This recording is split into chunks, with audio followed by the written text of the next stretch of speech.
Good morning, good afternoon, good midday. I'm very excited to host this presentations now. VR accessibility in VR. We have 5 presentations from different people, mostly from Europe. We have presentations from wheelchair simulator, we have cyber sickness, we have virtual rehabilitation, and we also have accessibility for people with hearing impairments. We will have 7 minutes, 5 presentations. So please, the attendants, post your questions if you have in the appropriate channel on Discord, and we'll, at the end of all 5 presentations, then select some questions that we are asking the presenters to answer directly on the stream. Okay. So I'm going to introduce the first presenter. He's going to talk about virtual reality-based power wheelchair simulator. His name is Guillaume, and he comes from France, from CNRS. Yes, over to you. I am a PhD student at Vienna University Hello, of Technology, everyone. Institute of Visual Computing and Human-Centered Technology. In this presentation, I'm going to talk about our new proposed system that helps deaf and hard of hearing people to find sound sources in virtual reality environments in real time by using both visual and haptic feedback. So let's get into the presentation. Virtual reality provides us a powerful tool for various forms.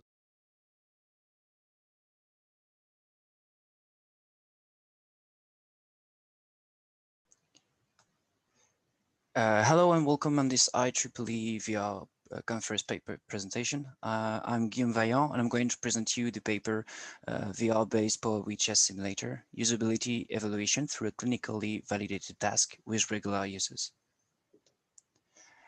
Nowadays, many people with disabilities use power wheelchairs to regain or retain autonomy. However, driving a power wheelchair is a difficult task that requires specific training. Among the existing training solutions, one has recently emerged, the use of virtual reality simulators, since unlike training in real conditions, virtual reality allows total control and ensures user safety. However, building a consistent VR experience is a real challenge, as you know, and the quality of experience remains on 2 key principles: the sense of presence, the sense of existing inside the simulation, and the cyber sickness, the motion sickness possibly generated by a simulator. In previous works, we presented our simulator developed in close collaboration with clinicians and power wheelchair daily users within the European Interreg project ADAPT. Its particularity comes from its 4 degrees of freedom platform that provides haptic and vestibular feedback to mimic a real power wheelchair motion. You can see the platform on the video. And with a following pilot study with valid participants, we proved the necessity of such platform as the addition of vestibular feedback enhances the sense of presence and reduces cyber sickness. Our next objective for the study I am presenting today were to evaluate the quality of experience of our entire simulator, but within a clinical context with people with disabilities in order to assess the clinical acceptability of our simulator. In addition, we wanted to compare the driving performances of power wheelchair daily users between virtual conditions with our simulator and real conditions with a standard power wheelchair. Our hypotheses were that in a clinical context, driving performances are similar in both conditions, real and virtual.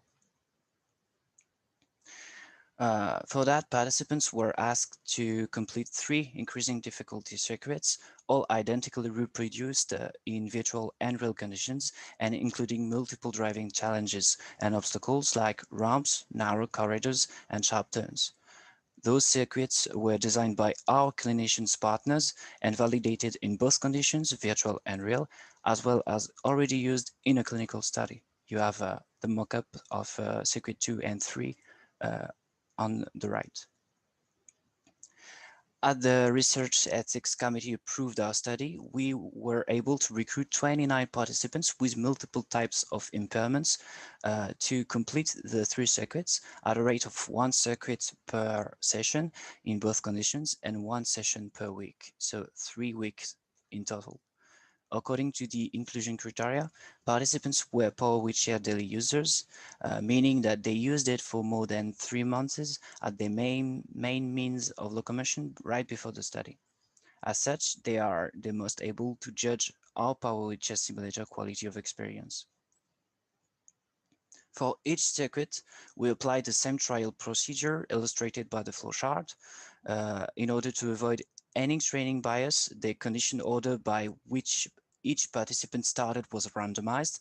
So we have two conditions, virtual and real, and two different orders, which gives us 4 configurations based on condition nature and order, CV1, CV2, CR1, and CR2. Note that participants only completed 2 configurations among the 4. The quality of experience was evaluated through subjective questionnaires in the virtual conditions, like the SSQ questionnaire, and performance was quantified using the circuit completion time in both conditions. For the performance analysis, we conducted 2 different analyses on the completion time. First by order, which proves that regardless of condition nature, participants performed similarly in the firstly executed condition and in the secondly executed condition. This validates our hypothesis. The second analysis gives us clues about the existence of an adaptation time needed in virtual condition. As in virtual, first passage mean completion time was always higher than second passage. Regarding the quality of experience, on one hand, participants reported a high sense of presence through the iGroup Presence Questionnaire, IPQ, even though the involvement aspect could be improved. On the other hand, participants reported low cyber sickness experienced through the Simulator Sickness Questionnaire, SSQ, but compared to literature, those scores remain quite high, especially for a simulator used within a clinical context. To conclude, our paper presents one of the first comparative study of a VR power wheelchair simulator within a clinical context, and especially with power wheelchair daily users. All participant feedback have been very positive, as illustrated by the use questionnaire scores on the right. Our hypothesis on similar performances has been validated and the quality of experience precisely evaluated. We know that our simulator currently provides a high amount of sense of presence, but generates too much cyber sickness to consider its use in a clinical context. Our study was a success, even though it presents some limitations, firstly due to multiple reasons detailed in the paper. Circuit 1 data were non-exploitable, and secondly, performance was assessed only using the completion time criteria. So in future works, we intend to investigate and compare driver's behavior in addition to circuit completion time. Plus, we will improve the haptic and vestibular feedback to further reduce cyber sickness and enhance sense of presence. Thank you for your time and feel free to read the paper for more details.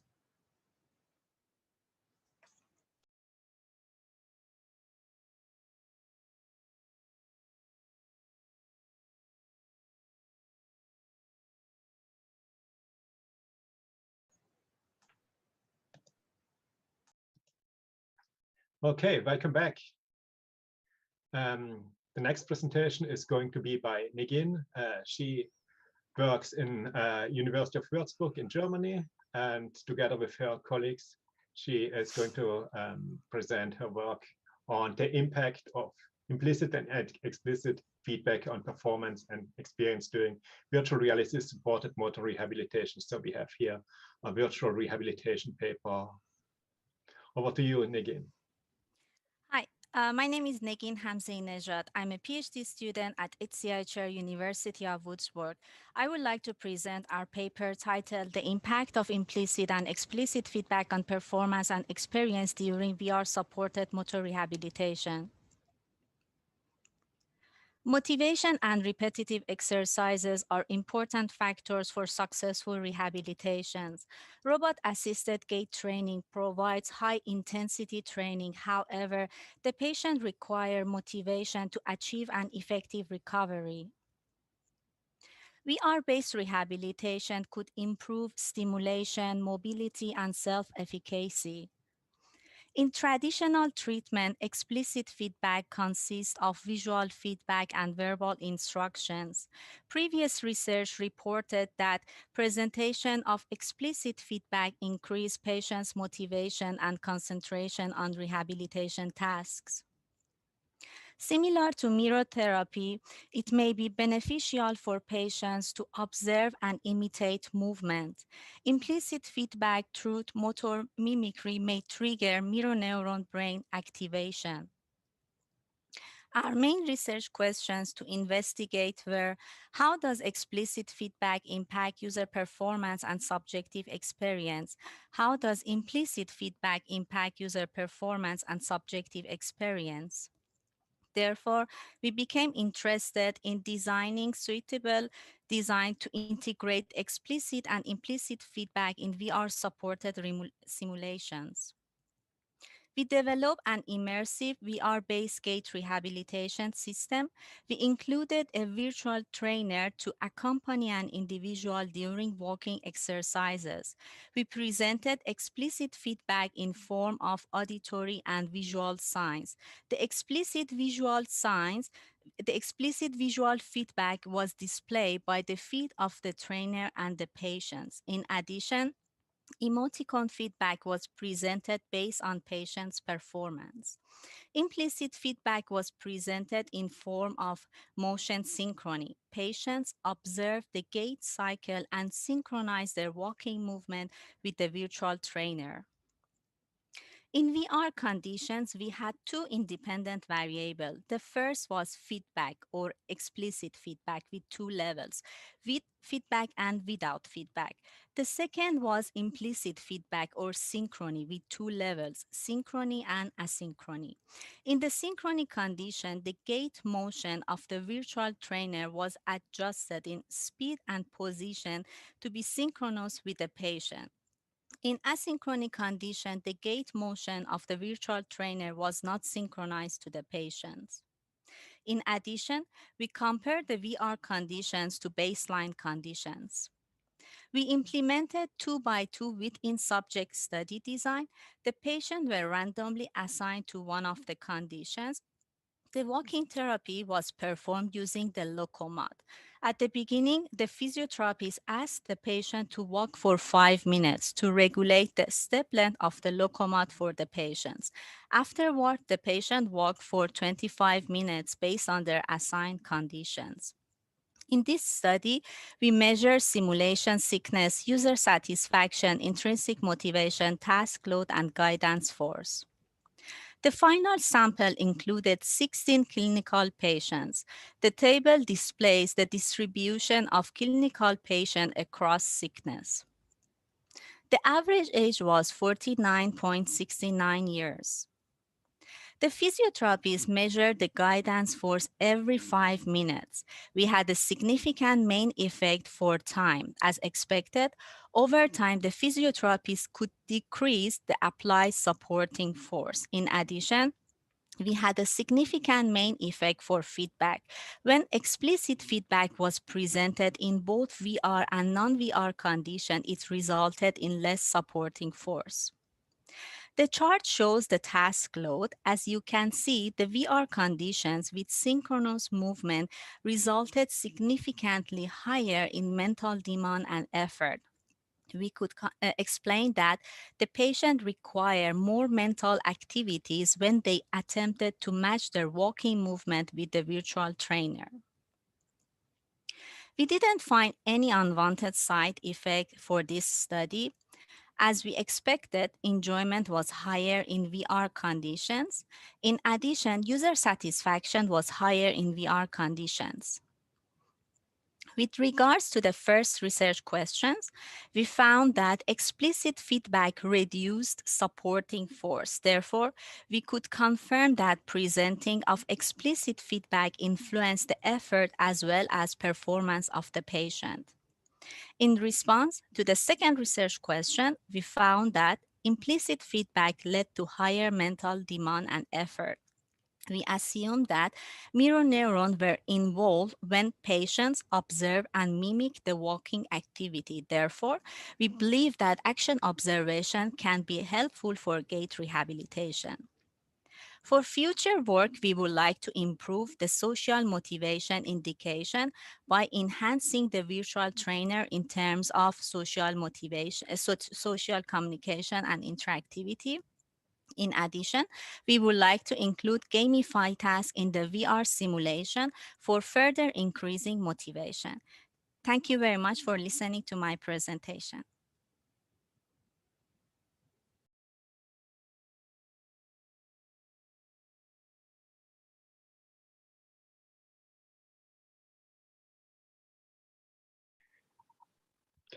Thank you very much. So we now are looking forward to the next presentation from virtual rehabilitation to more theoretical aspects of things that are very relevant for probably all or most virtual reality applications. We are talking about cyber sickness. And in this case, a theoretical paper using fuzzy logic to involve individual differences for predicting cyber sickness during virtual reality navigation. Yu Yang is going to present, and he is from the Institute of Technology. Over to you, Yu Yang. Okay, thank you. Hello, everyone. I'm Yu Yang Wang. I'm here to present our work about using fuzzy logic to involve individual differences for predicting cyber sickness during VR navigation. This is a cooperative work between IEEE Institute of Technology in France and the KIT in Germany.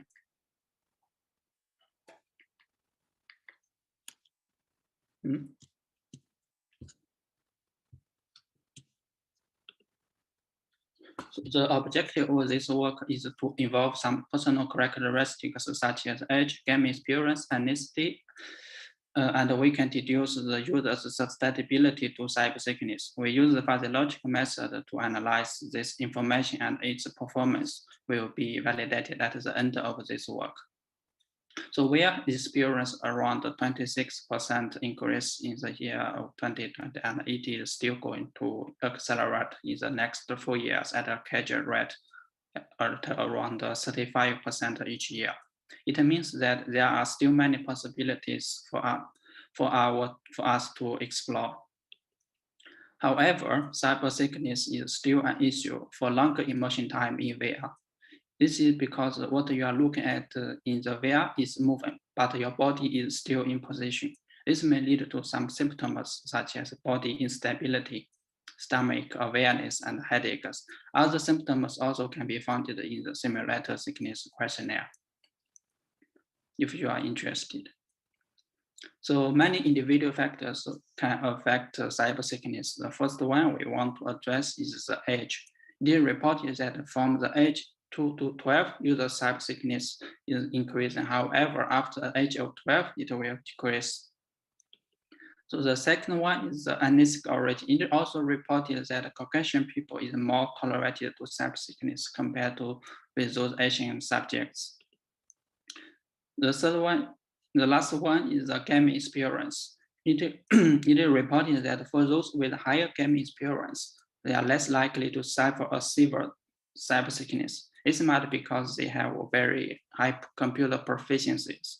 They know how to interact with the virtual environment and control their movement. However, by knowing all this information from existing literatures, we can mix them and compose them and then make a prediction. So here is the structure of the fuzzy logic method. We know the user's characteristics. Using the fuzzy logic, we can predict. So after we predict the user's sickness before using VR, we can adapt the navigation speed or immersion time or other parameters for the user. So fuzzy logic is different to classical Boolean logic. In Boolean logic, you only have true or false, but in fuzzy logic, you will have a degree of truth, which is like you slow, middle, fast. You are describing something using linguistic language. For example, if if you are driving on the highway, you can see that if it's sunny and warm, you can drive fast. But in this case, fast is not an exact number. You don't know what is the fast speed. It's not a number. There are many variants of fuzzy logic. In this work, we will use Madani type phase and also adaptive neural fuzzy inference system. About the fuzzy logic, here I list one reference. If you like, you can read it.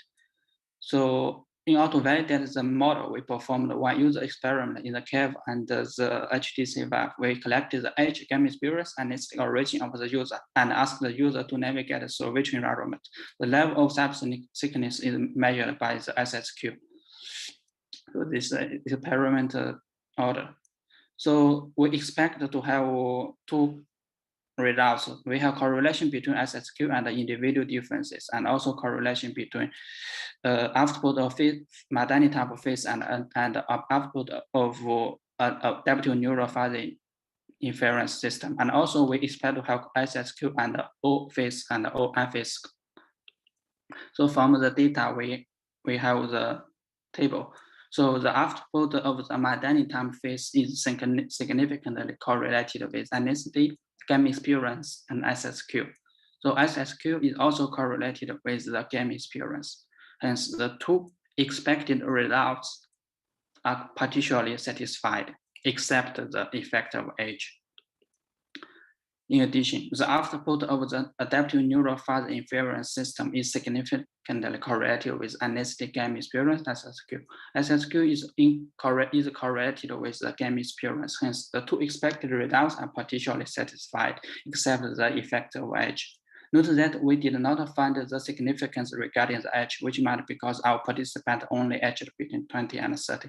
And also the sample size is not enough to detect a significant effect. So to summarize, with the fuzzy logic, we can explore the premise knowledge from existing literature to predict the cyber thickness individually. We demonstrated a significant correlation between fuzzy logic output and the level of sub thickness. However, only three factors, age, ethnic origin, game experience were included, which were not enough to cover all the individual differences in virtual reality. In the future work we are planning to perform user experiments on the Vela platform with the customized output from the fuzzy logic, and of course, more user factors. So finally, thank you.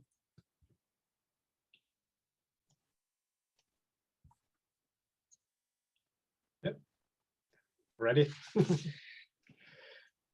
Okay, so thank you very much, Yu Yang. And now we are looking forward to a presentation by Mohammed Reza. So he actually managed to get 2 papers accepted, and he will present the last 2 papers. The first one is head-up visualization of spatial sound sources, and he comes from the Technical University of Vienna in Austria. New proposed system that helps deaf and hard of hearing people to find sound sources in virtual reality environments in real time by using both visual and haptic feedback. So let's get into the presentation. Virtual reality provides us a powerful tool for various forms of rehabilitation. Based on a report from the World Federation of the Deaf, there are more than 70 million people around the world with hearing problems. These people have a lot of limitations to use many of today's new technologies, such as virtual reality. Almost all of the available VR headsets on the market, and also most of VR applications, are typically designed and optimized for hearing people, and deaf persons can't use them effectively. However, they can use the feeling of touch and vision to perceive audio information. In our previous work, we developed a system for deaf users called EarVR and showed that haptic feedback helps them to achieve similar performance like hearing persons in virtual reality sound source localization tasks. Our main research question in this study was whether the performance of deaf persons in sound localization tasks is better with real-time visual feedback, haptic feedback, or a combination of both. To investigate our hypotheses, we conducted a user study by using an upgraded version of our previous system to evaluate our new proposed system called EarVR Plus. Now let's see how EarVR Plus works. In this slide, you can see the block diagram of our proposed system in the left side and also the prototype version of it in the right side. As we mentioned, EarVR Plus is based on our previous system called EarVR. EarVR only uses haptic feedback with two vibromotors that can be mounted in the user's ears or behind the VRHMD's headphones. But in the EarVR Plus, we added two additional LED indicators with different colors mounted besides the VRHMD's lenses, as you can see in the right image. We selected the colors of LED indicators based on the results of a pre-study among deaf participants. These two LED indicators are controlled by the processing unit of the system, that is an Arduino Nano. The Arduino analyzes the audio level of the input stereo sound and detects the incoming audio direction in real time. Then it turns on or off the LED indicators and vibromotors according to the user's choice, simultaneously or separately, based on the direction of the detected sound. For our main study, we recruited 20 volunteers and categorized them into two groups of 10, including 10 deaf users with no hearing in both ears and 10 hearing persons. In order to test EarVR Plus, we designed a simple VR task. In this task, the player spawns in the center of a VR room and should select 10 identical cubes that appear one after another in the environment, in random positions around the player. Each cube produces a continuous 3D sound in a loop. Every time a cube appears in the environment, the Arduino analyzes the sound and locates the cube's position based on the player's position. And then it sends the proper turn on or off signal to vibromotors and or LEDs so that the player can locate the cube in the environment. Each player should look around, find the cube, aim at the cube as fast as possible, and then eliminate the cube. As soon as the player eliminates one cube, another cube spawns in a random position. This process continues till the player eliminates 10 cubes. We considered 3 different conditions or modes for our study and asked each participant to complete the task 3 times for each of these modes. 1. Haptic mode, that we only used vibromotors. 2. LED mode, that we used only LED indicators, and 3. Haptic plus LED mode, that we used both LEDs and vibromotors at the same time. At the end, the average task completion times of 3 trials for each mode were calculated and stored for each player separately. Please notice that we didn't use output audio in any of these modes, for example headphones, for both groups of participants, which means that only the Arduino can receive the sound from the environment. In this slide, you can see the results of our study for both groups of participants. The left chart shows the task completion time of each mode for Group 1, hearing persons, and Group 2, deaf persons. The results revealed that there is a statistically significant difference of average task completion time between Group 1 and Group 2 using LED and Haptic plus LED modes, but not the haptic mode, that shows the positive effect of using LED indicators among deaf players comparing to hearing players. Also, the results indicated that adding LEDs to the EarVR system doesn't have a significant effect on hearing people, but it helps deaf persons complete the task faster compared to the result of using only haptic feedback. Comparing the results of the LED and haptic plus LED modes between Group 1 and Group 2 suggests that the visual sense of deaf persons helps them react faster to LED lights and eventually do the task faster than hearing persons, which is a very interesting result. In the right chart, you can see the result of a questionnaire about desire to use the haptic, LED, and haptic plus LED modes for both groups of participants. The results showed that hearing people preferred to use only haptic mode over either LEDs or haptic plus LED modes. Although we didn't use output audio in our test, most Group 1 participants believe that using haptic feedback with audio is more enjoyable than using LEDs because they can use the benefits of audio. On the other side, the results of deaf persons were completely different. They preferred to use LEDs in both LED and haptic plus LED modes. They believe that LEDs could help them more when combined with haptic feedback. Therefore, based on these results, we conclude that our proposed system EarVR Plus with LED indicators is more effective than the system with only haptic feedback and can help deaf persons complete sound-related VR tasks faster. As summary, in this presentation, we introduced and evaluated EarVR Plus that can act as an assistant for deaf persons by locating 3D sound sources in the VR environment using visual, haptic, or a combination of visual and haptic feedback. Based on our results, we found that vision or a combination of vision and tactile sensation are more beneficial for deaf users to do sound-related VR tasks compared to use only tactile sensation. Our study's main finding suggests the benefits of using LED indicators with haptic devices for deaf users. users. For the future of work, we are going to create a complex VR environment and analyze more related parameters to our proposed system, such as the effect of using different LED colors in VR environment with different background colors. We believe that our proposed system will be useful for deaf persons and that future research and development of VR systems will benefit from our user study results, which will result in a higher interest and passion for using VR among deaf persons. Thank you so much for your attention. If you have any question, please feel free to ask.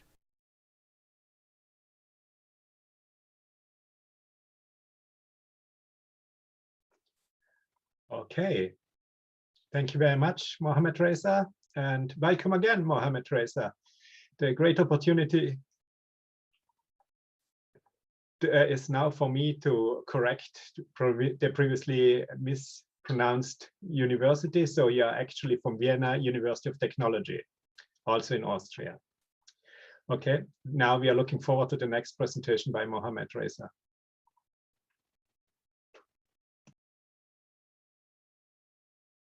I am a PhD student at Vienna University of Technology, Institute of Visual Computing and Human-Centered Technology. In this presentation, I'm going to talk about multimodal spatial object localization in virtual reality for deaf and hard of hearing people. So let's start the presentation.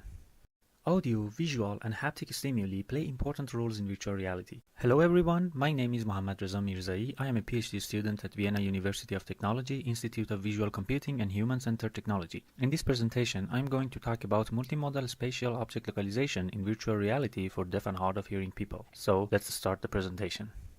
Audio, visual, and haptic stimuli play important roles in virtual reality. When spatial audio is used as an auditory stimulus, the user will be able to locate the direction of different sounds in the VR environment and react to them by head or body movements. On the other side, using different visualization and haptic techniques in VR will also oblige the user to pay more attention to specific objects and have a far more exciting VR experience. But what about deaf users? Can they feel all of these stimuli like hearing persons in VR? Deaf persons cannot use audio like hearing persons, but they can feel it differently, for example by their muscles. Also, they can use the visual and haptic stimuli pretty well. Now, the questions are whether visual stimulus can help deaf persons to achieve the same or even better performance in virtual reality compared to hearing persons, and if a faster reaction time to visual stimulus among deaf persons does have any advantage for them on completing tasks in VR, especially when it combines with haptic feedback. First, we designed a pre-study to find out which type of visualization method in virtual reality is more suitable for deaf persons. We recruited 20 volunteers in 2 groups of 10. We designed a simple VR game and asked all participants to play it. In this game, the user was placed in the center of the VR environment and 10 identical cubes were spawned one after another in random positions around the user. The user could only rotate around to find the correct cube, aim at it, and eliminate it. We suggested 3 different conditions as 3 modes for our pre-study. 1, in-hood mode, that is a graphical visualization in the head-up display or hood. 2, in ENV mode, that is our proposed omnidirectional particle visualization method. And 3, no-viz mode, that we didn't use any visual effect in this mode. We asked each participant to complete the task 3 times for each of these conditions. In the end, we calculated the average task completion time from these 3 trials and considered it as the main average task completion time for each user. For the in-hood mode, we designed 2 graphic arrows in the user's hood that can only show left and right directions of the object to the user based on the user's forward direction. The user can locate the object in the VR environment by rotating the body or head to the given arrow direction. Now, you can see the in-hood mode in action in the left video. As you noticed, in some cases, the user have to search to find the exact position of the object. For the in-ENV mode, we propose omnidirectional particle visualization method that uses directionally moving particles in the environment from the target object, so the user can locate the object as soon as particles appear in the user's field of view. Now, you can see the in-ENV mode in action in the right video. If you notice, the user can find the target object very fast without searching for it. Here, in the left side, you can see the results of task completion times in our pre-study for 2 groups of participants. Analysis of the results showed us that both in-hood and in-ENV visualization methods help both groups of participants to complete the task faster compared to no-viz mode. Also, both groups of participants were able to complete the task much faster in ENV mode compared to in-hood mode. We also noticed that deaf users in group 2 could complete the task in ENV mode significantly faster than persons without hearing problems. In the right chart, you can see the results results of a questionnaire about desire to use the visualization techniques for both Group 1 and Group 2. The results showed that participants in both groups preferred at least one visualization method in VR environment. It also indicated that in-ENV mode was rated significantly better than in-HUD mode in both groups. Therefore, because both groups of participants preferred the in-ENV mode, we decided to use this mode as the main visualization method for our main study.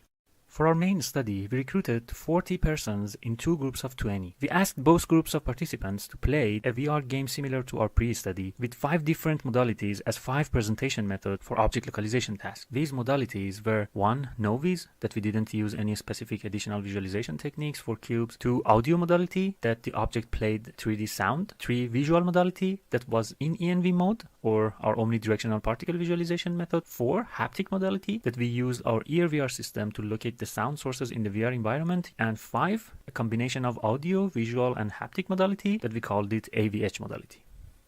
Here, in the left side, you can see the results of task completion times in our main study for two groups of participants. Analysis of the results indicated that the completion time of visual and AVH modalities are significantly faster than other modalities for both groups of participants. Comparison of the results of audio, visual, and haptic modalities among members of Group 1 and 2 showed that hearing persons could complete the task with an average completion time of visual faster than audio, faster than haptic, and deaf persons with an average completion time of visual faster than haptic, faster than audio. These results indicate that visual modality is the fastest modality to do the object localization task in virtual reality than audio and haptic modalities for both groups of participants. The results of AVH modality are more interesting. For hearing persons, the AVH modality is significantly faster than all other modalities, but for deaf persons, there is no significant difference between AVH and visual modalities. Also, there is no significant difference in the AVH modality results between the two groups of participants. Hearing persons use the benefits of audio, visual, and haptic modalities in AVH, but deaf persons relies more on the benefits of visual and haptic modalities in AVH. In the right chart, you can see the results of a questionnaire about desire to use the modality for both groups. The analysis of the results showed us that participants in Group 1 preferred AVH, visual, and audio modalities, and participants in Group 2 preferred AVH, visual, and haptic modalities. Most of the users in both groups believe that using haptic in the AVH modality makes it more enjoyable than using only visual or audio modalities. Therefore, both groups preferred and enjoyed the AVH modality more than other modalities.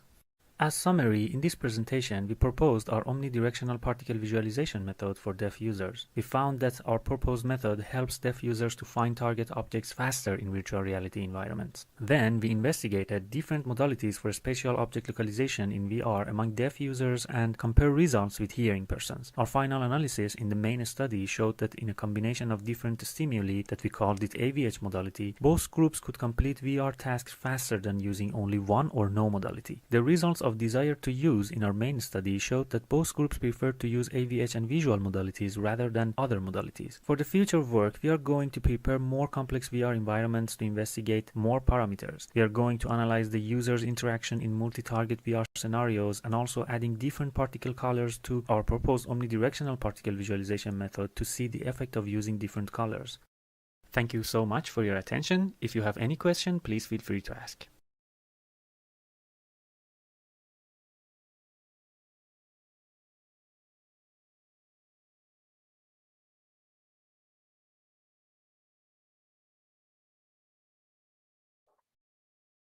Okay, welcome back. So now we have heard and listened and seen 5 amazing presentations, and I think people had now the opportunity to write some questions. If you have more questions, please write them in the Discord channel. We will collect those questions and ask the presenters. Again, we have some time now, and so I'm going to start with the first question to the first presenter. So the question comes from Andrea Bönsch, and he wrote a very long question. He really liked the presentation and so forth. And his question is specifically how the circuits were created and designed. Did you have any specific baseline on how you designed them, and how much was the cognitive load on participants? Well, thank you for your questions. And actually, the goal was to create 3 increasing difficulty circuits. So each circuit was the concatenation of several tasks, and the tasks included in each circuits were chosen based on a survey of 350 professionals competent in power wheelchair driving training, and also on data from the literature. And so the first circuit, the goal of the first circuit is just to test elementary driving tasks. The second circuit had the task of moderate complexity, and the third circuit is more complex, include more obstacle and tasks of increasing difficulty. For example, the first circuit is created with wide corridors. The second circuit brings up slopes, low slopes, and still have wide corridors and also a doorway, for example. And the third circuit had an emergency stop task, and also narrow corridors and sharp turns. Okay, I think that answers the question right well. I would like to add a simple question, which is kind of related before we go to the next one. So do you think if you're adding more distractions, so this environment at the moment is just pure color, one color or two colors, I think if you add like real life distractions like windows or like paintings or something like that to the wall, that would make a difference?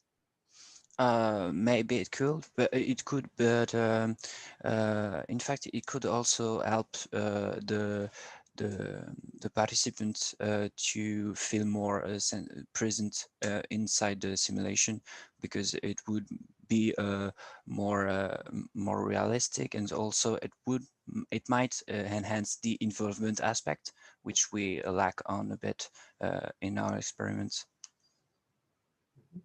Okay. Thank you. Let's go to the second presentation now. The second presentation, of course, on virtual rehabilitation and so forth. So there's another question also. A lot of people expressed that it was really nice talk. And one question was about the asynchronicity that might have potentially caused lower cyber sickness. So do you have any idea why that is, or if that's actually the case?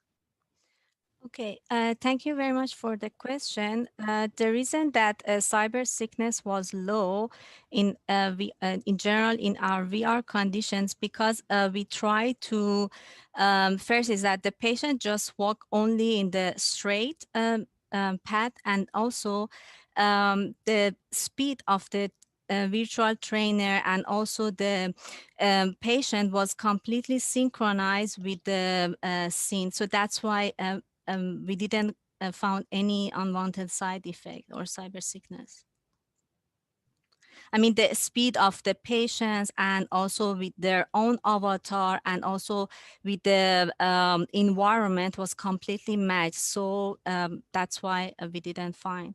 And in asynchronous conditions, the speed of the trainer was a little bit different, and it wasn't really make a sickness for the patient. Mm-hmm. Okay. Do you think there's any of those components that you changed that might have had some effects on cyber sickness in general? Or do you think your system was relatively stable so far, and even, or it was specific for the patients? So I think the system was, was suitable for the patients, because from their feedback that we got it from them, they really interested to the system. And we also talked with the physiotherapists, and they didn't notice any sickness or some problem from the patient. So that's why I think it would be good for further procedure for the patients. Okay. So I understand overall cyber sickness was extremely low, so you did not really have a strong comparison between the different. Because we try to use the with a higher frame rate for our environment, virtual environment, and also we try to not synchronize their movements. So that's why it's not really jumping or yeah, so that's why we didn't find. And also the main thing is that the patient just walk forward just in the straight line. So that's why, yeah, I think it should be good for the patient. Excellent. Yeah, thank you. Let's have a question for our third presenter. This is a question that Katharina Böllman asks. And I had written down a very similar question because I'm also interested in gamers and non-gamers. I couldn't find a single of my students who would not identify as gamers. So so the question is essentially, how did you identify or distinguish between the gaming experience and no gaming experience? I think it might be extremely hard to find somebody who does not have any gaming experience, especially among the target population that you had.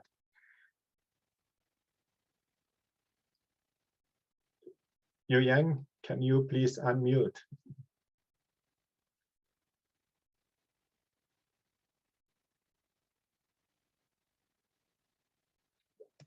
I can unmute you. Can I try to unmute you? Okay, yeah. I'm sorry. Okay. So for the gaming experience, because we have a questionnaire, ask the user to fill if he is a professional gamer or daily use on computers, or he play once a week or once a month. In this case, he can choose his gaming experience. So this is also a subjective self-evaluation of his gaming experience. Yeah. So just to confirm, so the gaming experience question really talks about how often people would game, not essentially what kind of games. If they play on a mobile phone, that the questioner would not distinguish those. It's just you play once a day, you play a week or something like that. Yeah. Okay. Yes. You ask your user.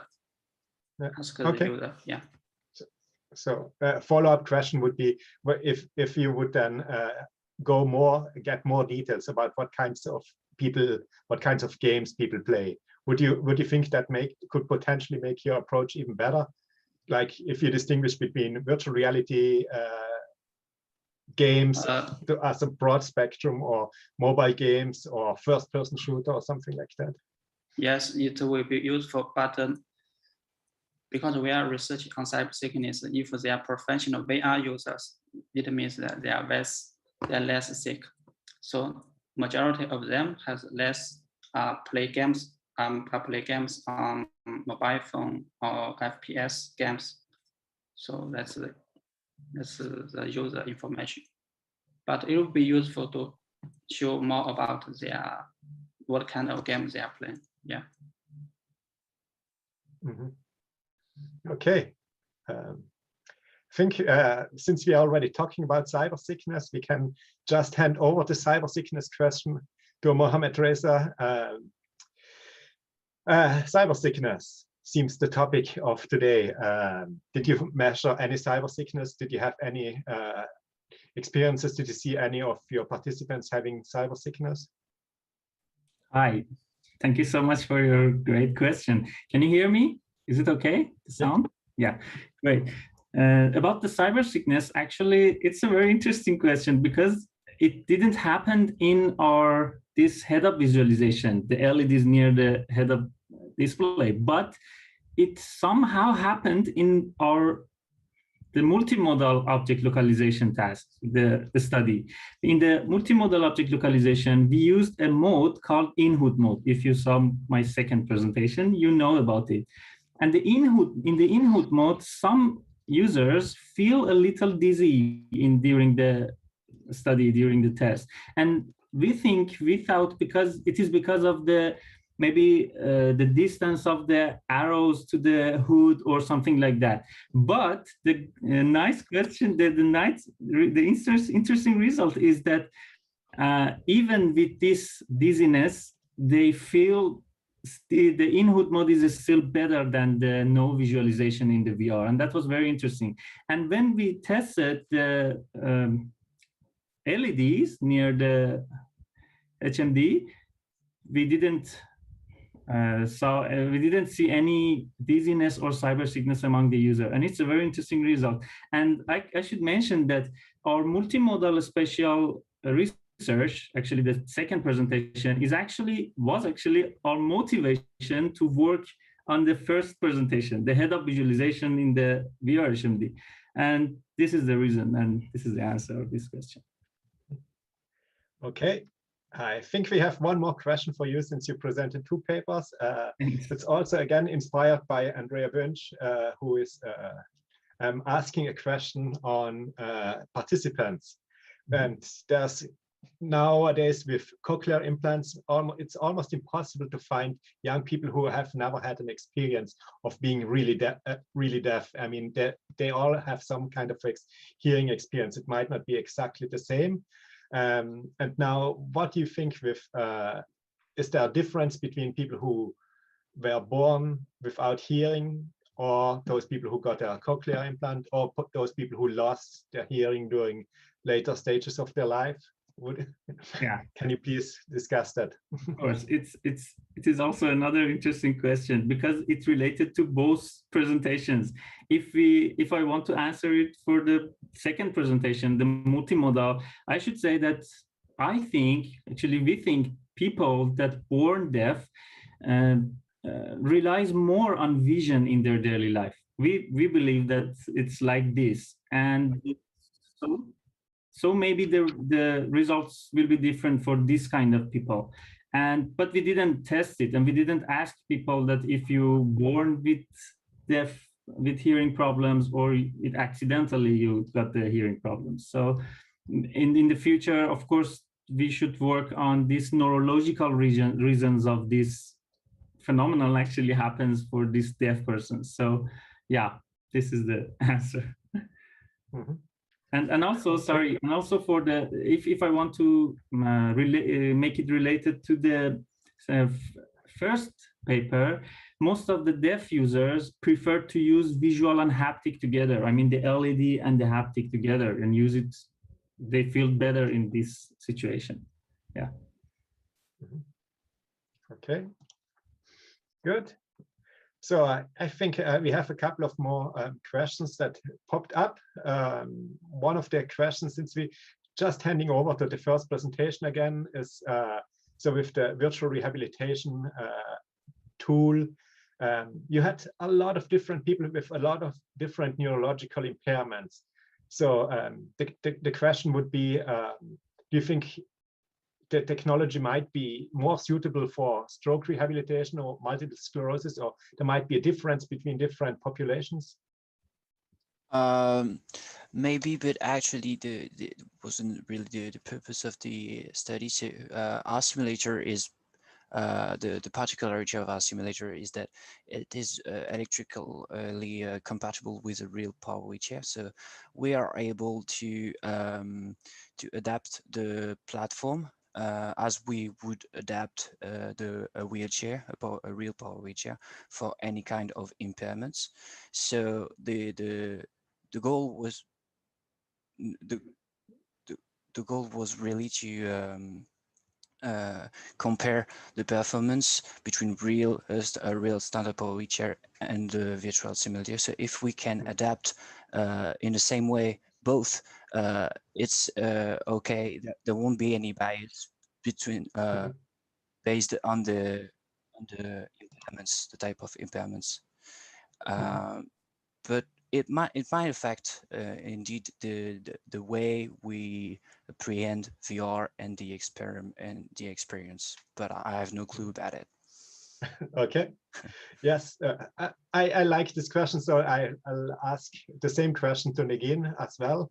So you also had a virtual reality simulation for different people, and you actually tested it real with different people with different neurological conditions. Although the sample size was relatively small for each condition, do you have any hint for which population the virtual reality condition might be ideal? Or better or different? For me, because we just working on the patient with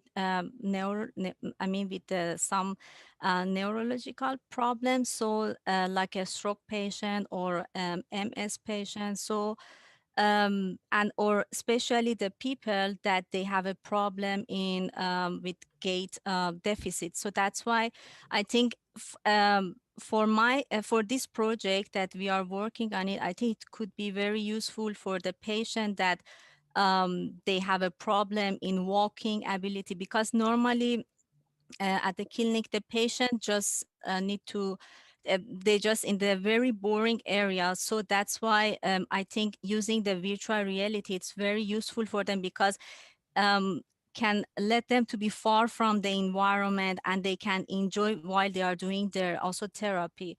So I think, yeah, virtual reality, I mean, in my field can be really, really helpful for the patients. Mm-hmm.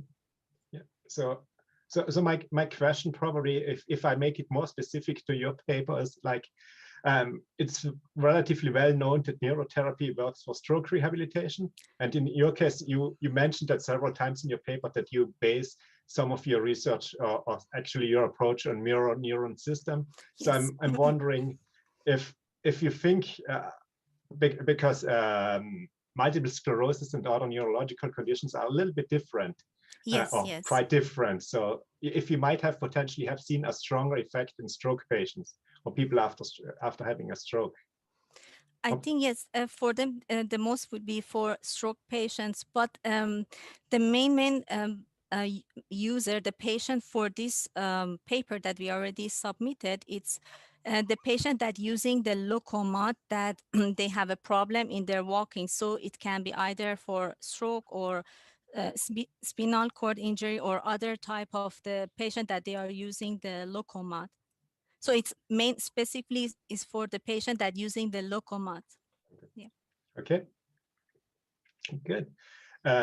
Thank you very much. I think there's another question again on participants. This time it's for Yu Yang. So somebody is actually Tang Deng. Tong Deng is asking about how many participants did you have? And he's asking about the ethnicity factor. Do you think you have enough people to be sure about the ethnicity? Yes, that's a very good question. I actually did the test before the COVID breakout. So I collected, finally I have in this data analysis, I have more than 240. It's because I did the test in my first year PhD and second year PhD, I organized all the data. And also I have the people from Colombia, from Malaysia and China and in Europe. So we have many participants. And with all these participants, and also they do repeated experiments. It means that after one test, the user is asked to come again for another test. So in this case, we try to increase the sample size. Finally, we have around more than 200 samples. Yes, of course, the sample size is very important. But for example, in the age, as we didn't have enough sample size, that's why I don't have the significant effect on the effect on age. But from the result, the ethnicity is we get a significant correlation. It means it works. Okay, good. Yeah, we might have quickly probably time for one more very quick question. So accessibility in VR, do you think we are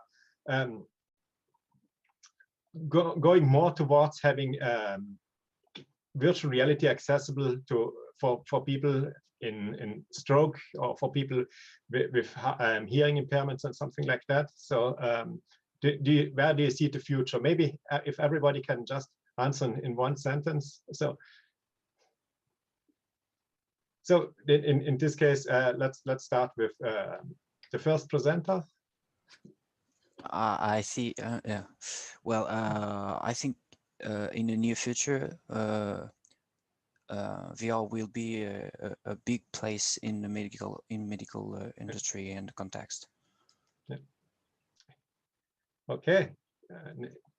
So I think that summarizes it. We have seen already a lot of very interesting papers, and they already shown that VR definitely has some potential in training in the medical field, but also rehabilitation, and then also making games accessible for people with, or actually virtual reality experiences accessible, and even improve the experience to some extent for people.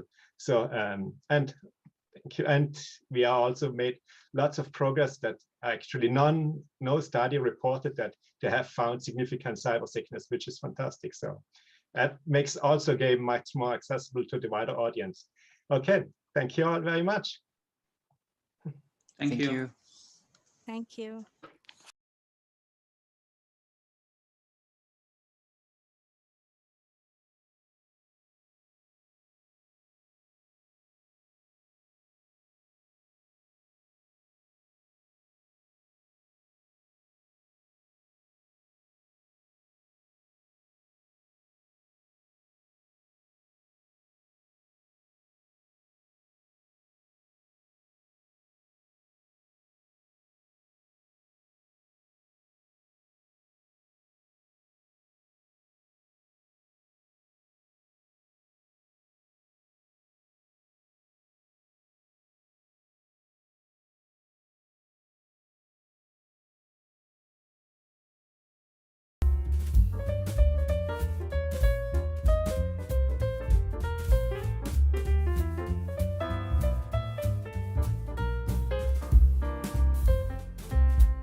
Okay, so good morning, good afternoon, good evening. So welcome to the third keynote of IEEE VR 2021.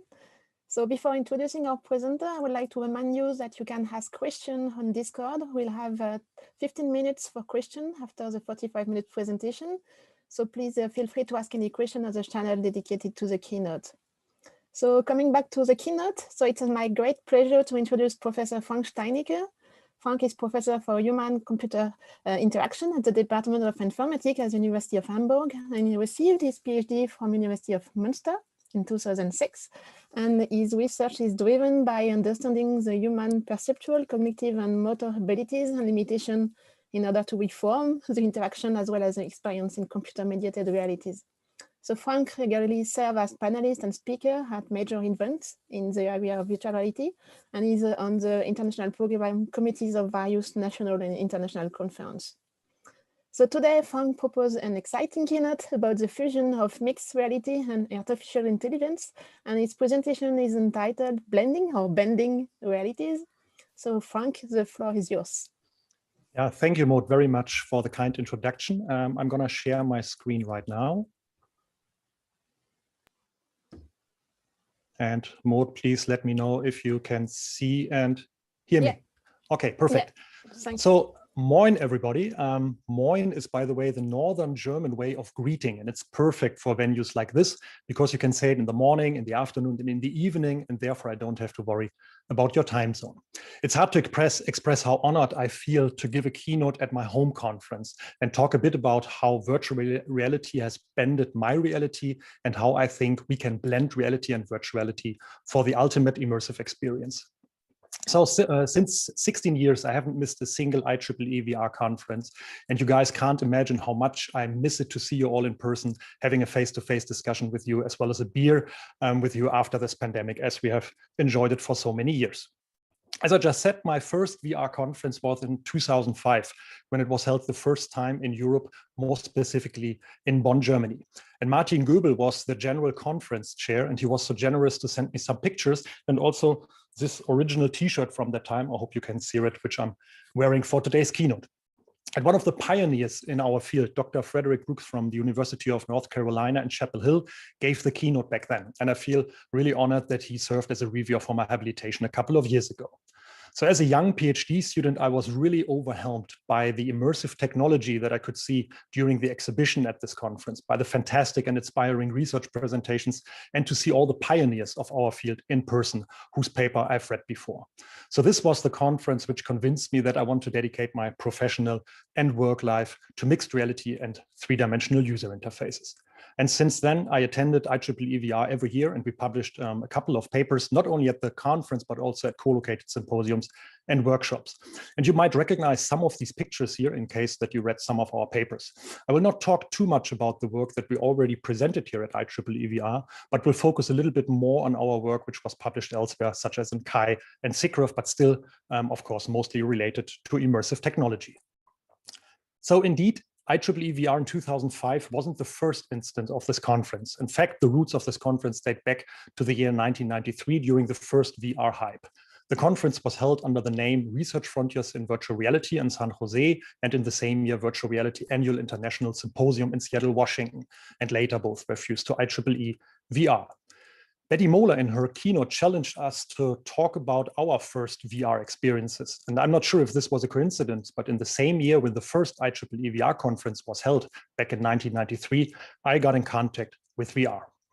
And I would like to give you a little bit about the context of 1993. So this was the year when Bill Clinton became the president of the United States.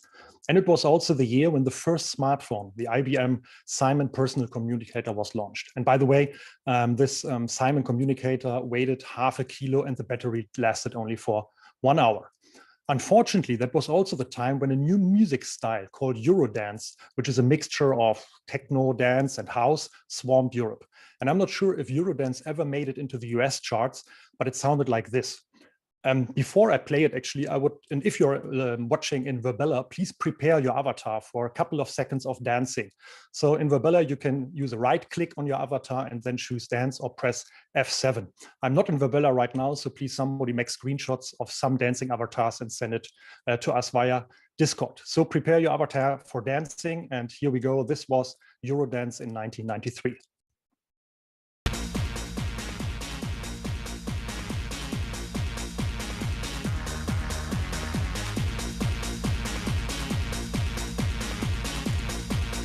So that's enough for Eurodance for now. I hope you were able to dance a bit and make some pictures. So this was the time when my mind was bended the first time by VR technology.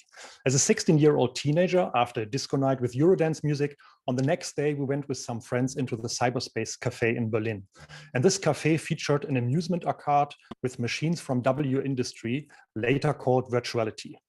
And here I was able to play my first virtual reality game called Dactyl Nightmare. And please add a +1 if you played Dactyl Nightmare 2 in Discord. And in this game, the player was placed in a surreal world, which looked like an Escher-like checkerboard pattern. And the game featured all major features of current VR games. So it had 3D stereoscopic display, head-mounted displays with head tracking, multi-user networking, etc.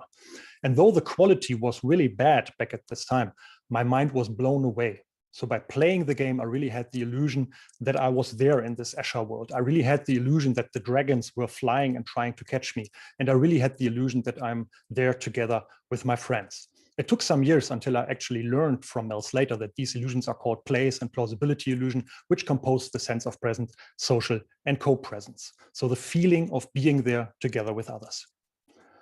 And obviously, we had made enormous advancement within the last 3 decades. And today's VR technologies can provide compelling experiences and clearly evoke a high sense of presence, social, and co-presence for our users, as illustrated here in the latest marketing video for the Microsoft Mesh platform. It's still not perfect, but it's good enough that it will never disappear, in my opinion. Indeed, Gartner evaluated virtual reality and augmented reality as technologically mature and therefore removed VR and AR from their hype cycle. You can argue about this, but more specific technologies have already entered the cycle again, such as immersive workspaces, AR cloud, or intelligent agents. I think we all agree that it will take some more years of technology advancement before we can experience the ultimate immersion and before VR and AR technology will be available as ubiquitous as smartphones today. So the question is, what can we do as long as the technology is not perfect? Well, obviously we can do engineering work and improve the technology. However, this might take years and enormous resources. And I further argue that virtual reality technology will probably never be perfect. Hence, in my keynote, I would like to take a different perspective and would like to show how imperfections of the human information processing can be exploited to bend reality in such a way that we get closer to an ultimate experience in which reality and virtuality are seamlessly blended together. And such blended spaces are nothing special. Even our own reality can be considered as a blended space, which is composed of the dichotomy of the natural and the artificial. And according to the German philosopher Bimbacher, the distinction between natural and artificial occurs at the impact level. So natural denotes everything that became without human being, and artificial, which was made by human impact. And although this distinction is central to our orientation in the real world, artificial flowers or trees planted by humans show already the blurring between the natural and the artificial. And also in our own field, computer science, is evolving into a blended space. In classical computing, data is encoded in fundamental units called bits, where each bit represents a distinctive state, which is either 1 or 0. However, we observed the shift from this classical model of computing towards other approaches, such as quantum computing. And here data is encoded in so-called quantum bits, which can represent a 1, a 0, or a coherent superposition of both states simultaneously. And with this probabilistic approach of qubits, the area between the 1 and the 0 can also be considered as a continuum. So in my keynote, I would like to focus on 3 fields in the area of AI, mixed reality, and robotics, and show how they blend together. So let's start with mixed reality. As you know, mixed reality is a combination of real and artificial environments presented via some immersive technology. And 3 years ago, I had the honor to meet Ivan Sutherland, who is one of the grandfathers of immersive VR technologies. And I think most of you are aware of his famous essay from 1965, The Ultimate Display. And in this essay, he speculated what an ultimate immersive experience would look like. And he wrote that, of course, the ultimate display would be a room within which the computer can control the existence of matter. And he gave some examples. So he said a chair displayed in such a room would be good enough to sit in. Handcuffs displayed in such a room would be confining. And a bullet displayed in such a room would be fatal. But he also wrote that with appropriate programming, such a display could literally be the wonderland into which Alice walked. So the ultimate display would be a computer-mediated reality, which would get indistinguishable from the real world. And this notion of a virtual reality environment is often used in science fiction to question whether we truly know if our perceptions are real or not. And movies like The Matrix, directed by the Wachowski sibling, is a prominent example of this perceptual ambiguity. And actually, the notion that our real world is only a computer-generated simulation has been shown the first time in the German science fiction movie World on Wire, directed by Rainer Fassbinder in 1973. And already 5 years before this vision has been shown in this movie, Ivan Sutherland was able to build the first prototype of such an ultimate display, as shown in this video here. The linkage and cables on top of the users, sometimes denoted as the sword of Damocles, are used for mechanical tracking. And they are combined with an optical see-through display, which allows seeing the real world and overlaying it with virtual content, as illustrated here with such a wireframe cube. And though the ultimate display is, say, described a fully immersive experience, the first display built by Ivan Sutherland and his team was actually an AR display, which allows to blend together virtual and real content. And for such mixed reality environments, Paul Milgram introduced the reality-virtuality continuum. So if we consider real-world objects on the left side, such as these two broken vases, and virtual objects on the right side, like a vase and a flower, there are 3 different ways of getting from one side to the other. First, we can augment real-world objects, for instance, by adding virtual flowers in the real vases, as described in Milgram's mixed reality continuum. But we can also diminish objects, for example, by removing the broken parts of this vase, resulting in diminished reality or diminished virtuality, depending again if we remove real or virtual objects. And finally, we can modulate real-world objects by changing the appearance, but without actually adding or removing any objects. And this model is a finer description of how to get from reality and virtuality or vice versa by augmenting, modulation, and diminishing objects. To implement such a space, which allows to augment, diminish, and modulate reality and virtuality, my postdoc Susanne Schmidt built a cave with movable projectors and depth sensors, which allow to superimpose 3D physical objects. And here's a short video of how this blended space could look like in a museum context. So what you see here is a physical dinosaur skeleton, which can be superimposed with augmented reality content, as illustrated here. So in this typical augmented reality case, for instance, you can add additional information such as annotations or highlight certain parts of the dinosaur. In a second or so, you will see the alternative approach of augmenting by using the modulation. In this case, we don't add like additional objects to the scene, but just modulate the physical objects in the scene, like, for example, adding a skin to this physical dinosaur.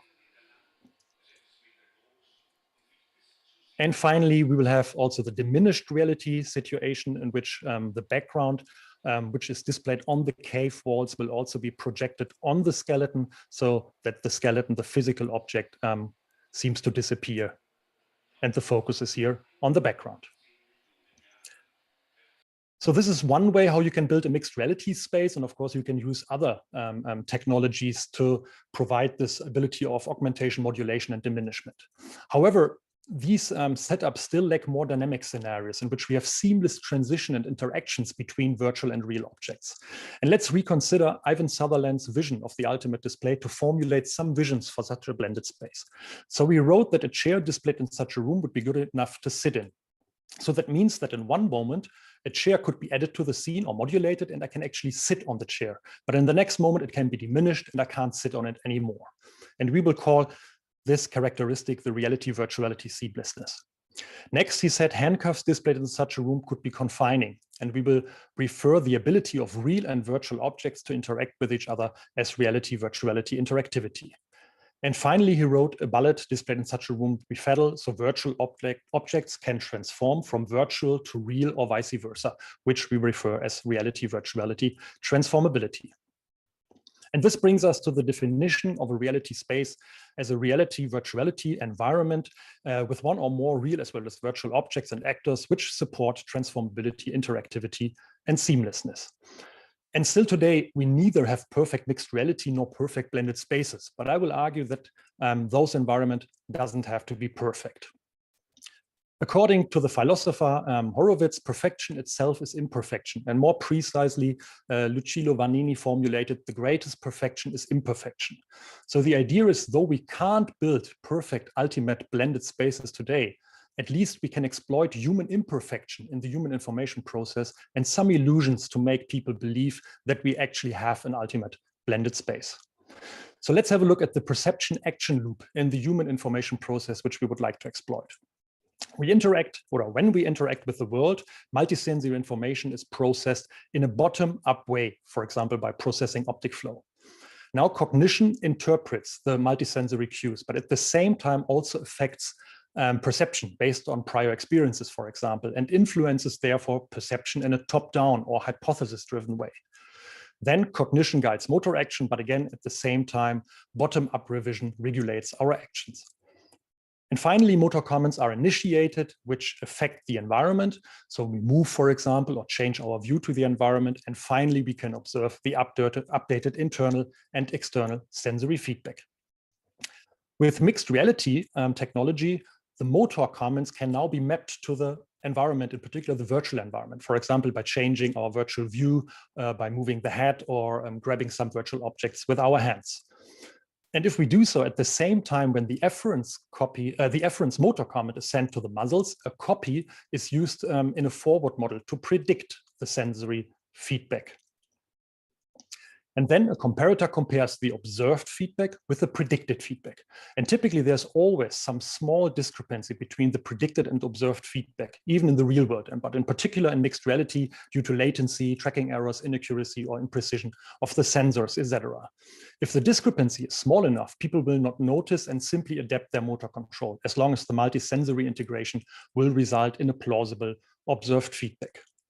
However, typically in virtual reality, different senses are in conflict. So for instance, the visual, vestibular, and proprioceptive sensory signals are in conflict when visual stimuli is presented to a stationary user, or if we use some teleportation techniques, but also due to tracking errors or latency, which will all lead to these small inconsistencies. There are essentially two models which describe how stimuli from the different senses can be combined.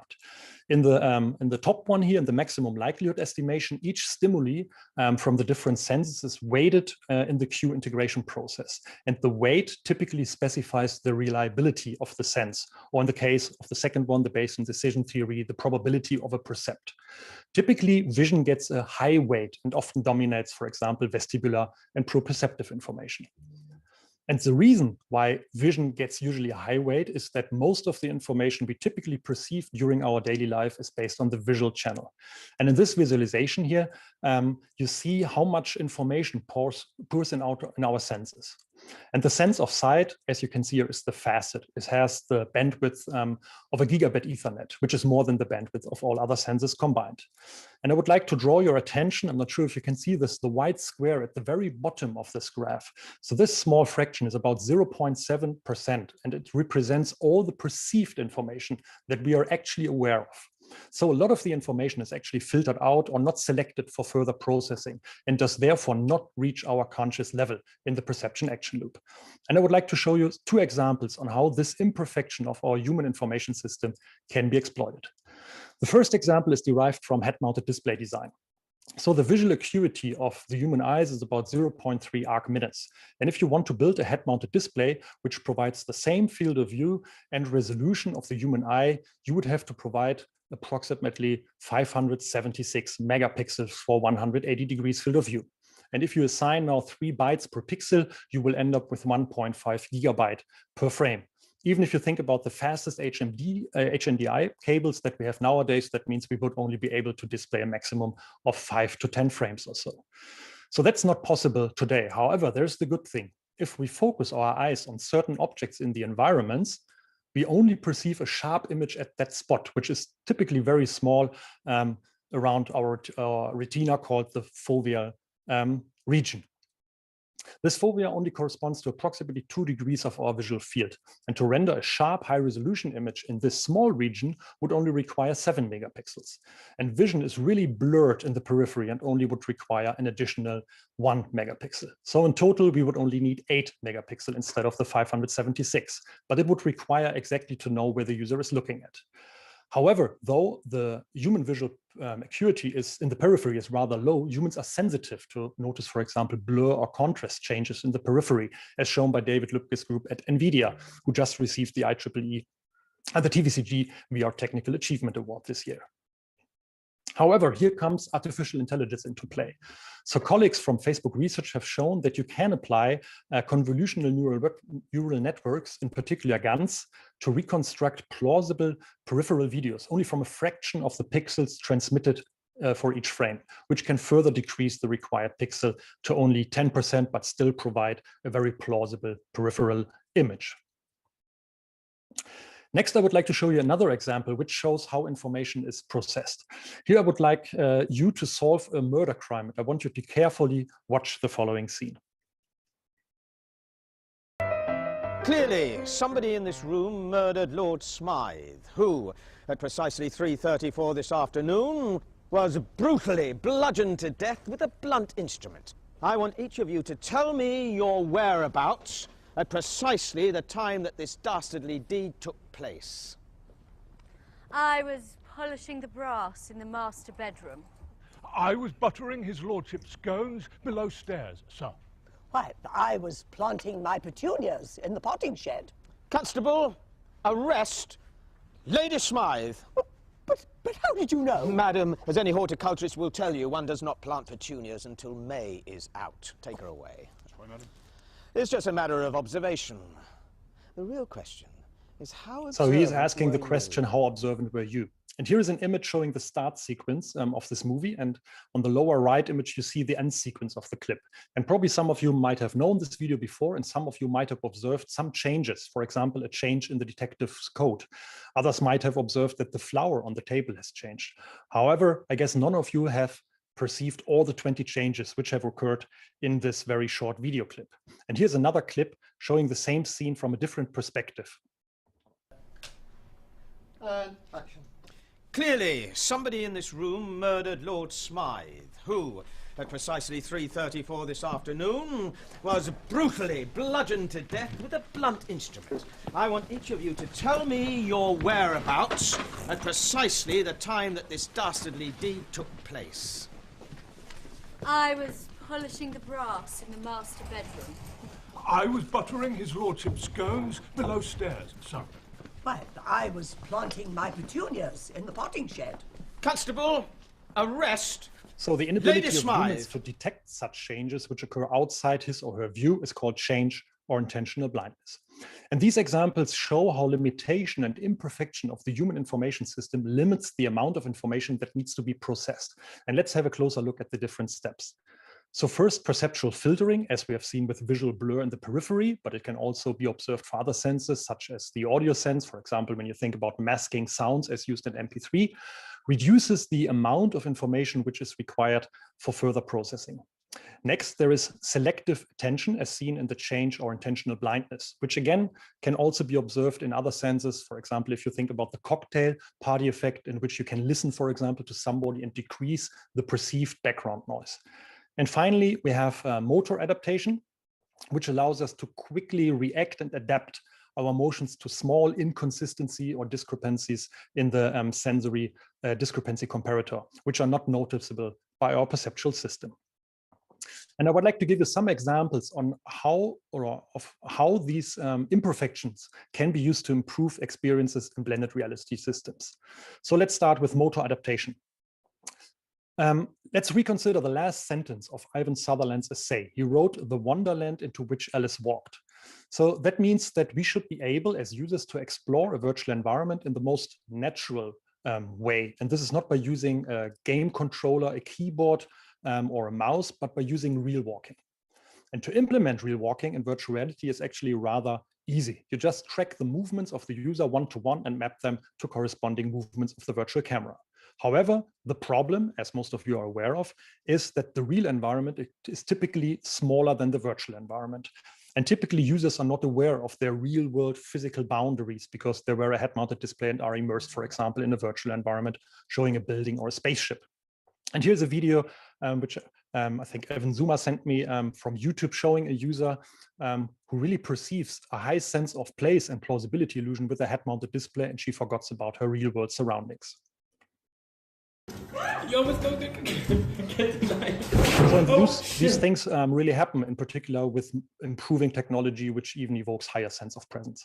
And my group has now worked almost 1.5 decades to solve this issue by using a technique called redirected walking, which was originally proposed and introduced by Sharif Razak from the University of North Carolina at Chapel Hill under supervision of Frederick Brooks and Mary Whitten, another pioneer who just received the VR Career Award 3 days ago.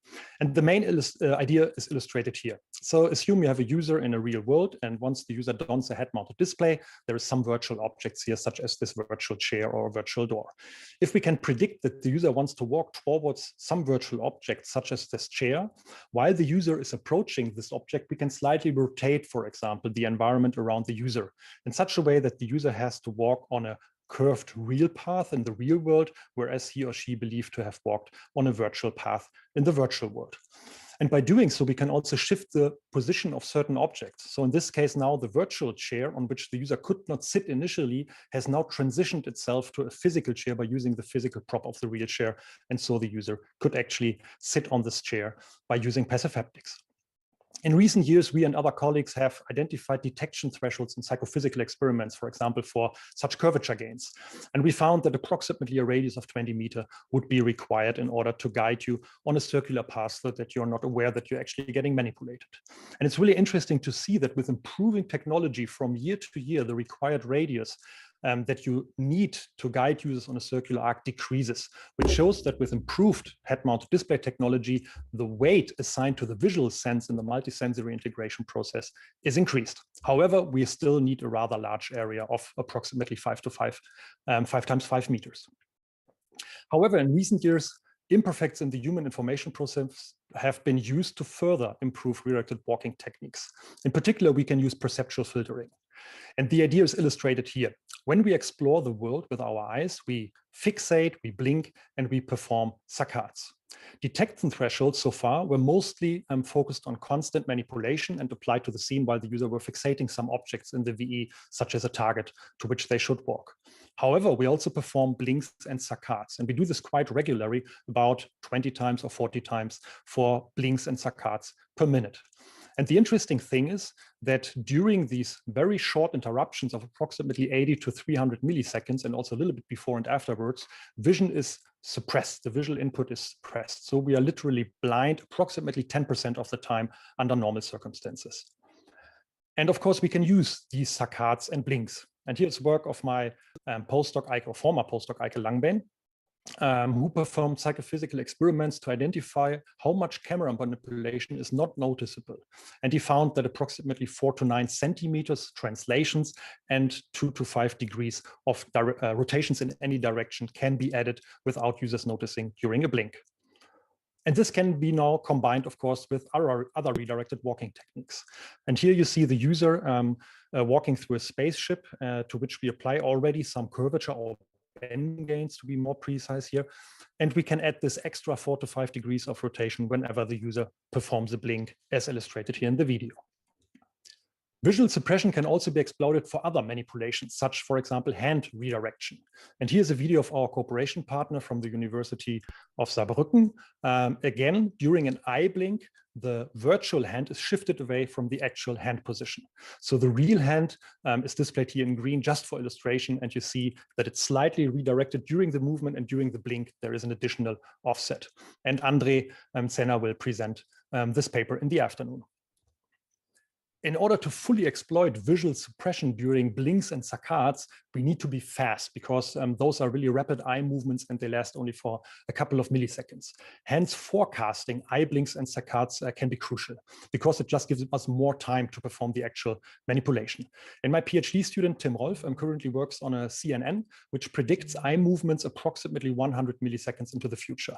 And as illustrated here in this diagram, this model takes for each frame the image, optic flow information, a depth image, as well as head and gaze information, and as an input, and it can then generate at the bottom right a fixation pool of potential locations where the user will gaze with corresponding probability assigned to them. And this works already pretty good, as illustrated in this video here. So on the right video, you see that red corresponds to the actual eye location, green is the prediction, and blue is the baseline, which is the gaze point 100 milliseconds ago, if we want to predict the new gaze position 100 milliseconds in the future. We are currently a little bit better than the state of the art in predicting gaze, but still not optimal for predicting saccades and blinks. Therefore, we currently exploit reinforcement learning and negative rewards for example, missed blinks and saccades. And one of the essential ideas is here that in case we can actually predict that the chances for a certain saccade or blink are very high, we can evoke such eye movements, for example, by using some manipulation in the periphery, like in illumination, and thereby attracting the attention of the user and forcing a saccade or blink, which can then be used to change the scene. Next, I would like to show you how selective attention, such as inattentional blindness, can be used. And this is clearly inspired by work of Evan Zuma Rosenberg from the University of Minnesota, who used the concept of change blindness and impossible spaces to change the layout of the virtual environment in such a way that it fits the tracking space for redirected walking without users noticing. And here's an example of a user in a spaceship who grabs a virtual sphere, which is represented in the real world by a physical sphere.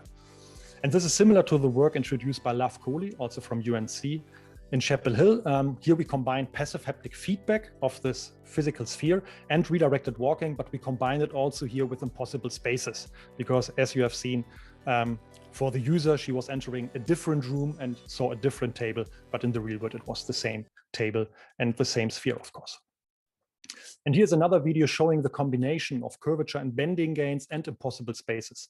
And these approaches are all combined by Curvature Games, which is a startup for location-based virtual reality experiences, and which was founded by my former postdoc, Eike Langbeen.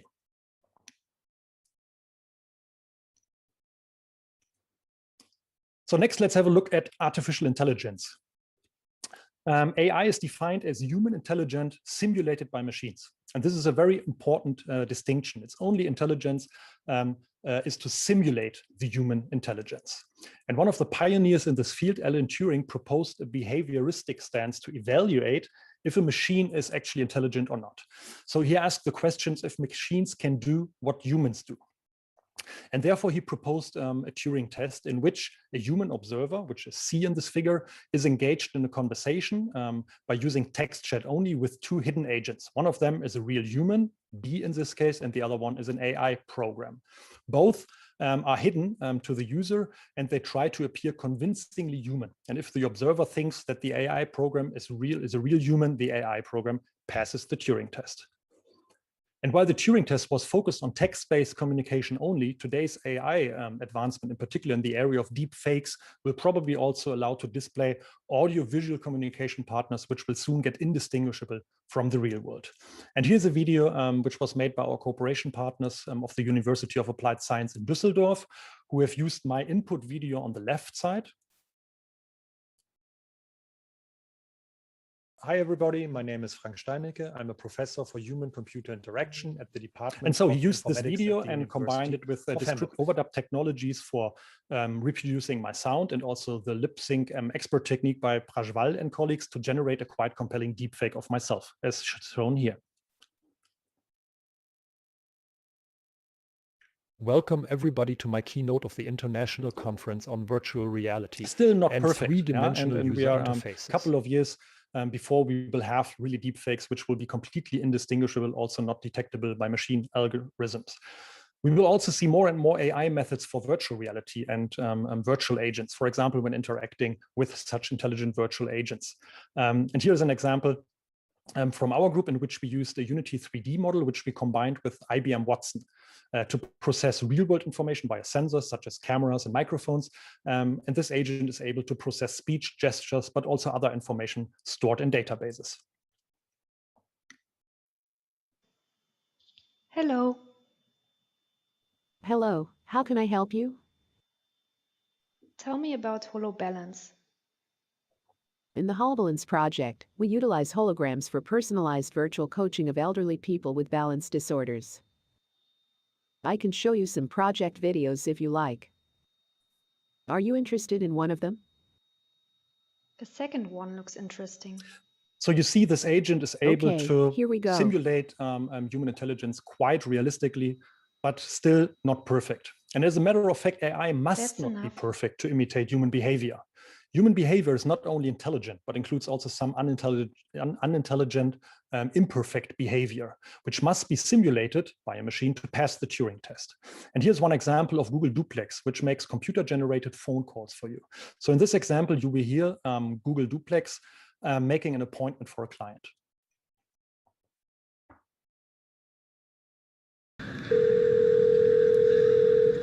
So how can I help you? Hi, I'm calling to book a women's haircut for a client. I'm looking for something on May 3rd.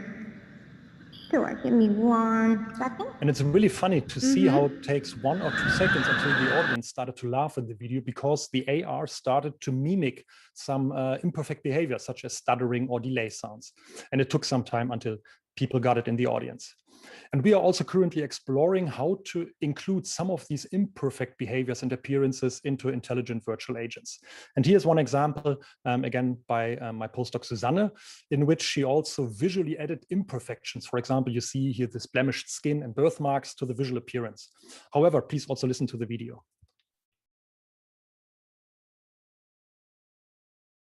Hi, Louise. Have you seen Frank today? So you might have seen after Susanna asked this agent if she has seen me, her eyes were going up and to the right, which corresponds to visually remembering. So this would suggest that this agent had to think about the correct answer, which of course in AI does not necessarily has to. There was also some stutter and delay sounds such as which also suggests some uncertainty in her answer. And finally, she was rather imprecise by stating that it was around noon. So something that we would do as humans, but probably not as agents. So, and we believe that these imperfections can be used to improve natural communication, but also trust and social presence when interacting with intelligent virtual agents. And using such imperfect intelligent virtual agents might also be an interesting approach to towards explainable and transparent AI, since uncertainty of the results, for example, of a machine learning algorithm, could be shown by an IVA in a more natural way. So lastly, I would like to briefly talk about the Internet of Robotic Things, which brings together autonomous robotic systems with the Internet of Things.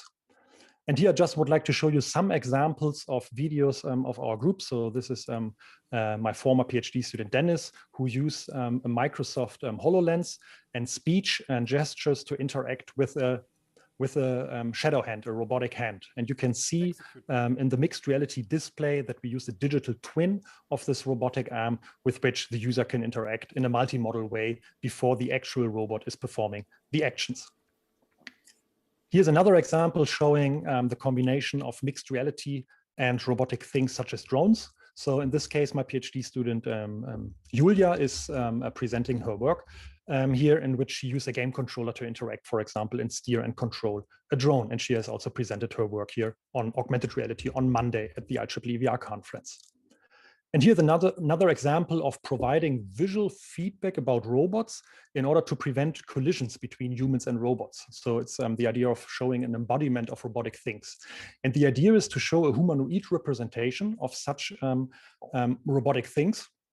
And the idea is to provide them with this humanoid representation to increase the naturalness, for example, in order to prevent a collision between a vacuum robot, an autonomous car, or any other robotic thing.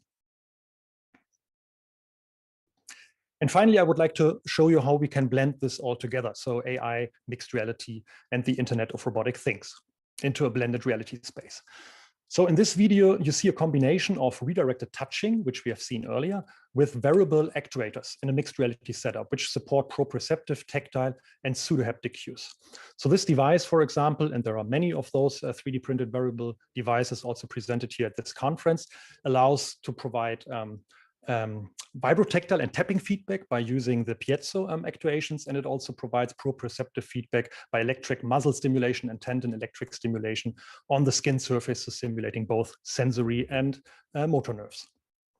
And this is just a video of how this can be combined. And again, we have a multisensory integration process, which is not perfect for the individual stimuli, but results in a very holistic, realistic touch experience if combined in a multisensory way. And the last example I would like to show today is, again, a blending of intelligent virtual agents, Internet of Robotic Things, and mixed reality. And this is work which was done together with Gerd Bruder from the University of Central Florida, who has also brought a lot of inspiration from the work by Greg Welch's group.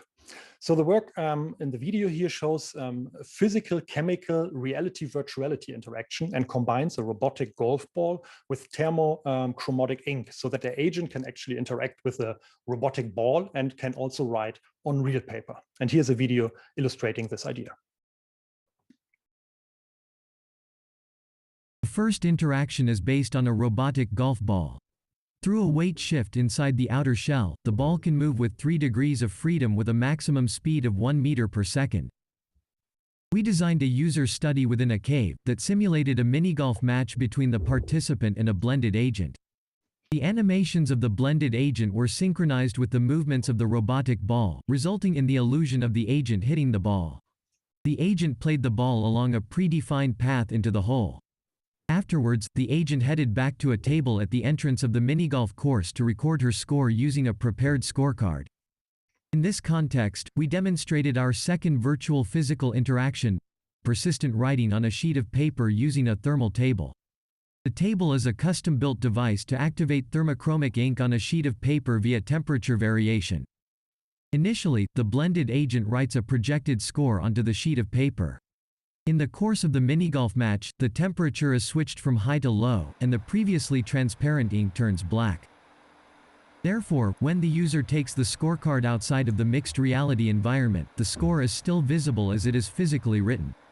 Participants of the study described the experience as fascinating, more realistic, and memorable.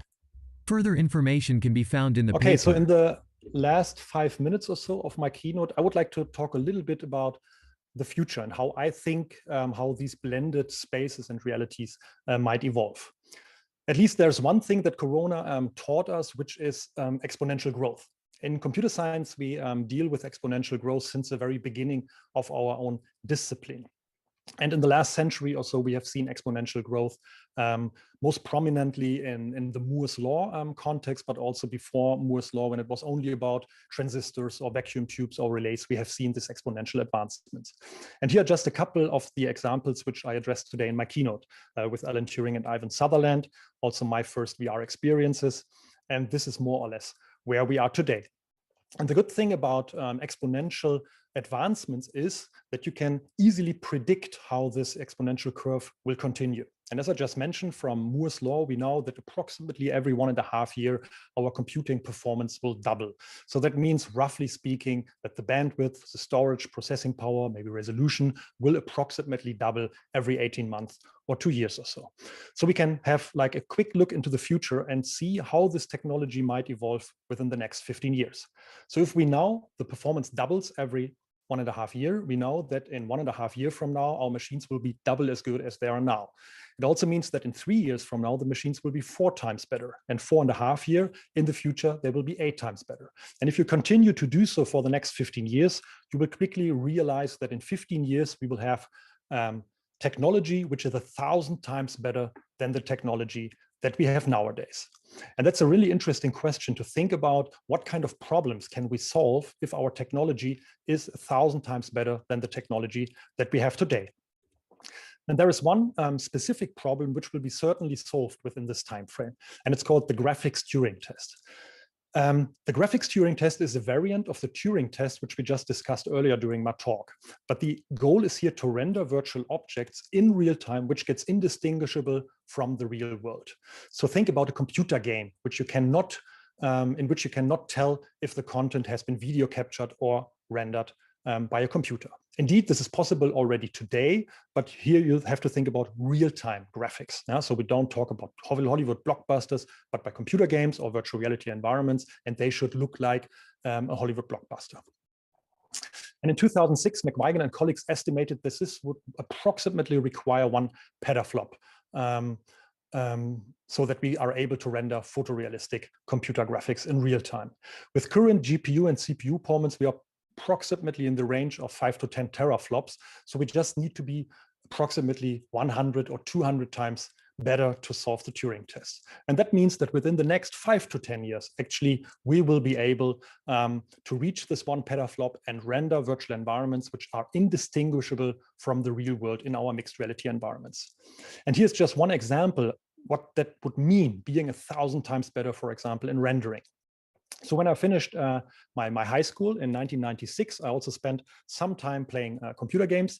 And back in that time, Tomb Raider was kind of the one of the most amazing games. And back in 1996, Lara Croft's rendering in real time looked like this. Then approximately 1.5 decades later, Lara Croft was already looking like this. And another 3 years later, in 2016, Lara Croft was looking like this. And if you just think about being 1,000 times better in real time, like this rendering, it really gets clear that in the future we will be able to render virtual environments which get indistinguishable from the real world, which we display in our mixed reality technologies. And of course, there's a lot of ethical questions and societal challenges which come to this, as we already observe in deepfakes, for example. But also the form factor of our head-mounted displays will evolve, and we'll observe new form factors such as contact lenses. And most big players in the field have already filed in their patents for some smart contact lens or smart glasses.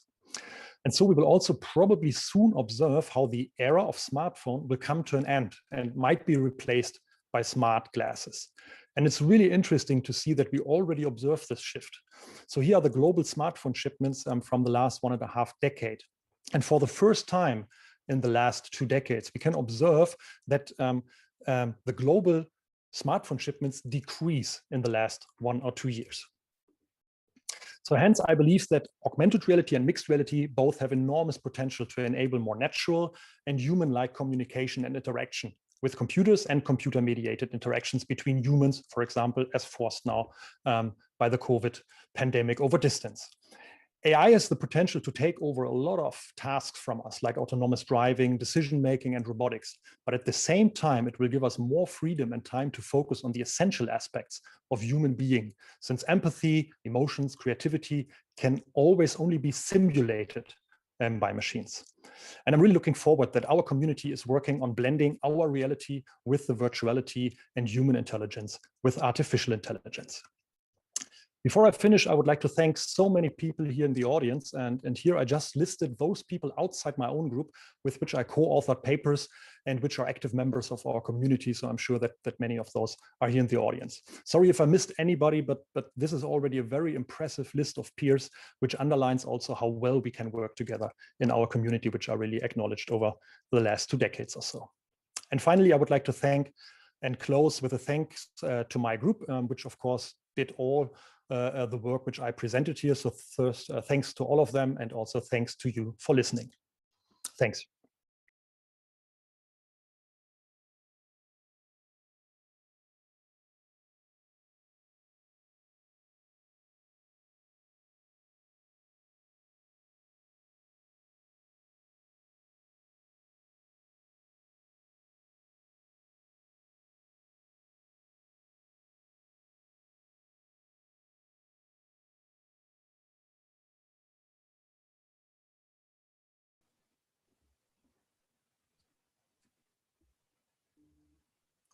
Okay, so thank you very much, Frank, for this awesome presentation. So I guess we got a lot of dancing screenshot on Discord. So perfect. Yeah, so this was a success.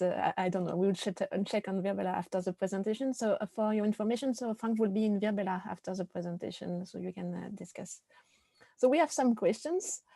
So I will start with a question from the general chair, Joachim. So Frank, do you think that Milgram's continuum still provide a good model of the application we can do?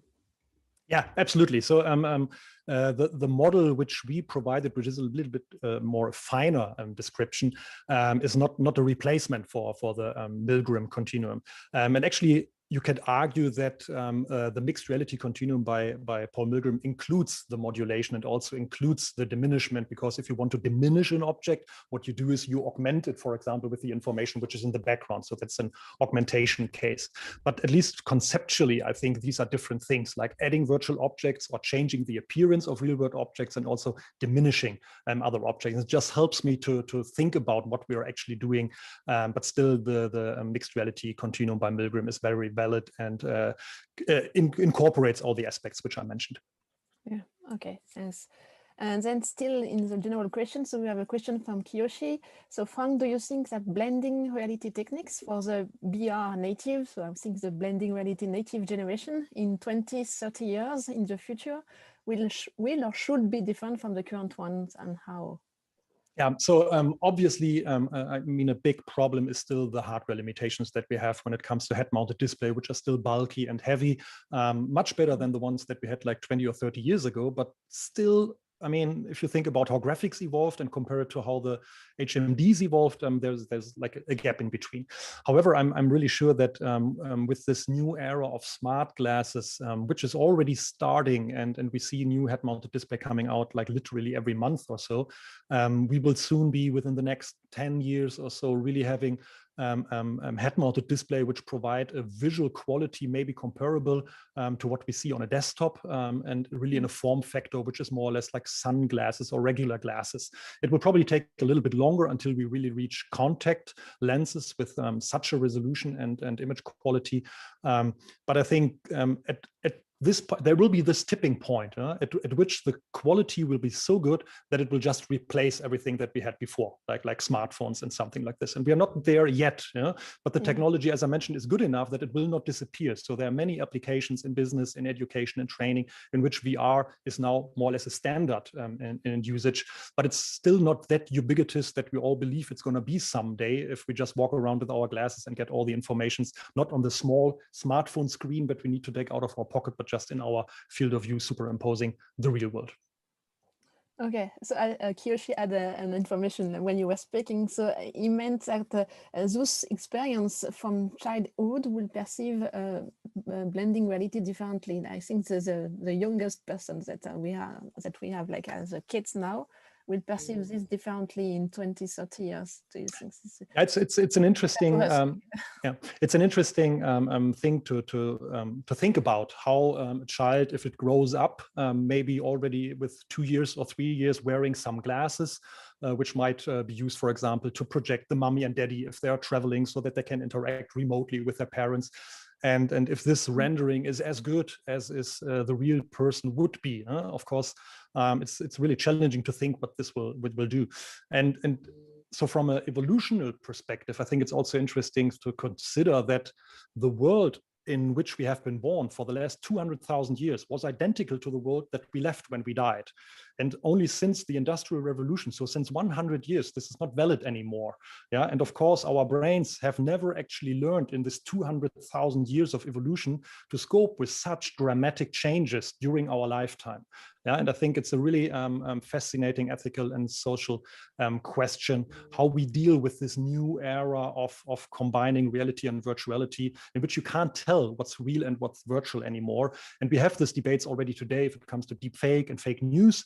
And those debates will probably even be stronger if the virtual objects are just surrounding us and we don't know if they are real or virtual. Yeah. Yeah, and do you think, like in terms of ethics, that we should, like in the community, maybe handle some ethical questions, I guess, like regarding all this new evolution, like fake avatars, etc. Do you think that is something that we should handle like very soon? I mean, we have ethics since a couple of years also in the call for papers, so that's at least something that we as a community acknowledge. However, I still believe that we have way too less experts from philosophy or ethics in our community. So in our department at the University of Hamburg, which is really nice, we have an ethic expert, a philosopher in psychology in the Department of Informatics. She's not an expert in virtual reality, but an expert in big data and AI. And we really acknowledge the discussion that we can have really with an expert on the field and not just by thinking as a computer scientist about what kind of ethical questions we should have. Of course, we should ask us these questions, but I think we also need experts from the other sides who help us also to addressing these ethical, moral, and social questions. Yeah. I guess this was related to the next question, which is like, do you think that switching is from Katarina? Do you think that reaching a level of rendering 1,000 times better than what we have currently can be kind of dangerous somehow? I would say instead of like eating some walls, but there's some other. Yeah, I mean, I think in particular these questions: should I always know if the things that I'm seeing are real or not? And if I say real or not, I mean computer generated or virtual. And this is actually a question which we should ask ourselves already today. If you just buy any magazine, you know that the male or female person displayed on the magazine are photoshopped. There are certain things change, but we are not informed about this officially. So we see something and we just expect it's real. And of course, this is a danger for the younger generation if they grow up with this information. And this applies, of course, also to virtual reality. I assume at one point, if virtual reality is getting more ubiquitous, we will have to answer these questions, which are already there now, but which are not so maybe perceived as dangerous or critical as they might be perceived once we don't have like a printed piece of paper or something on the screen, but something which is kind of together with us in our surrounding, and in the worst case also interacting with our physical surrounding. Yeah, yeah. And there is a question still relating to this evolution. So Michael is asking if processing gets like 1,000 times faster, does HCI needs to evolve in the similar speed?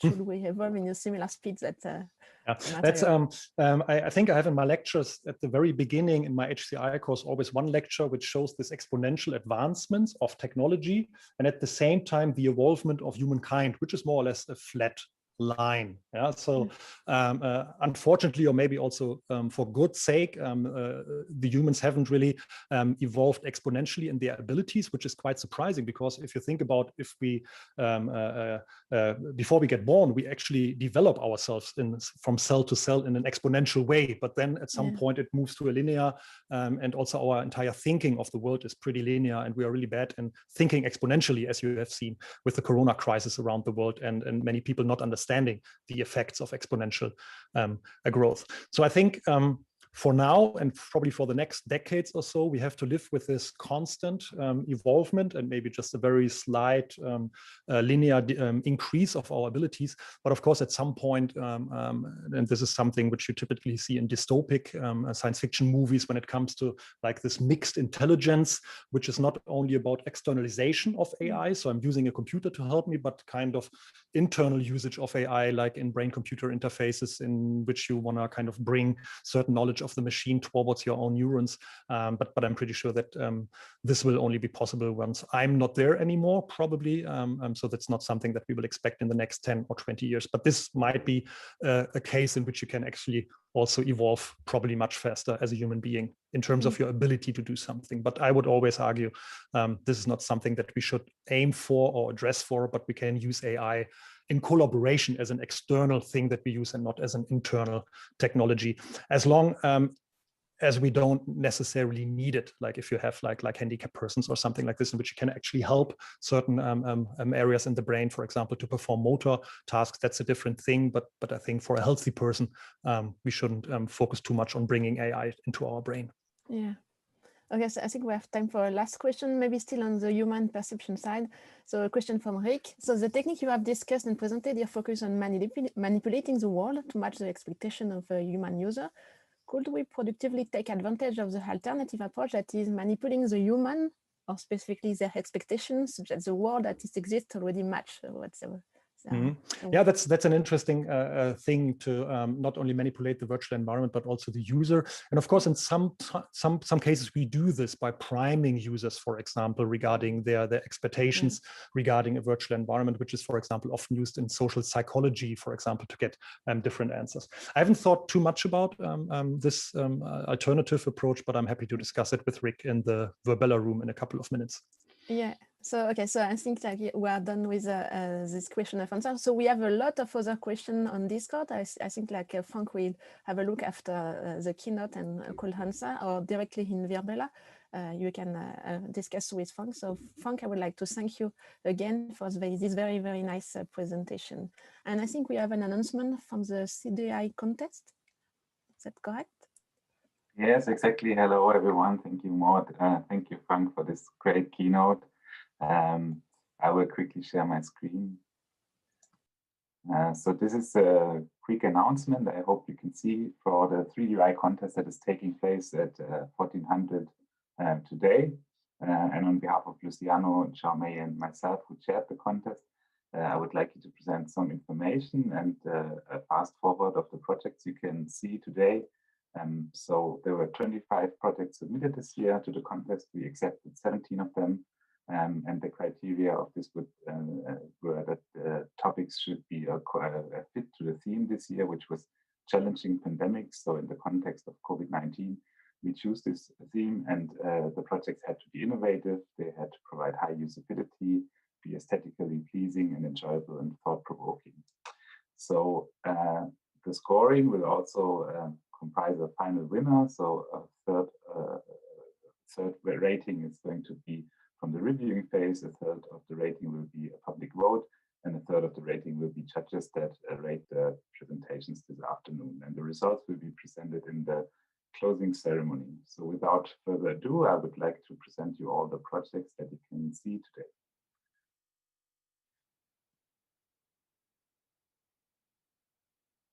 Hi, we are Daniel Holt, Jaume, and Luciano Soares, and we welcome you to 2021 3D UI Contest Fast Forward that presents 3D UI contest projects. This year, we have 17 projects selected among 25 submissions. Those projects are exhibited in Expo Hall A, and the authors will be available today at the booths at 2 p.m. Lisbon time to answer any questions and present their projects. The theme of this year was the COVID-19 pandemic. Projects had to directly or indirectly help to manage and cope with the pandemic situation in indirect or indirect fashions with their 3D user interface projects. Please do not forget to vote for your favorite projects. The link will be presented at the end of this presentation. Please enjoy the presentation. The teams look forward to welcoming you in their booth.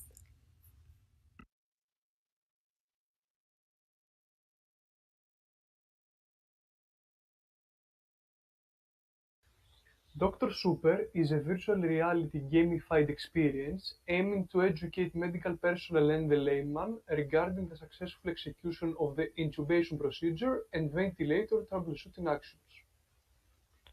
Our implementation places the end user into a simulated intensive care unit where he or she is able to learn about these processes and apply that knowledge into practice.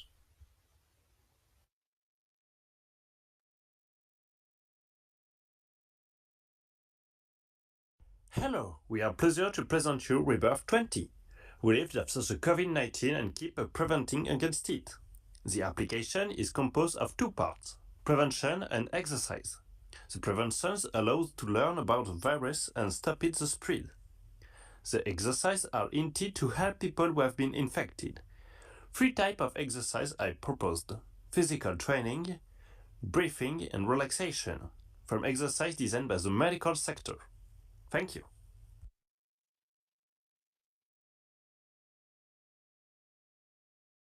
The Pickwick Protest is a geolocation AR app. We aim to support the civil rights movement in showcase how Black people fight for equality. We applied 3D models and animations to recreate the 3 most dramatic confrontations, and designed a timeline to integrate several valuable archived historical videos and images. Besides, this app will also help students study remotely and independently during the COVID-19 pandemic.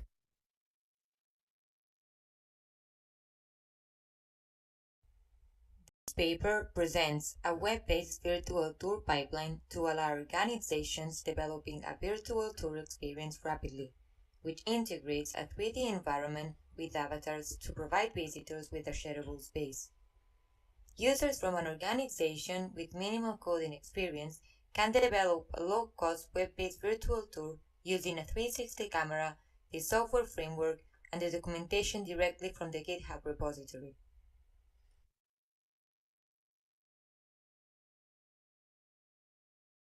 Hello, we present an alternative to video conferencing that allows enriching a conversation by the sense of others' proximity.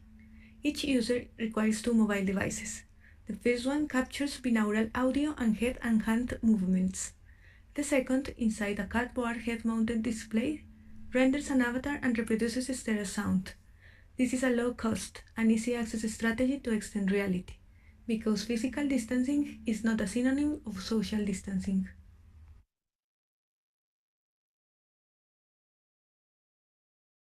Recent events have resulted in the need to provide quality educational lessons remotely.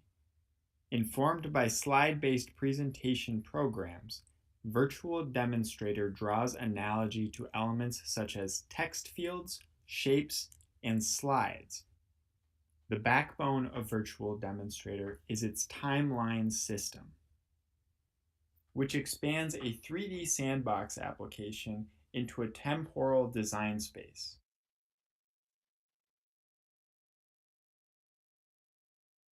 We present a remote adversarial virtual reality game that simulates COVID-19 infection spread and protection protocols inside the 3D environment. The game visualizes the results and effects of the transmission on NPCs walking around the supermarket. The two opponent players can be informed about the different directions of the airborne virus transmission and the safety guidelines while trying to achieve their goals respectively. Real-time simulation results are visualized for educational purposes, while in-game challenges provide additional information about the virus.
Virtual reality system for invasive therapy is a system to help doctors plan invasive therapies by risk estimation, navigation, and realization.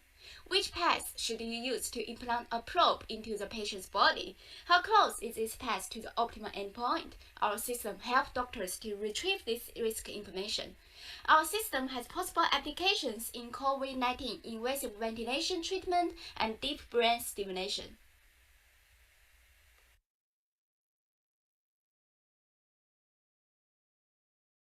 In this paper, we present the old, real-time, multi-peer, immersive communication system.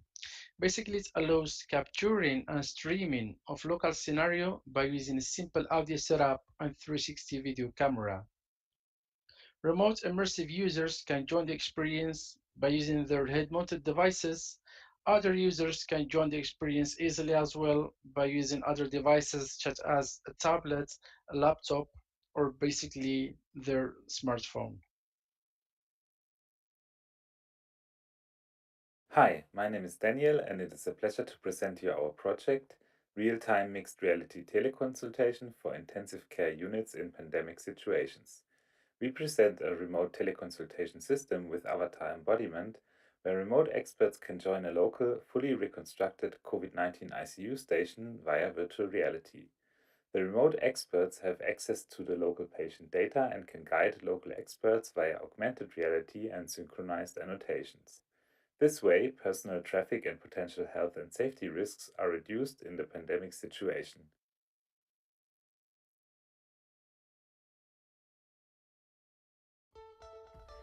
based on the immunology concepts from vaccine working mechanisms, targeted immunotherapies, and an inspiration from the classic science fiction movie Fantastic Voyage, we set our narratives inside a lymph node of the human body, where a user drives a nanobot to deliver COVID-19 vaccine particles to specific groups of immune cells called antigen-presenting cells, which trigger an immune response against the virus.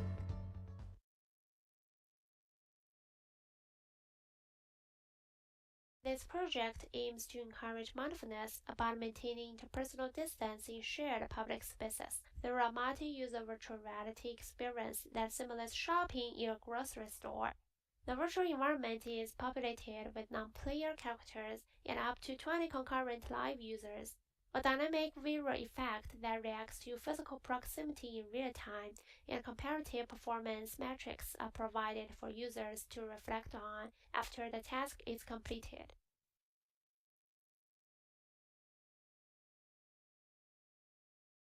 We present a VR system to train healthcare professionals to assemble and speedy an emergency pulmonary ventilator for COVID patients developed in Brazil by University of São Paulo. The system is composed by a conventional VR system, and each assembly step is presented by an avatar, assisted by animations, and the user receives completion status and precision feedback through controller vibrations and visual aids.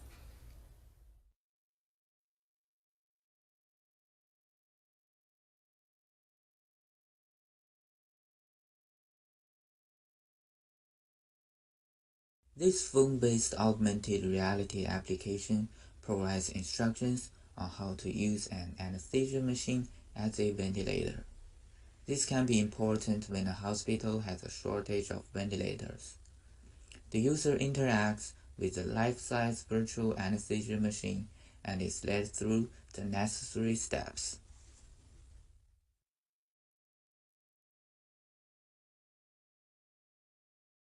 COVIS is a tool using datasets to compare COVID-19 pandemic trends in New York City. Users can manipulate 3D maps, regard height variance attributes of infection rates, select zip codes to identify detailed information while viewing traffic rates, add new 3D maps to the virtual environment for comparative analysis,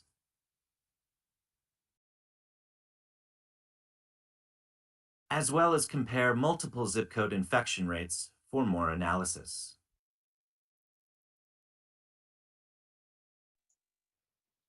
Okay, so I hope you all enjoyed the presentations, and I hope you all take a look at Expo Hall A at 2 o'clock to see the projects, which I think are a good demonstration of how our community can also contribute to the current situation in a positive way, of course. Okay, so thank you all. Thank you, Frank, for this excellent presentation. And so you will be in Virbela, so you can look for Frank directly just by scrolling the names of the participants, or maybe you will be in the auditorium A to start with, and then maybe in another place just after some discussions. So thank you again.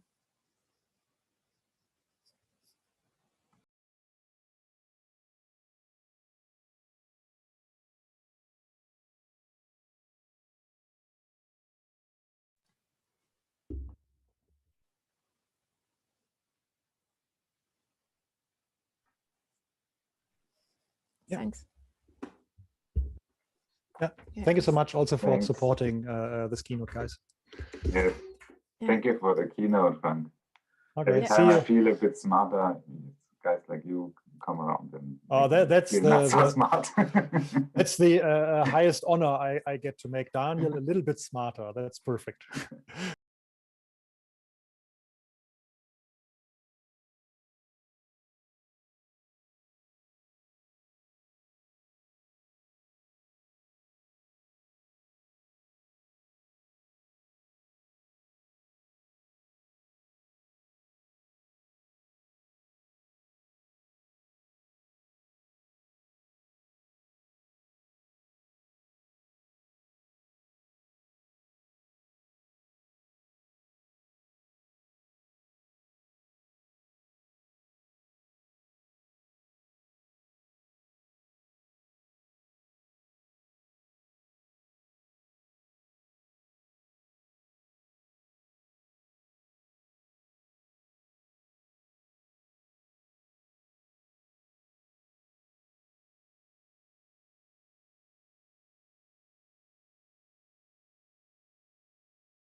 Hello, everyone, and welcome to the session on redirected locomotion.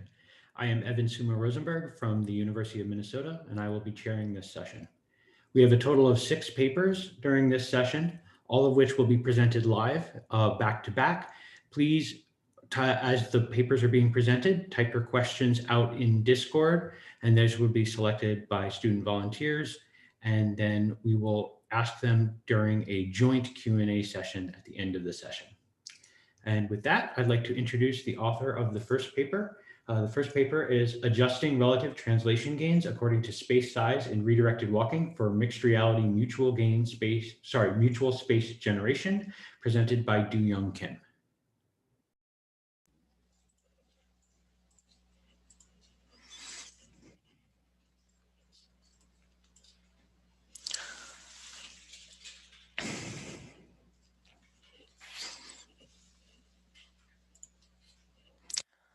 Hello everyone, this is Do-Young Kim, and I'm currently attending the PhD program at KAIST UVL Lab. I'm happy to present our work adjusting relative translation gains according to space size in redirected walking for mixed reality mutual space generation. In this study, we propose the concept of relative translation gains, a novel redirected walking method, to create an optimized mutual movable space between the AR host reference space and VR client's remote spaces. Asymmetric remote collaboration based on AR-VR HMD draws attention due to the increasing demand for on-tech meetings with co-presence. And for this, it is necessary to create a mutual space based on the host reference space while understanding the client's heterogeneous remote spaces. Our research came up with how we can modify the VR client's original movable space for merging this to the mutual space more adaptively. For this, we focused on applying translation gain in redirected walking, which has the effect of adjusting lengths without coordinate distortion. By applying previous study results about translation gains in redirected walking, we can increase or decrease the VR client space, while the space aspect is fixed as the original one. One step further, we wonder it will be better when we can modify only one axis, like this, or to increase or decrease the width and depth by different ratios for a more mutual space adaptive transformation. And this concept is relative translation gains. Relative translation gains refer to a pair of translation gains consisting of 2 different translation gains applied to each axis of the floor. In order to apply relative translation gains, it is necessary to estimate the threshold range, which VR clients cannot notice. We define 2D translation ratio, alpha t, as the ratio between x-axis translation gain and y-axis translation gain. Before we estimate the range of 2D translation ratio, we try to figure out the major factor which might influence this range. Relative translation gains are proposed to match the VR client's remote space to the mutual space more adaptively. So the mutual space to which clients access may be a large conference hall, as IEEE VR auditorium where we are in, or in some cases, clients might be teleported to a smaller meeting room like this. We also find some research that users' length perception in VR differ according to the size of virtual environment. So we set our research question as, how do relative translation gain thresholds differ in relatively larger and smaller reference space? For this, we use 2 different sizes of VR conference rooms as a reference space, where the larger conference room is 4 times bigger than the smaller one. We recruited 20 participants and used the pseudo 2AFC method for estimating the threshold. We designed 5 paths for participants to experience various perceived speed from given relative translation gain conditions, and each participant experienced both larger and smaller room conditions. Results show that the probabilities of larger responses to all relative translation gains in the larger VR conference room were significantly lower than the smaller one, which confirms our hypothesis. This left figure shows the result of feeding the participants' responses to the psychometric function. The threshold range estimated by applying the 25%, 75% criterion is shown in this right figure. And in a larger conference room, when one axis perceived speed is the same as the actual speed, the other axis perceived speed can be 15% slower or 29% faster than the actual speed. In the case of smaller conference room, the other axis perceived speed can be 32% slower or 16% faster than the actual speed. And this indicates that for remote clients connected to the larger reference space, relative translation gains can be increased more to utilize a VR space bigger than their rear space. Reversely, it can be decreased more for a smaller reference space than a larger one. Using relative translation gains as a space modification term, we can generate more wide and optimized mutual movable space for MR remote collaboration compared to the one-to-one square intersection method. And we discussed our result induced by the difference in the horizon's location in a virtual environment according to its space size. When the angle of declination theta decreases, perceived distance in VR is biased to be larger, and which aligns with our results. Based on this insights, we will estimate a more precise threshold range according to the mutual space configuration, such as more diverse size and shape conditions, and existence of mutual objects, etc. In addition, the effect of relative translation gains on VR thickness was not clearly identified in this study, but our future studies will clarify this more closely. The contribution of our study is threefold. First, we introduced a novel redirected walking method called relative translation gains that applies different translation gains to the floor's each axis. Second, we show that in order to optimize the effect of relative translation gains, their values should be adjusted according to the size of virtual space deriving from the reference space. Lastly, we suggest how our findings can be applied as a space modification term to generate a mutual space optimized for both the AR host and VR clients in asymmetric MR remote collaboration system. And thank you for your attention, and feel free to ask any questions.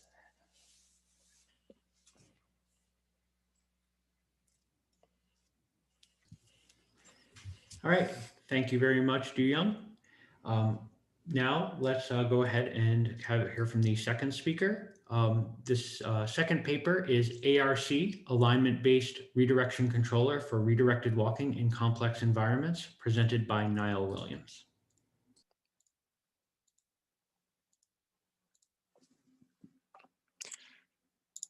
Hi, I'm Niall. I'm a PhD student at the University of Maryland, College Park. In VR locomotion, the user explores a virtual environment while located in a different physical environment. It's common for the layouts of these environments to be different. This leads to a fundamental problem where a clear path in the virtual world may correspond to an obstructed path in the physical world. Redirected walking helps to alleviate this problem. It works by slowly rotating the virtual environment around the user while they walk, which causes them to adjust their position. We can use this to steer the user in the physical environment. The speed of the virtual rotations is controlled by parameters called gains. Redirection controllers determine how to apply these gains in order to steer the user. For a given virtual path, there may be many valid physical paths that the user can be steered along. The controller tries to steer the user on paths that minimize the number of collisions. Many controllers have been developed over the years, including steer to center and controllers based on potential fields and reinforcement learning. Different controllers have different assumptions which constrain their decisions. We consider controllers with the following assumptions. There's one user located in a physical and virtual environment. The controller can apply rotation, translation, and curvature gains. And the controller makes steering decisions using only the info available on the current frame. Another common assumption of controllers is that the virtual environment is infinite and empty. This is usually done because we can't test our algorithms in every possible virtual environment. However, this assumption limits a controller's ability to avoid collisions because a large portion of information that's relevant to the locomotion problem is essentially being ignored. To get around this limitation, we leverage alignment. Alignment is a concept of measuring the similarity between two environments with respect to some common feature. For this work, the common feature is the user's proximity to obstacles. Alignment is likely intuitive for many VR researchers, and it's probably something you've done even maybe informally, but to the best of our knowledge, this hasn't really been studied outside of a few recent studies by Thomas et al. Now let's see how alignment can be useful for VR locomotion. Consider this pair of environments. The black shapes are the obstacles and the cursor icon is the user. Because the layouts of the environments are different, if the user tries to walk forward in VR, they'll walk into the obstacle in front of them in the physical world. Now consider this new pair of environments. Notice again that the layouts are different. If the user tries to walk forward in this scenario, they can do so without walking into any physical obstacles. This is because the user's proximity to obstacles in both environments is similar on a local scale with respect to the user's position. So from this example, we can see that even environments can have globally dissimilar configurations, but that there can be regions of local similarity and that these regions lead to fewer collisions. So with this, we were able to develop our algorithm, which is our alignment-based redirection controller, or ARC. ARC compares the layouts of the physical and virtual environments and steers the user towards locally similar positions. It does this by first computing the distance to the closest obstacle to the left, right, and in front of the user. Then, the similarity of the environments is computed as the sum of the pairwise differences of these distances. ARC then aims to steer the user in order to minimize this sum. Full details can be found in the paper. So for example, in this scenario, our algorithm will steer the user towards the middle of the space between the left and right walls in the physical environment, and after some time, their proximity to obstacles in both environments will be the same. Here's a quick demo of user being steered by our algorithm. Here, they get steered away from the track space boundary to their right and towards the center of the track space. And then in the second example, they get steered away from the track boundary to their left and away from the obstacle in front of them while walking in a straight line in VR. And then as they approach the other edge of the track boundary, they again get steered away.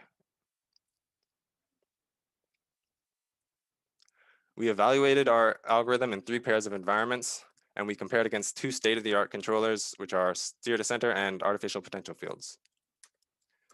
Here we can see a simulated user being steered by ARC, steer to center, and potential fields in an identical physical and virtual environment.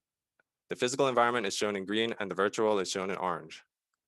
Notice that when steered by ARC, the user's position in the physical world eventually matches their position in the virtual world, and they experience no more collisions. The other controllers, however, continually incur collisions because the user state in the 2 environments is constantly mismatched.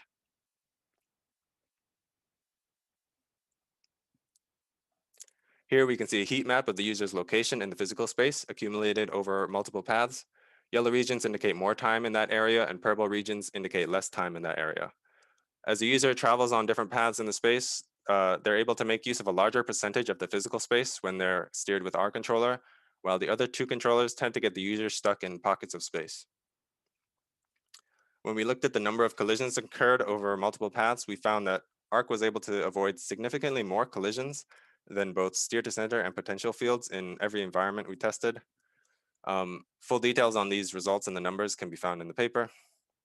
And then interestingly, we also found that ARC is able to do all of this while steering the user with less intense gains. So normally, a more intense gain corresponds to a greater deviation between the physical and virtual paths, which means that we can steer the user more in the physical world. But this comes at the cost of increasing the chance of simulator sickness because the rotations of the virtual environment around the user in VR becomes more obvious and it becomes faster and more obvious. So there's a trade-off between the rotation speed, how much we can steer the user, and how comfortable they are. So normally those 2 things are at odds. But here with our algorithm, we were able to achieve better results while also steering the user with less intense gains. So it creates a more comfortable experience too. So in conclusion, we showed that the physical and virtual environments can be globally dissimilar but have locally similar configurations, and that steering the user towards these physical locations that are locally similar to the virtual location can have significant benefits. In particular, Our algorithm achieves significantly fewer collisions. It allows the user to explore a larger percentage of the physical environment, and it steers the user with less intense gains, which creates a more comfortable experience. We hope that future work in this area will make use of alignment, since it's been shown to be powerful for virtual locomotion. And really quickly, we open source this code. There's a library that we're working on, and we'll continuously update it. github.com/Pasumi. If you want to work on any of this yourself, it's free and available. Thank you, and I'm happy to take any questions at the end. Thank you, Niall. Okay, now let's go to the third paper in this session. This is detection thresholds with joint horizontal and vertical gains in redirected jumping, presented by Yi-Jun Lee.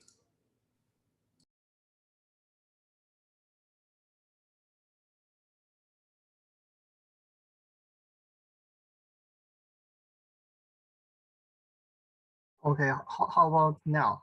How about my slides? Okay. Hello, everyone. I'm Yi-Jun Lee from Beihang University. It's a great honor to give the presentation here. Today, my partner Derong Jin and I will introduce our paper, Detection Thresholds with Joint Horizontal and Vertical Gains in Redirected Jumping. Nowadays, free movements in virtual environments are essential for many virtual reality applications. However, traveling in the virtual space is highly constrained by the limited physical tracking space.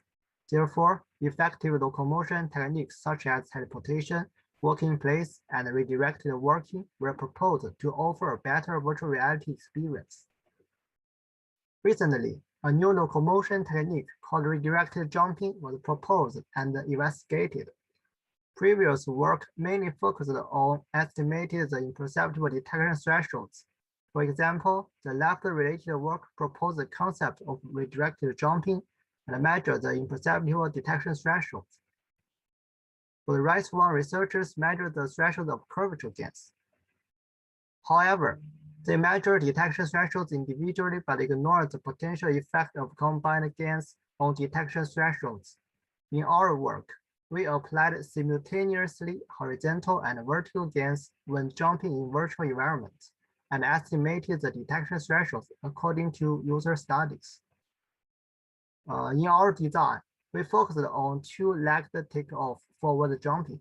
Firstly, we divided the jumping process into 5 states, which is the same as the previous work, and applied redirection during the ascending and descending states.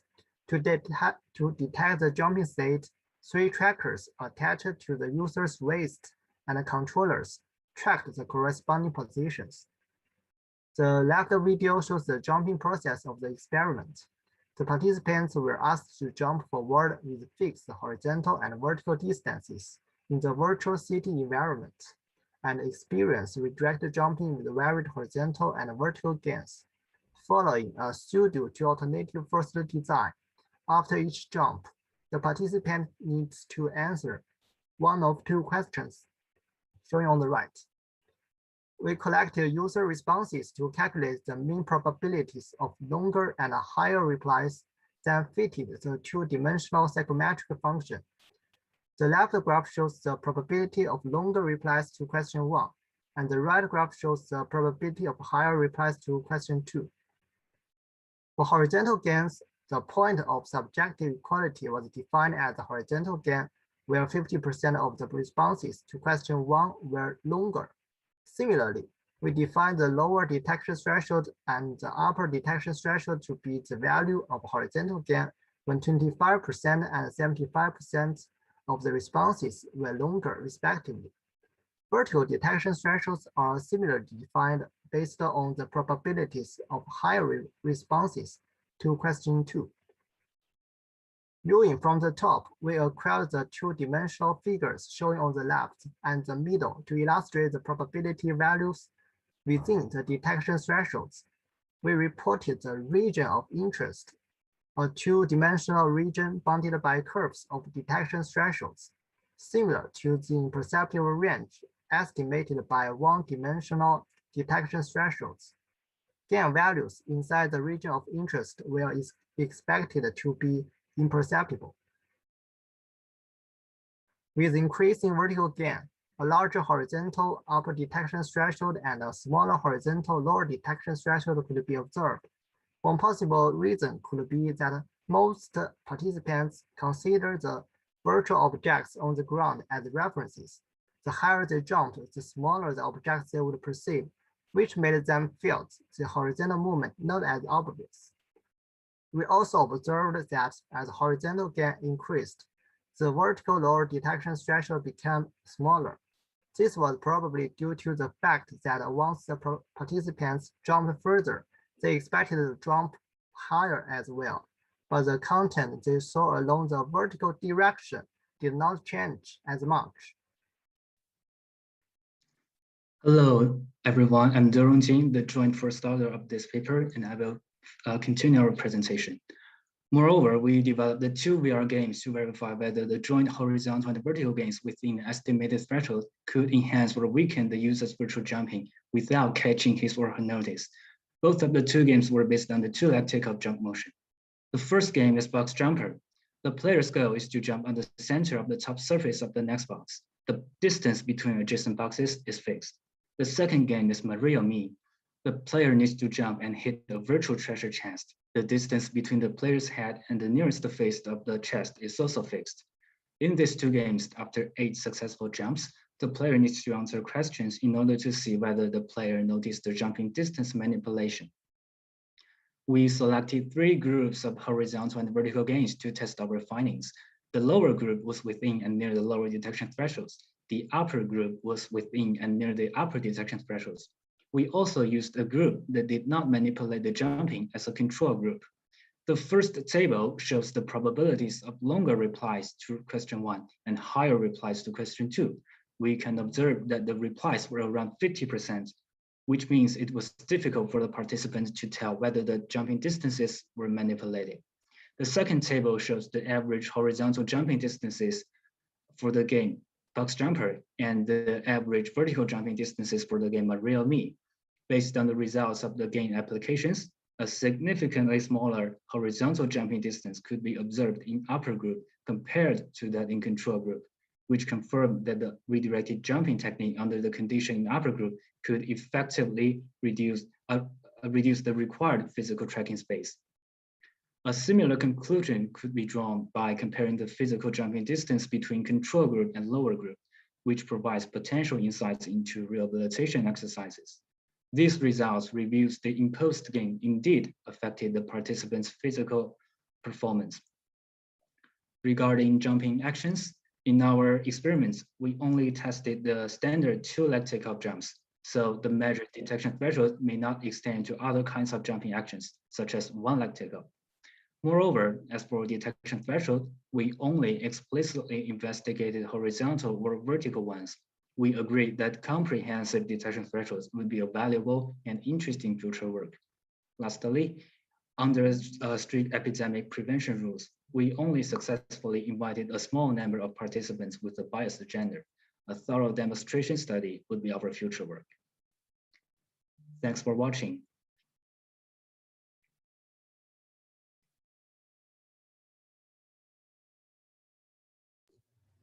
Okay, thanks to our last speaker. Our next paper is Dynamic Density-Based Redirected Walking Towards Multi-User Virtual Environments, presented by Yue Shin.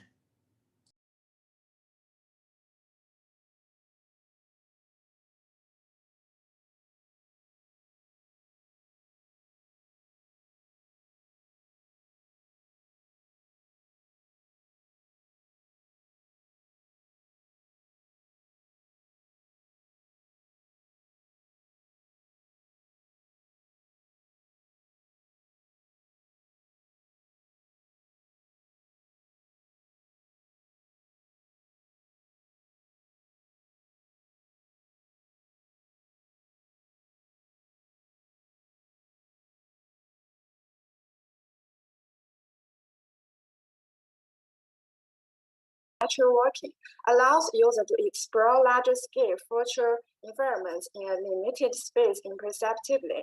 As the figure shows, 5 users are sharing the same limited physical space exploring a virtual library. To realize the requirements of collaborative interaction and reduce the economic cost, more and more VR applications are shifting from a single-user immersive experience to a scene that supports multi-use sharing.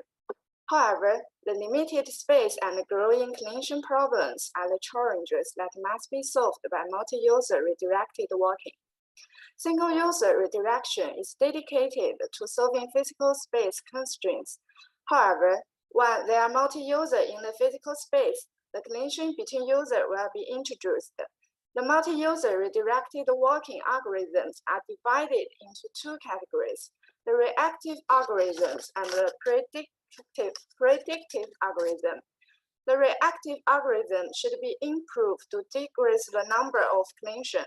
The typical predictive algorithm has the disadvantage of longer computation times and higher dependence on training data sets. In order to solve the above problems, we propose the dynamic density-based multi-user redirected working algorithm. We define a standard density function to determine whether users are gathered. The users in a high-density area are guided to open area. Because of the standard function, a dynamic user distribution with high center density and long boundary density will be formed eventually. The main contribution of this paper include propose a novel dynamic density-based multi-user redirected working method, which can effectively reduce the number of resites. Present a dynamic user density distribution adjustment strategy and a density-based gravity target sighting strategy. Secondly, I would like to introduce the methodology in our paper. The purpose of our method is shown. Then we'll introduce the implementation details by step.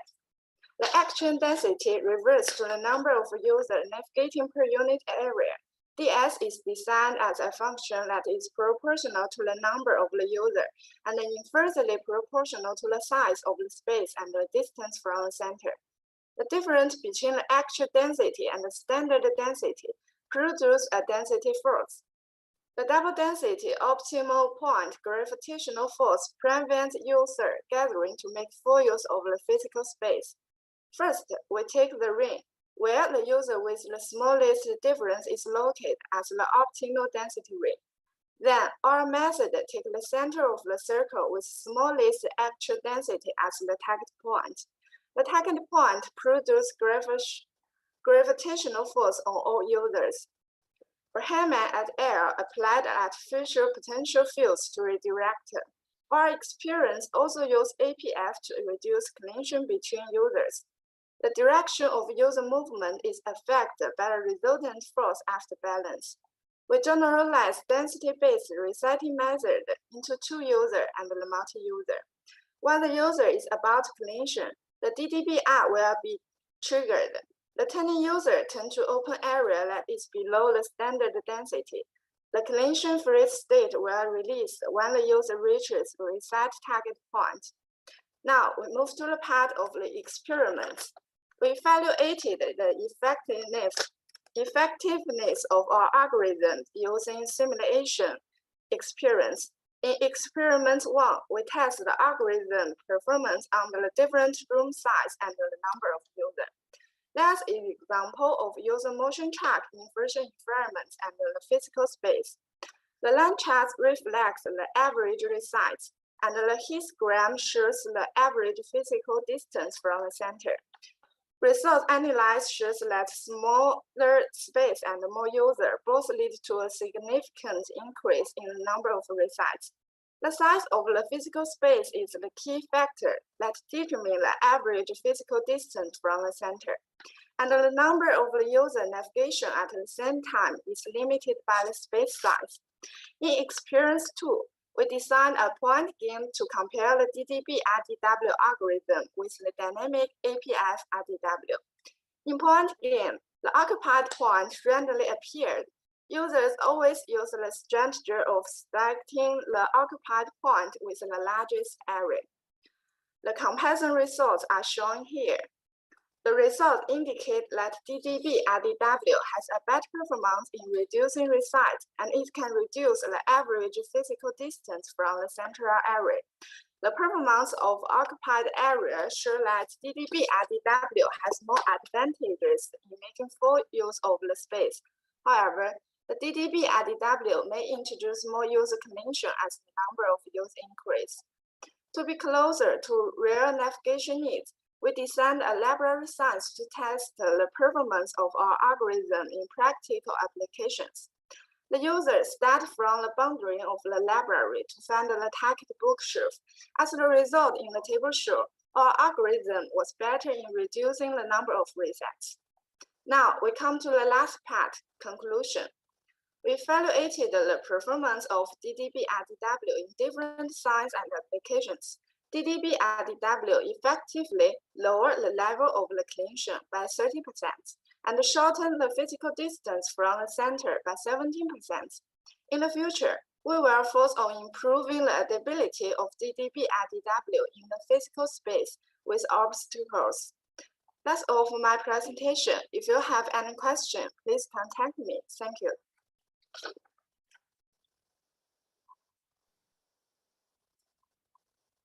Thank you very much. Our next talk is Live OBJ, Object Semantic Based Viewport Prediction for Live Mobile Virtual Reality Streaming, presented by Sheng Wei. Thank you so much for the kind introduction. Hello, everyone. This is Sheng Wei. I'm assistant professor from Rutgers University, and I'm happy here to present our work on live viewport prediction. And this is jointly done with my students, Xiang Feng and Zeyang Bao. So here we're talking about the 360-degree immersive video captured live and streamed to the user VR headset. During the video playback, the users can freely move their head and watch an arbitrary viewport on the 360-degree sphere.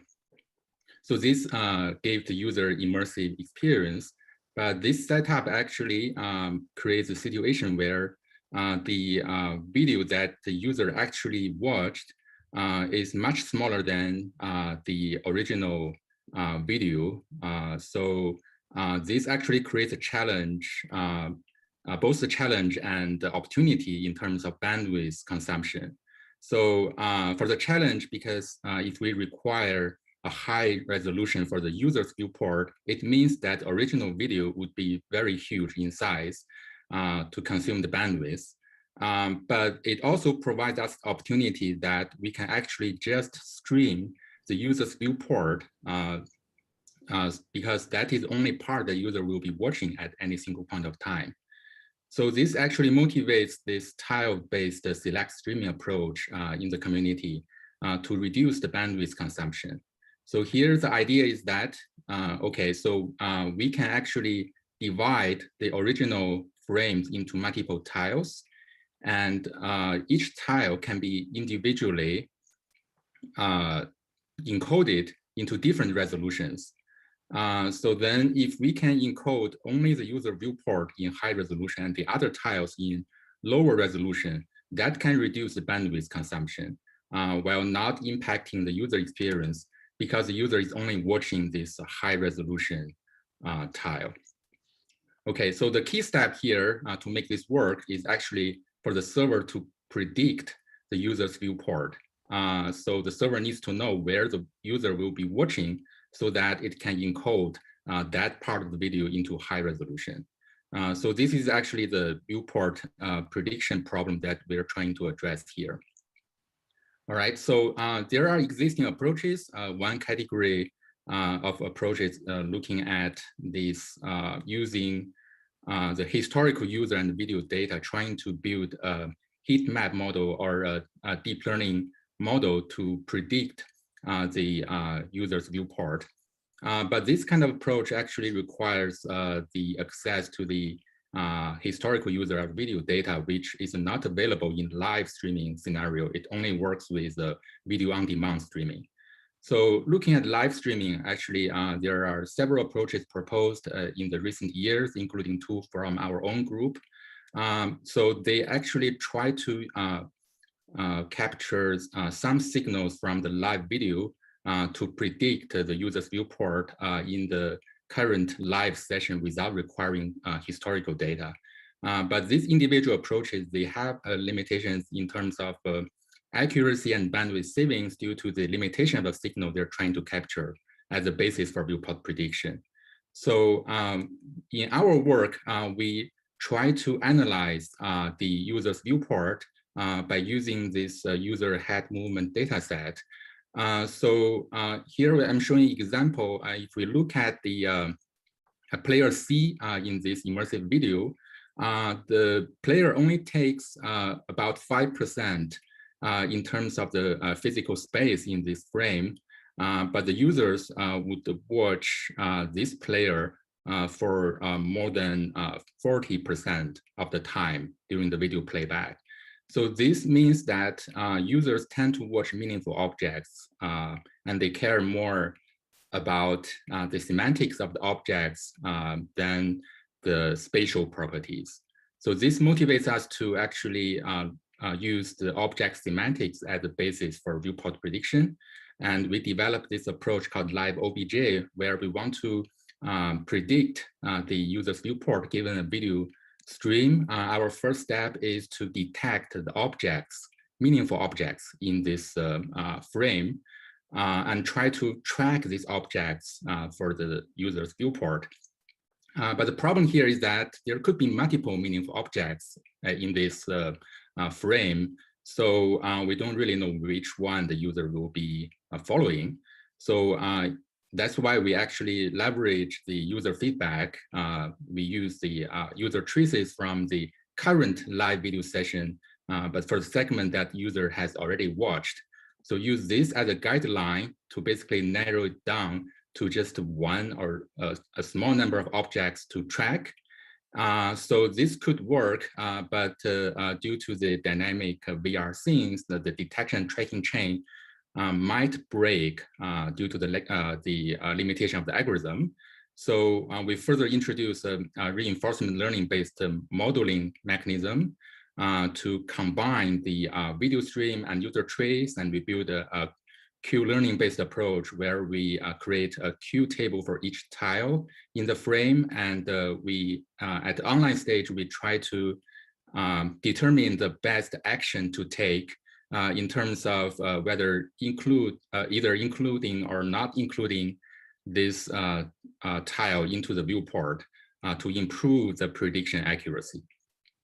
All right, so we implement this approach and we did evaluations using a public user data set and using the metrics of accuracy, bandwidth consumption, and processing delay.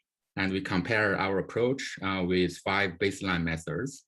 So we observed that our live OBJ approach achieves high accuracy with a low error duration, meaning even if there's a prediction error, it can recover from the error in a timely manner. This is very important for user experience. And also we observed that our approach achieves a low bandwidth consumption, about 50% of the original bandwidth. And we can get low processing overhead. In most of the frames, we can get below 200 milliseconds for each frame.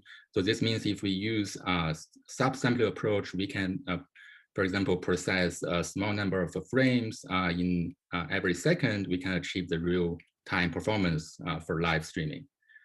So in conclusion, we target the viewport prediction problem in live VR streaming, and our solution is the object semantics-based method. And we achieve high prediction accuracy and low bandwidth consumption. And more important, our approach actually meets the real-time live streaming requirements. So last but not least, I would like to thank our sponsor, and also we open source our project on GitHub. We welcome the feedback from the community. Thank you so much for listening. Thank you very much. And now we have one more paper left to present in this session before moving on to the Q&A. The paper is Walking Outside the Box, Estimation of Detection Thresholds for Non-Forward Steps, and the presenter is Young-Hun Cho.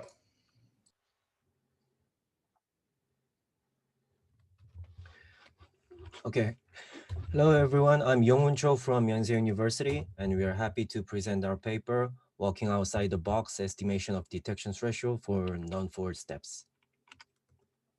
So redirected walking manipulates the user's viewpoint, creating a discrepancy between the physical orientation and the virtual viewpoint. By doing so, the user can explore a large virtual environment in a small physical tract space. So applying redirected walking or applying gains lead to efficient space usage and immersive experience. And gain is applied until the detection threshold, which is a boundary that the user does not notice the gain. But however, the most redirected walking algorithms focus on the forward steps. However, to unlock the freedom on locomotion in VR, we think the non-forward step should be included as a possible option. Such non-forward steps can be used in various situations. Sideward steps can be used when walking through a narrow path, such as wailing, or backward steps can be used while running away from the enemy or adjusting misled steps. In this work, we will measure detection threshold for non-forward steps. So we designed an experiment to measure detection threshold for non-forward steps. We tested it 6 cases where translation gain and curvature gain are measured for backward, left sideward, and right sideward step. We included the left and right sideward step separately because they might show different results. And there are 2 possible scenarios in the sideward step. The user's viewpoint can be parallel or perpendicular to the user's walking direction. When curvature gain is applied, the user unknowingly compensates for the rotated viewpoint. However, if the user's viewpoint is perpendicular to the walking direction, the user cannot compensate because they are not watching the walking direction. Therefore, we instructed the user to walk so that the viewpoint is parallel to the walking direction. For the detection threshold experiment, we needed to set up a gain range for translation and curvature gain.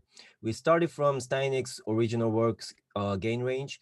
In a pre-test session, we found that the translation gain range is usable for non-forward steps. However, the curvature gain range was too narrow for the non-forward steps. So we extended the curvature gain range using different curvature gain ranges for backward and sideward steps. We used a conventional pseudo 2AFC method to estimate the detection threshold. The user walks through 4 meters with the gain applied, and they're asked to choose between the 2 answers. In the curvature gain experiment, the users are asked if their path was curved right or left, and in translation gain, the users are asked if their virtual movement was greater or smaller than the actual movement. The results are fit to the sigmoid function to estimate the PSE and the detection thresholds. We recruited 18 participants for the experiment. The left figure shows the backward curvature gain, and the right figure shows the sideways curvature gain. These figures show the result of the backward translation gain, left side step translation gain, and right side step translation gain experiment. The overall detection threshold for non-forward step are similar to that of forward steps. However, backward step detection thresholds were bigger than the sideward step, especially on the upscaling threshold. And these figures show the result of the backward curvature gain, left side step curvature gain, and right side step curvature gain. Compared to forward step detection threshold, both backward and sideward step detection threshold were bigger. The backward step had a curvature radius of approximately 10 meters, and sideward step had a curvature radius of approximately 5 meters. Note that the detection threshold of sideward step are tilted to the side in both experiments. The detection threshold for the backward step are bigger than the sideward step, especially on the upscaling threshold. We believe this is because the relative distance between the user and the target. In a backward step experiment, because the user gets farther from the target, they become less sensitive to the movement. On the other hand, in the sideward step experiment, they become more sensitive to the movement because the user gets closer to the target. This figure shows the range of detection threshold in sideward step. It is a quite interesting result. The threshold is bigger on the front side of the user's body than the back side of the body. We believe this is because of the dynamic structure of the sideward step. When walking sideways, the user's head is rotated to the side, viewing the same direction as the walking direction. However, because turning the head 90 degrees is very awkward, the user's head is slightly pointing towards the front side of the body. Therefore, when moving sideways, the user tend to favor a slight front movement rather than the backward movement. Thus, compensating a big forward movement is relatively comfortable and natural than the backward movement, thereby having bigger threshold on the front side of the body. And Ness et al. Has shown that having lower velocity leads to higher detection threshold for curvature gain. Therefore, we have measured the average velocity of participants to show the effect of the velocity. The results showed that sideward step was significantly slower than the backward step, which can be one of the factors that the sideward step threshold are bigger on the curvature gain. In this work, we have proposed detection threshold for non-forward step. The results show that non-forward step have similar translation gain and bigger curvature gain detection threshold compared to forward step. Non-forward step can be used in general redirected walking algorithm, enabling movement towards any directions.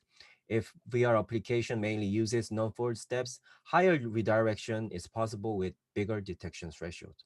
Thank you for listening.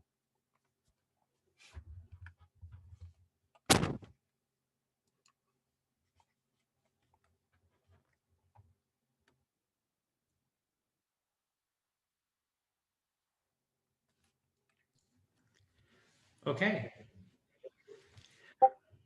I'm ready.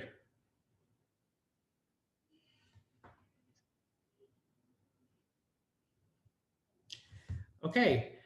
First, I'd like to awkwardly clap at my camera to thank all of our speakers. All right, so we are now going to move to the live Q&A.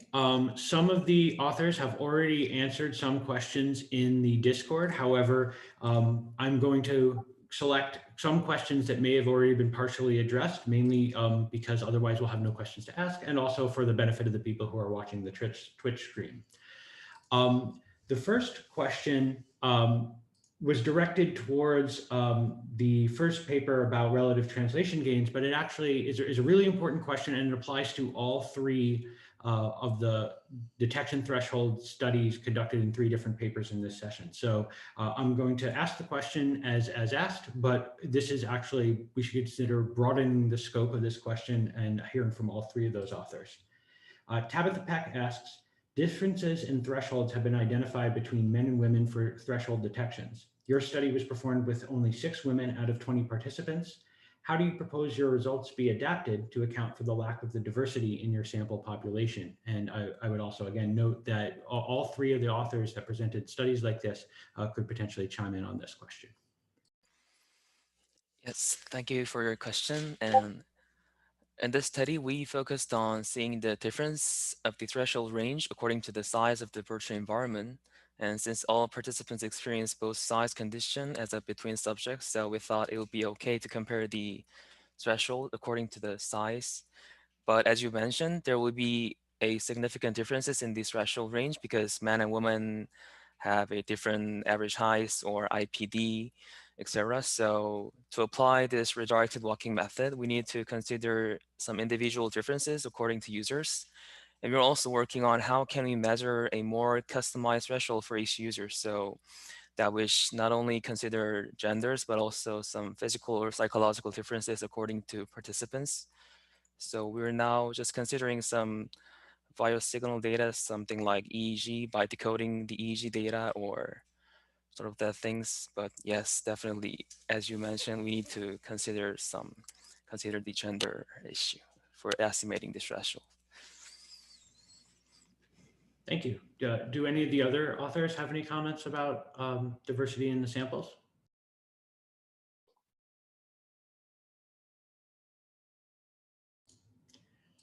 Okay, then I will move on to selecting another question. So this, I'm actually going to combine questions here. This is aimed towards Niall Williams. One question from Felix Thiel said, very cool, maybe I missed it, but how does your algorithm know how the real environment looks like? Does it need to be fed in before? And a follow-up question by Love Coley asked, could you use something like a HoloLens or Magic Leap to dynamically build up the geometry of the environment and adjust accordingly? Or does the geometry need to be pre-processed in some way?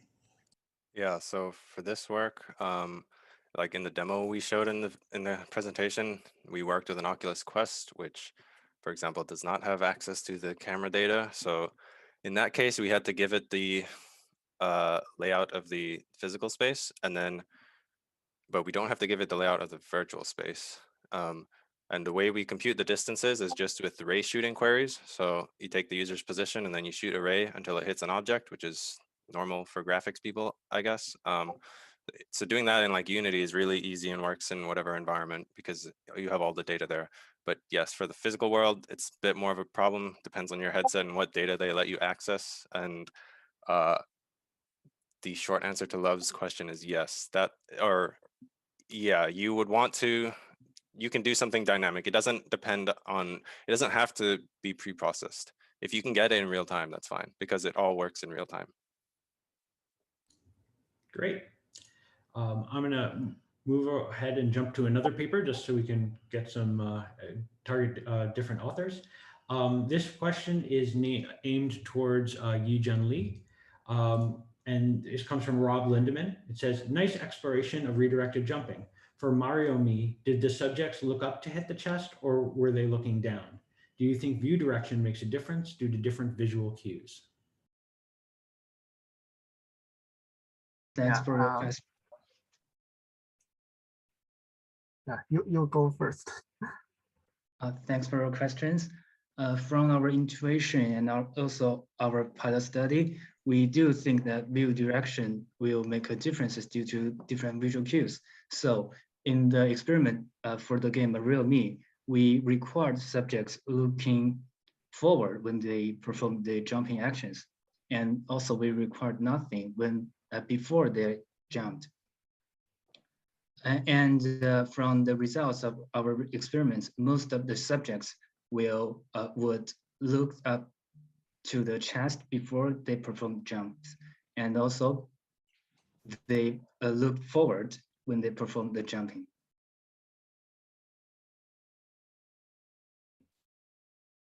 Okay. Next question. This one is going to be aimed towards Sheng Wei and co-authors. Comes from Pablo Figueroa. Great work. Thanks for using an open source license. I wonder if you define a limit on the speed in which a user should turn his head so he doesn't see the limits where you are changing the resolution of the streaming. Yeah, that's a very good point. So I think that in immersive video streaming, we tend to not limit the user's behavior. We don't want to set a limit telling the user, okay, how fast or slow you should move. But I think this is a very good point that we could actually try to observe the user behavior, like the speed of the movement, and then adapt this resolution of the video, right, to maximize the perceivable QoE, because that would depend on the user movement. I agree with the point here in this question. So I think that can be leveraged to find an optimal resolution for the video. Okay. Next question. This one is aimed towards walking outside the box from Doug Bowman. In the experiment, I think you said that during sideways steps, participants turned their head in the direction of movement. But in real VR applications, using sideways steps, example VR gaming, users might be facing forwards while stepping sideways. Would this change your results? Yeah, thank you for the question. That is actually a great question. We have actually tested both cases where the user is facing front or facing sideways. And if the curvature gain is applied, the user have to compensate for the secretly rotated viewpoint. But if in the virtual environment, there are no reference points or a very empty VR space. If the user is facing front, the sideward step curvature gain might not work. So if there's a close reference point or an object in front of the user, that could work. Okay, I'm going to move back to a question for Niall Williams. This question, I believe you addressed in Discord, but I'm going to tack on an addendum as well with my own question that I was wondering about. So the original question was from Ayush Bhargava: what happens when a user tries to deliberately walk towards the obstacle? And the addendum I'll add is that in Thomas et al., one of the motivations for introducing alignment was actually to explore integrate passive haptics with redirected walking. And so I'm curious if you are thinking about or are planning to do any work that tries to apply ARC in the context of physical interaction. Yeah, so for the work we presented, it does assume that the user will not walk into any obstacles in the virtual world. If the user is walking into obstacles in the virtual world, if they're supposed to do that, if it's like an object they're supposed to walk into, I think you would just ignore it. Like in your ray shooting queries, you just wouldn't consider that object. If it's not an object they're supposed to walk into, I'm not sure what would happen. Our algorithm as it was presented would definitely not work as it's intended. You'd probably have to come up with some sort of edge case to handle that. Probably just turn off the redirection. I think that's probably the best, but I think you might have bigger problems if users are walking into obstacles in VR deliberately when they're not supposed to be. And then Evan, for your extra question, yeah. So this work, our work, passive haptics is not the motivation. Our motivation was to avoid obstacles, but in the physical world. But yes, that is definitely one of the things that this alignment concept enables, and you can sort of do with the work by Thomas et al. And or us. But one of the issues there, we haven't like conducted any studies or anything. Just thinking about it is the actual angle that the user approaches the object at in the physical world will matter, because if, for example, they approach a wall in the virtual world that's at a certain angle relative to them, and then they try and touch it in the virtual world, if they can be close to the wall in the physical world, but maybe at a different angle, and that's going to affect how they feel the physical wall versus the relative wall or the virtual wall. So it can be used, this sort of a concept can be used for passive haptics in like a general sense, which is quite an interesting thing, because usually passive haptics and redirected walking don't go together. But we haven't done any studies on it, and I think you'd have to do a lot of studies to see how people handle it. Because another thing is that it doesn't guarantee passive haptics. It would be like very partial. So that might be more jarring to the user than having no passive haptics at all. Yeah, it's definitely an interesting area, wide open for future work, and it kind of also overlaps a little bit with Love Coley's work on redirected touching. We have time for one final question, so I will select one that was added while we were talking from Keigo Matsumoto. This is aimed towards the authors of Walking Outside the Box. Is it conceivable that the game could also change when walking while bent over? Sorry, but I'm not sure what walking while bent over means. Is it mean the torso is bent, or? I think if I'm interpreting Keigo's question correctly, that yeah, he's asking about whether, if you're bending over with your torso and not looking up straight. When not looking up straight. I think it might change the threshold of the detection threshold for the non-forward step and for the just forward steps, because I think one of the points in my work is that non-forward step is not a very mainly used or very natural movement while walking. So there is a slight different feeling when you're walking sideways or backward rather than walking forward. So if you bent over, I think the gain threshold will change, definitely. Okay. All right, I'm being told that we're at time. So once again, let's thank all of the speakers in this session. Very nice talks. For the questions that we did not get to during the live Q&A, please go ahead on Discord and feel free to answer those questions directly in that platform. With that, I would like to thank everyone for attending, and I will conclude this session. Thank you.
Hello and welcome to the session on selection and manipulation. I'm Rob Tether from Carleton University and I will be chairing this session. So our first presentation will be by Marcus Tatskern, and it's exploring input approximations for control panels in virtual reality. And as usual, please keep your questions on Discord and we will have a discussion at the end with all the papers. Marcus, please take it away. Okay, thank you.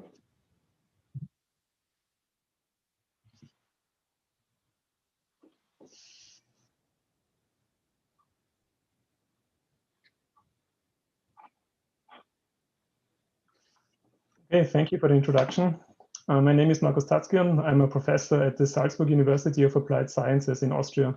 I will present a paper exploring input approximations for control panels in virtual reality written together with my co-author Christoph Birkmann. In this work, we investigate the manipulation of control elements such as buttons and knobs in virtual reality with the goal to support more complex training tasks involving the manipulation of machinery and equipment, as you can see here. In contrast to more sophisticated VR training simulations, such as flight simulators, we do not rely on physical replicas of control panels, but only use currently available VR controllers. Because we use standard controllers, we must map articulated hand interaction to input approximations that rely on the buttons and joysticks of controllers. We implemented 3 input approximations for real hand inputs to manipulate control elements. Our baseline input method uses ray casting for selection and activates controls using the trigger button. The second method, the joystick input method, also uses ray casting for selection, but uses the thumb to manipulate the joystick for potential fine motor adjustments of control elements. The third input method relies on the feature of current VR controllers to form rough hand gestures using capacitive sensing. This allows us to use roughly approximated but reliable hand gestures, such as pointing or pinch gestures, to manipulate controls. The following videos show the manipulation of the slider control using our input methods. Users must set the slider to a specified target value, and once set, the red indicator above the control turns green. Using the trigger method, users select an element using ray casting and move their hand to set the target value. For the approximate hand method, users activate the slider using a pinch gesture and then move their hand to set the target value.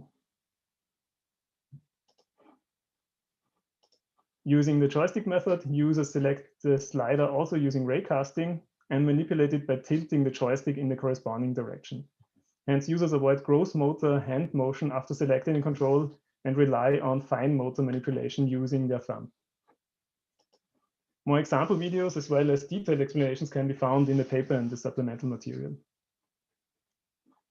We performed an experiment to explore the performance of the input approximations for different control elements. Independent variables were the 3 input methods: trigger, joystick, and approximate hands, and the 4 control elements: button, toggle, slider, and knob. Dependent variables were task completion time, physical effort, mental effort, and usability, and we measured these for each input method and control combination. After finishing all trials for control using all input methods, we also asked users for their preference. Participants had to perform a simple task where they set a highlighted control element to the indicated target value, and the task was repeated 9 times for each control element and input method. Our results do not show a clear preference for a single input method. Therefore, I will discuss the main findings separately for each control. You can find a more detailed discussion of the results in the paper. The trigger method performed consistently well across all control element manipulations and was ranked highly by users. You can see here that it outperformed a joystick and approximate hand method for the comparably simple button control manipulation in terms of task completion time. The graphic at the bottom shows the preference encoding the user's ranking. Dark blue means first place, light blue means second place, and red means third place. The difference between input methods becomes more apparent when looking at more complex interactions, such as the toggle manipulation. Here, the approximate hand method was clearly outperformed by both joystick and trigger method, and we believe that the approximate hand method performed worse because of the implemented physical manipulation of the toggle element. Users actually had to push the toggle beyond a certain threshold using their virtual hands until it snapped to the corresponding state. The user preferences clearly showed that the approximate hands method was the least preferred input method for toggle. Even though joystick was not the fastest method, it was well received by users. As you can see, it was ranked in first and second place, but never in third place. This may be an indication of the intuitive mapping of the physical joystick geometry to toggle elements. For the slider element, toggle is not the fastest input method anymore. Joystick outperformed the other input methods and was also preferred by users. Here, the fine motor control of the joystick may have had an advantage over the other methods. Trigger and approximate hand method manipulate sliders using gross motor forearm movement, which may make it harder to set the target value. Joystick, on the other hand, uses the thumb for fine motor control, which may have made it easier for users to set the target value. For the knob element, trigger and approximate hand method outperformed the joystick method. This is in direct contrast to the results for the slider manipulation, and we believe that the fine motor control using the joystick could not fulfill its potential in this case because of one of our design considerations. Based on a pilot study, we implemented an activation step where users had to tilt the joystick in the direction of the currently set value of the knob.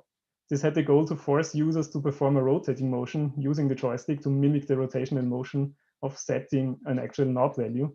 Otherwise, users would have been able to directly set the value by extending the joystick into the direction of the target value. In hindsight, this activation step made the manipulation more complex and ultimately put it at a disadvantage in comparison to the other methods. Preference also clearly shows that the design of the joystick input method was disliked by users.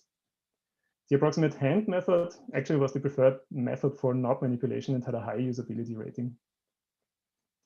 In summary, in this work, we demonstrated the potential of different input methods that approximate real hand manipulation of typical controls in virtual reality. The baseline trigger method generally performed well, but results showed that joystick may also be well suited for fine motor manipulations required by sliders and knobs. The approximate hand method showed its potential as it was not always outperformed by other methods and preferred for at least one control element. Further optimizations of these input methods may reduce their drawbacks.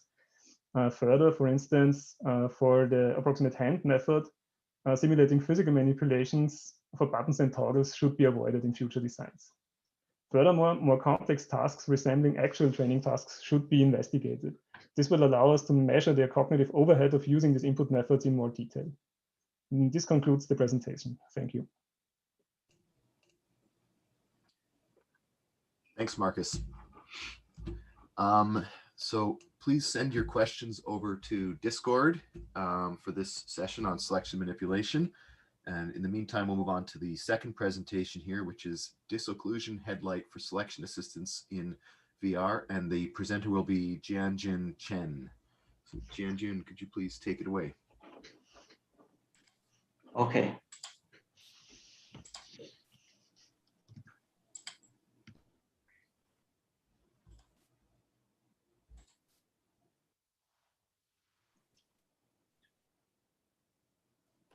Hello, everyone. I'm Jianjun Chen from Beihang University, Beijing, China. Our paper is disocclusion headlight for selection assistance in VR. This work is together with Lili Wang and Xiang Ma from Beihang University, and with Voico Capacity from Purdue University. Occlusions make selection in VR challenging. Here the user is searching for ground sphere, which is occluded from the current view. Our goal is to provide the user a disocclusion effect at the center of the image. The effect has to be confined to the center of the image to avoid the user disorientation and cybersickness. Here is a preview of our disocclusion method. The central region is rendered from a different viewpoint that alleviates occlusions. The peripheral region remains unchanged. The peripheral region remains unchanged. The peripheral and central regions are connected continuously with a transition region.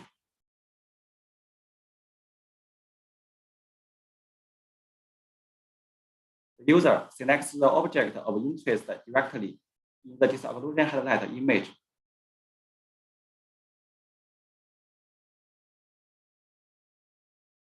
So here is a super quick overview of our method. First, we find a good auxiliary viewpoint in the vertical plane of the user. We consider a dense set of candidates. A good viewpoint is a viewpoint that maximizes the image footprint of objects. Here is an example of a good viewpoint. And here is a bad one. Of course, one cannot simply render the central region with the best auxiliary viewpoint. Doing so, it would result in a discontinuous image.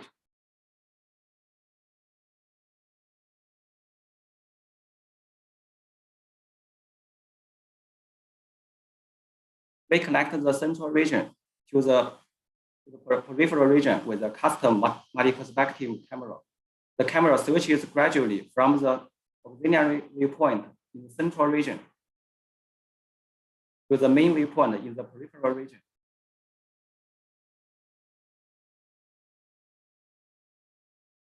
The headlight disocclusion effect is deployed gradually and automatically. Every time the user stops rotating the view for a few seconds.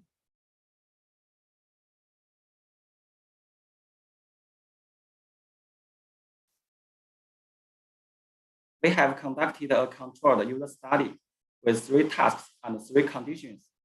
We have recruited 24 participants. They were randomly assigned 2 control groups and 1 experimental group, each with 8 participants. Here, participants use our method to search for brown spheres in the working environment with 200 spheres in total. Our method is used in the experimental group.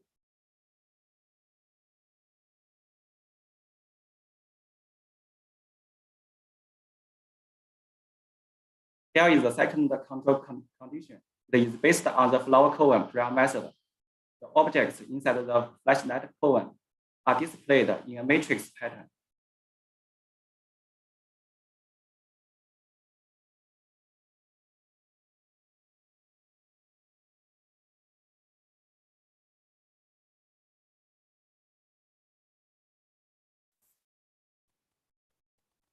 Our method preserves the local spatial relationships between objects. To confirm this advantage, we designed task 2. In task 2, the virtual environment had 200 pink and blue spheres, as well as 12 green cubes. Participants are asked to find the 2 spheres closest to each cube.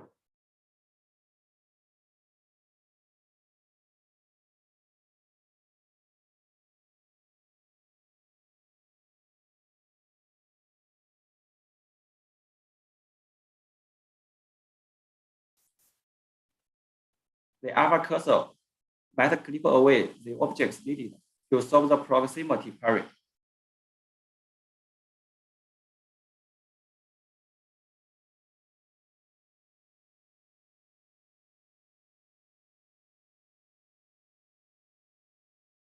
The flower cone is not suitable for this task, as the matrix pattern does not preserve local spatial relationships.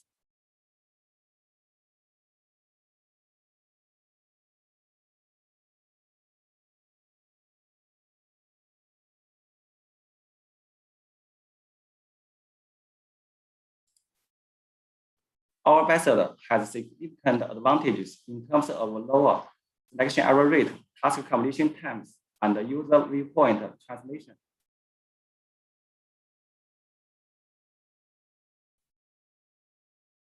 Limitations. Our method uses a two-band construction, which cannot reach the back of objects. So user cannot see the back face of a cube aligned with the image plane.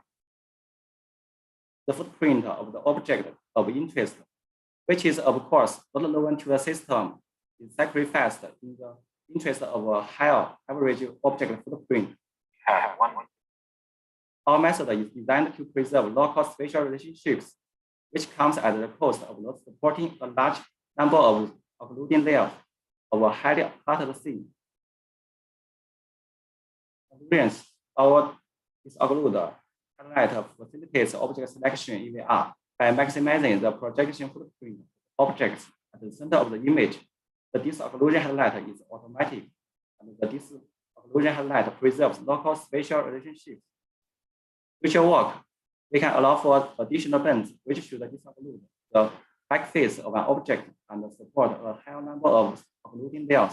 And also, a button can be added to choose a large local maximum of the footprint optimization, which might reveal the object of interest. Thank you.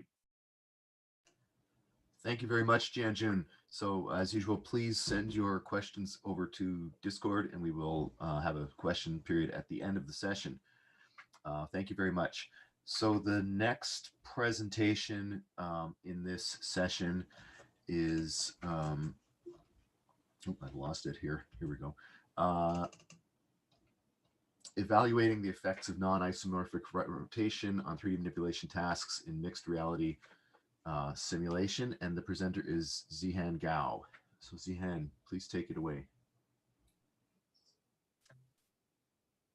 Yeah.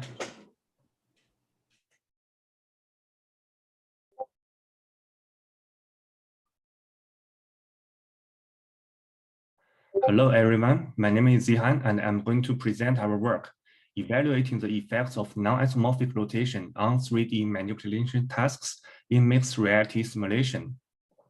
I will first talk about why we need non-isomorphic rotation in manipulation tasks. Rotating a virtual environment of virtual objects in 3D space can be challenging, especially dealing with large rotations. Isomorphic rotation is often ineffective due to mental and physical limitations of humans. So mentally, it is difficult for people to find the shortest path between two orientations in most cases. And physically, since human joints have a limited range of movement, a large range rotations usually require clunching, which will decrease user performance. Although some research studied non-isomorphic rotation, it has yet to be well explored whether this technique could also benefit 6DOF manipulation tasks. So our first research question is, can non-isomorphic rotation also benefit 6DOF tasks? And in addition, as many researchers have studied the differences between AR and VR, we also studied the effects of environment on manipulation tasks in our paper. So our second research question is, will AR and VR influence 3D manipulation tasks differently? So for user study, an HTC Vive VR system was used in our study and 24 participants in our experiment. The task used in the experiment was 3D docking, which can be rotation-only tasks and 6DOF tasks. To enhance visual feedbacks for orientation accuracy during the task, an outline was added on the target, and its color indicates orientation accuracy. Our study followed a 3x2x2 within subject's design. So the first independent variable is rotation technique, which can be isomorphic rotation, IR, static non-isomorphic rotation, SNR, and dynamic non-isomorphic rotation, DNR. And the second independent variable is environment type. So we have VR and AR. To minimize confounding factors, we use a mixed reality simulation approach to simulate the AR condition using a VR system. And third independent variable is manipulation type, which can be 3DOF and 6DOF tasks. We use a two-component model, which divides the manipulation process into a ballistic and a correction phase. With this model, we could better analyze the effects of rotation techniques in coarse tuning and fault tuning. So for dependent variables, we have completion time, orientation error. We also collected clutching count, hand rotation angle, and rotation efficiency. And for subjective metrics, we call it NASA TLX and the user preferences. So for results and discussion, the total completion time, the effects were different in each phase. In ballistic phases, IR need much more time than SNR and DNR, which show the effectiveness of non-isomorphic rotation with dealing with large rotations. In correction phases, SNR need much more time than IR and DNR, which reflect the reflected the incapability of ISNR on fine-tuning. So for annotation errors, IR has significantly smaller errors than ISNR. For clutching time counts and hand rotation, you can see both ISNR and DNR can significantly save efforts compared with IR. But in correction phases, ISNR needed significantly more clutching counts than IR and DNR. This means users need more efforts for fine-tuning when using ISNR. So for rotation efficiency, in ballistic phases, IR was significantly more efficient than both ISNR and DNR. However, in correction phases, ISNR was the lowest, indicating it was not effective for fine-tuning. So for task load, IR was higher than both ISNR and DNR in physical demand and temporal demand. ISNR was significantly higher than DNR in frustration. So for effects of rotation technique, both ISNR and DNR could save time and effort in ballistic phases than IR, but the poor performance of ISNR for fine-tuning was noticeable, and DNR can still maintain precision for fine-tuning. So for the effects of environment did significantly affect completion time, clutching counts, and hand rotation angle in correction phases. This may be due to visual complexity in the environment, which could interfere with perceptions of object orientation. User preference showed the majority of users prefer AR over VR. This suggested that environmental visualism could be helpful to improve user experience. So for limitation and future work, so in our work, for translation, only direct manipulation was used for our study. Further work can study a combination of different translation and rotation techniques. So visual realism could be limited due to the fidelity of the VR system we used. And in the future, using an AR system to simulate virtual environments could be an alternative approach in the future. And the dynamic CD ratio function we used may not be the most optimal one, and future experiments can be conducted to explore the best CD ratio function. So for conclusions, dynamic non-isomorphic rotation is effective for both 3DOF and 6DOF manipulation tasks. And static non-isomorphic rotation is poor for fine-tuning. For environment could affect fine-tuning due to visual complexity, and environmental visualism could be helpful to improve user experience. And that's all for my presentation. Thank you. Thank you, Zihan. As usual, please send your questions over to the Discord and we will discuss these at the end. In the meantime, we'll move on to the next presenter, which the paper is Scene Context Aware Indoor Object Selection and Movement in VR. And the presenter is Ziming Yi.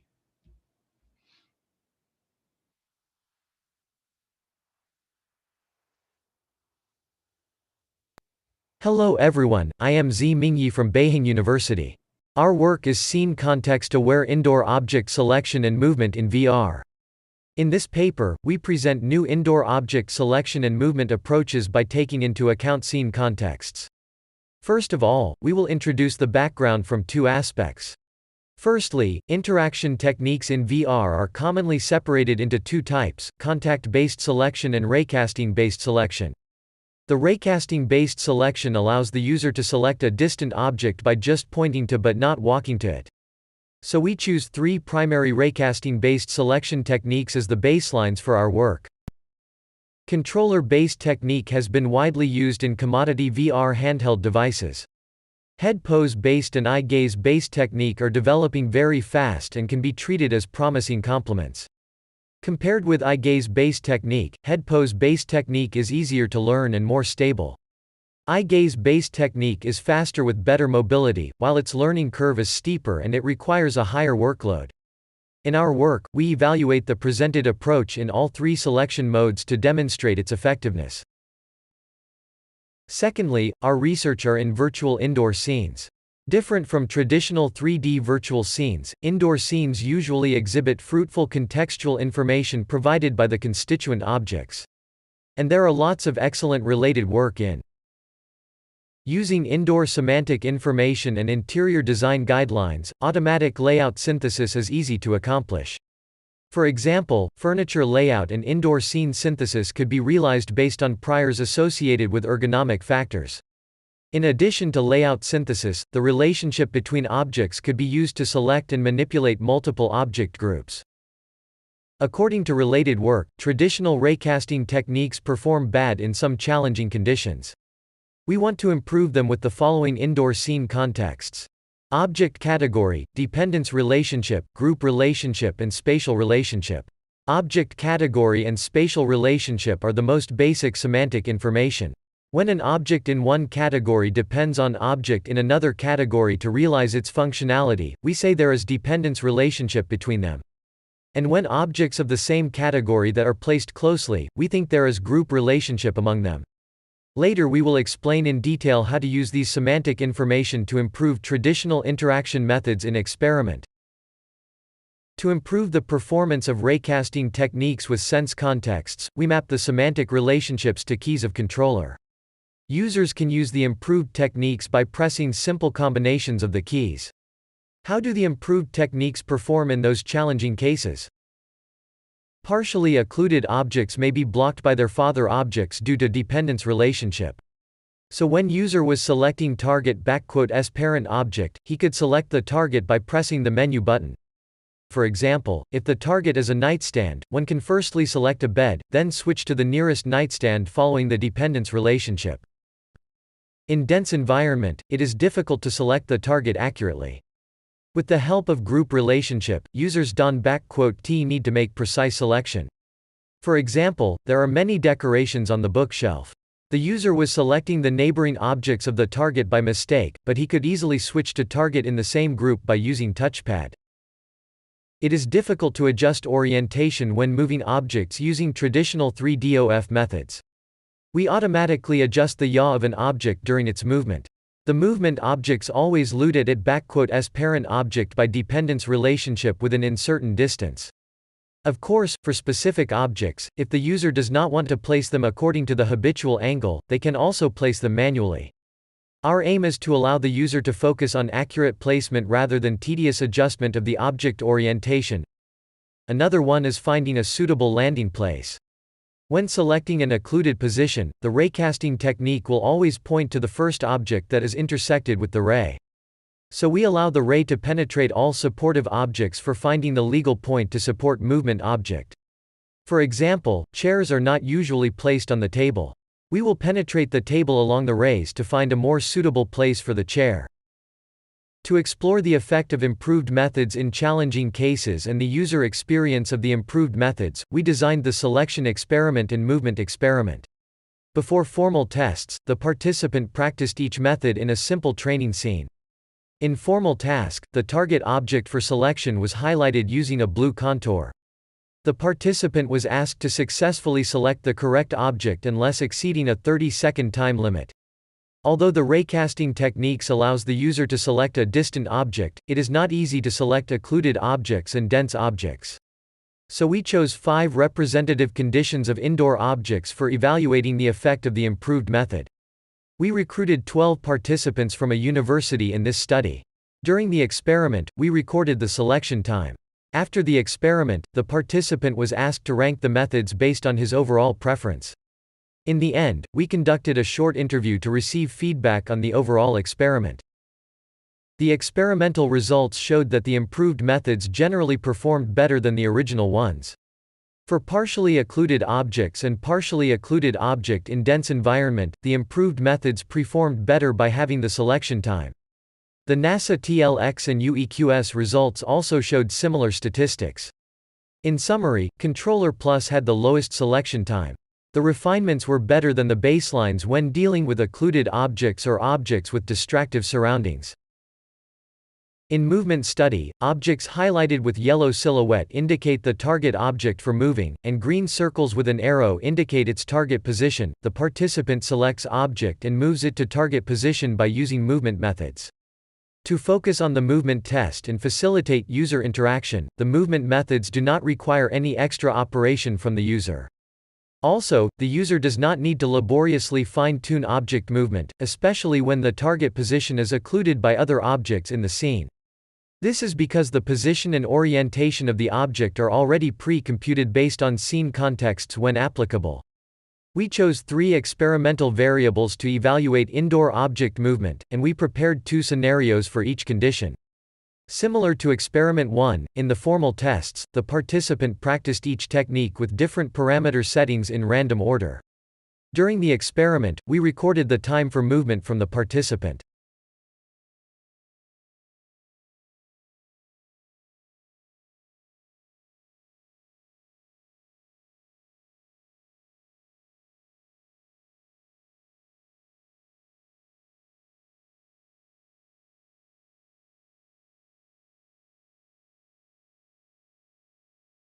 So our next presentation is evaluating object manipulation interaction techniques in mixed reality, tangible user interfaces, and gesture. And it's going to be presented by Evren Bozgayelkli. I'm sorry, I've probably butchered your name there, Evren. And I believe this one is going to be a video as well. As usual, please send your questions over to the Discord, and we will ask them all at the end. You are currently the only. Hello, everybody. In this presentation, I will talk about our research paper titled Evaluating Object Manipulation Interaction Techniques in Mixed Reality, Tangible User Interfaces, and Gesture. In this study, we present the results from a comparative study evaluating 3 object manipulation techniques in variable mixed reality. Let me start with the description of these interaction techniques. First one is tangible cube interaction. We have a custom designed and developed 3D printed cube for space multiplexed embodied tangible interaction with one-to-one mapping between the physical and virtual objects. In our experiments, the most accurate way was found as the combination of controller and image tracking for the tracking of the cube. For that purpose, we have a custom designed cube shell inside which the controller could be securely placed. And also we used tracking images which were placed on the cube's faces. The next technique will be the controller interaction. The controller of the Magic Leap 1 was used as the time multiplexed tangible user interface. The cube was directly manipulated with one-to-one mapping of the hand movements using the controller's position and rotation data. And the third technique is hand gesture interaction. We have used the recommended gesture practices for controllerless mixed reality headsets. The mid-air pinching gesture was used for object grabbing, movement, and rotation. If the user pinched the virtual cube from an edge, they were able to rotate the cube in its axis by moving their hand in the pinched state. If they pinched the virtual cube from the inside, they were able to move the cube freely in 3 dimensions based on their hand movements. The translation and rotation actions were separated in the hand gesture interaction due to the limitations of the system in finger tracking. Here is a video showing all the techniques together.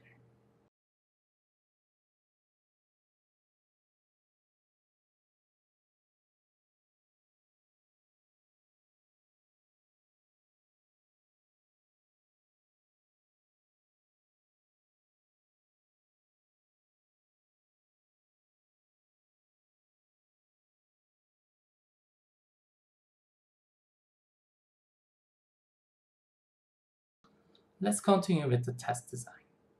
To remedy the inconsistency between the 3 interaction methods in terms of rotation, and to be able to separate the effects of different forms of object manipulation on the user experience more granularly, 2 tasks were designed: translation and rotation. For the translation-only case, the user's goal was to place the cube inside a virtual ring, which was randomly placed on one of the 5 possible positions on the table.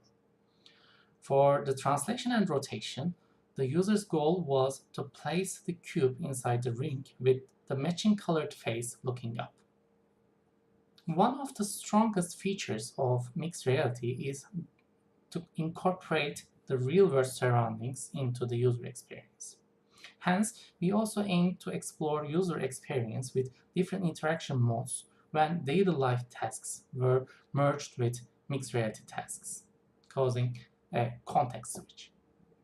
To measure the effectiveness of the interaction methods when combined with real tasks, a physical writing task was incorporated into the experiment. After the user had placed the cube inside the ring, a colored letter was presented on the submission display. The user needed to find a word starting with that letter and write it down using the physical pen with the matching color. Here's another video showing the test design.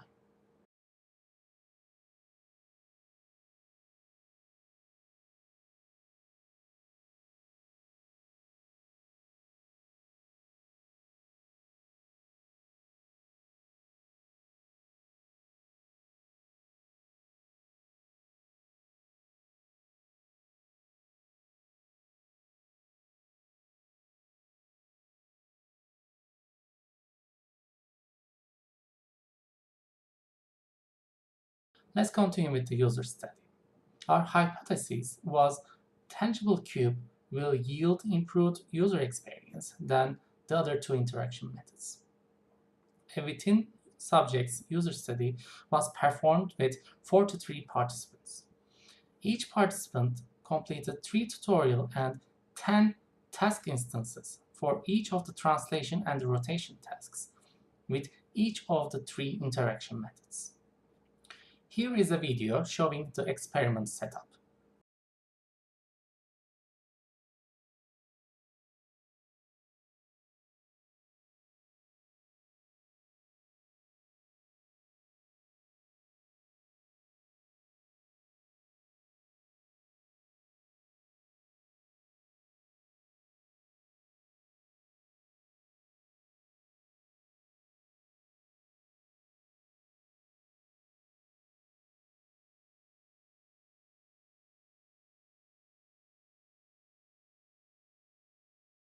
Let's continue with the results. Here you can see the completion time, placement distance, writing time, and information time metrics for the automated data. We found significant differences between the 3 interaction methods in all metrics. Let's continue with the quantitative feedback data. We have usability, accuracy, and efficiency.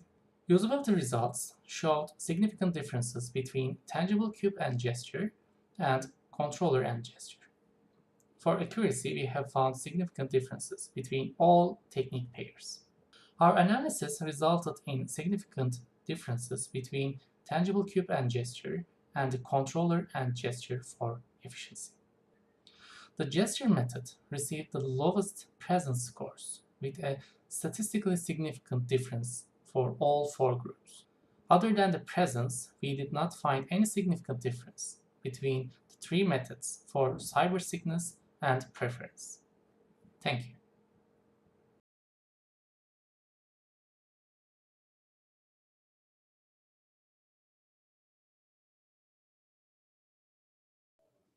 Thank you very much, Everin. Nice presentation.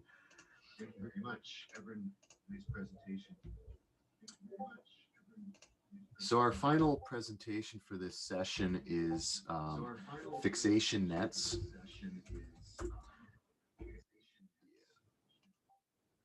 Sorry about that. The presenter is Ziming Hu. Ziming, could you take it away, please?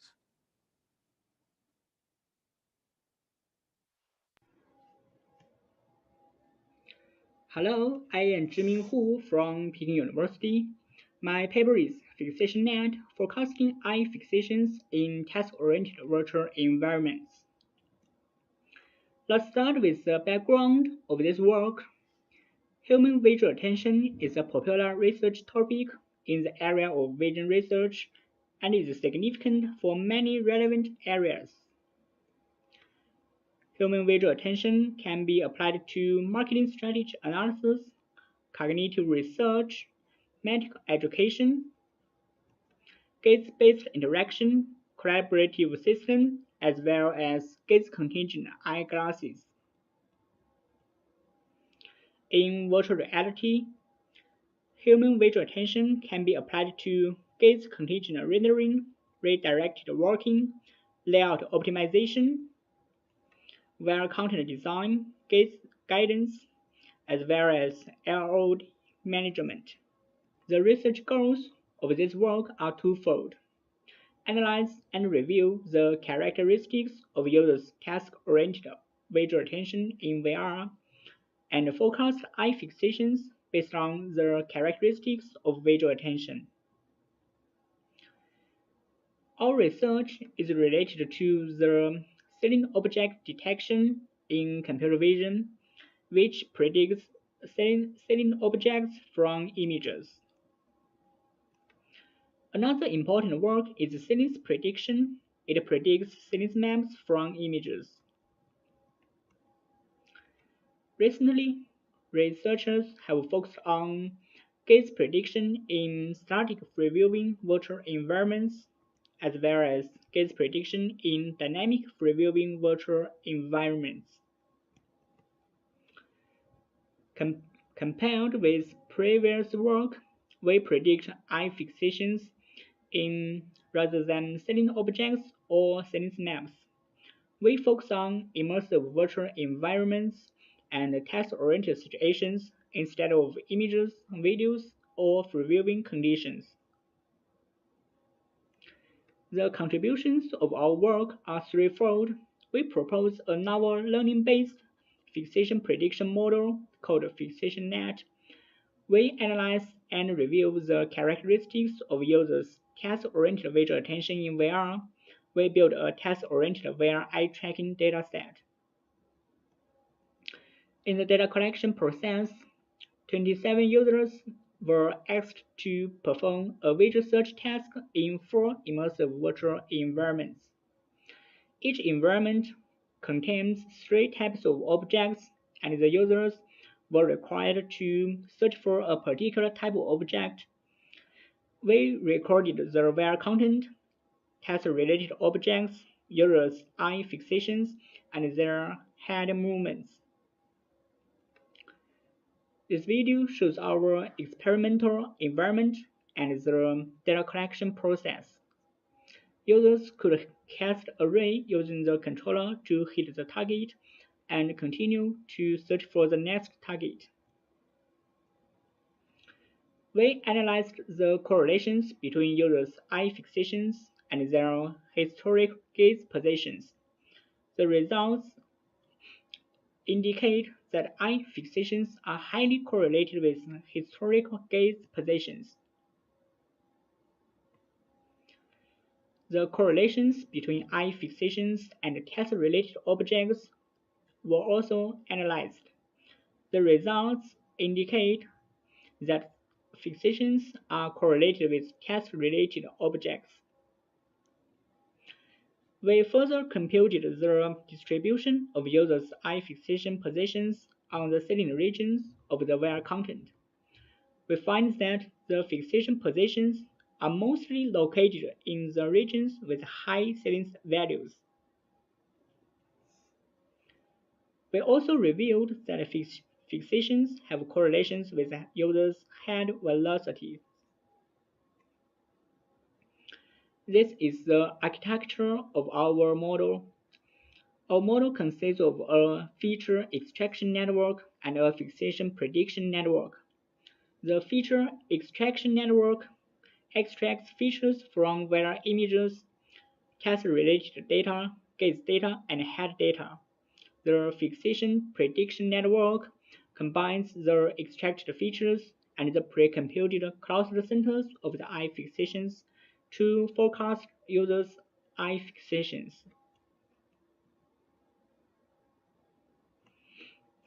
This field shows our model and other methods' performances in task-oriented situations at different time intervals. The y-axis refers to the prediction error. We can say that our model, namely the green bars, outperforms other methods at different time intervals. We also evaluated the performance of our model on a free-viewing dataset. The results show that our model still outperforms other methods in free viewing conditions.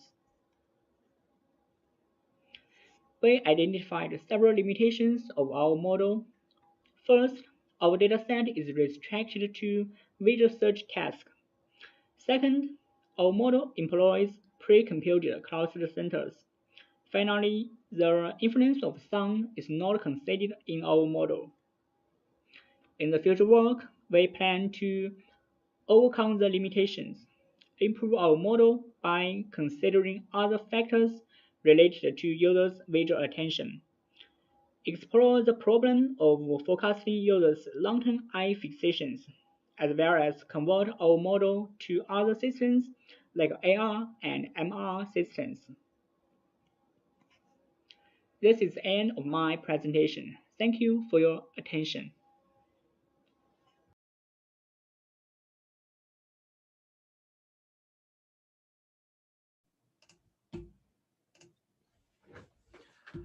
Okay, thank you very much, Ximing.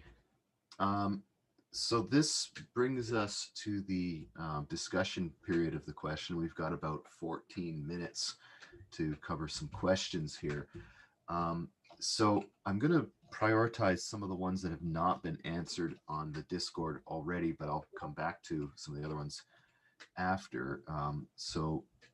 Maybe we'll start with a question for Jan June on disocclusion headlights. We've got a few questions there. So I'll start with a question from Augusto Estevez. The question is, this seems to work well for abstract targets. Can you share any insights on you have on using this technique with targets with more concrete representations, for example, iconic? Thank you, Mr. Robert. And I'm Qixiang Ma from Beihang University, the co-author of this paper, and I can make help answer this question.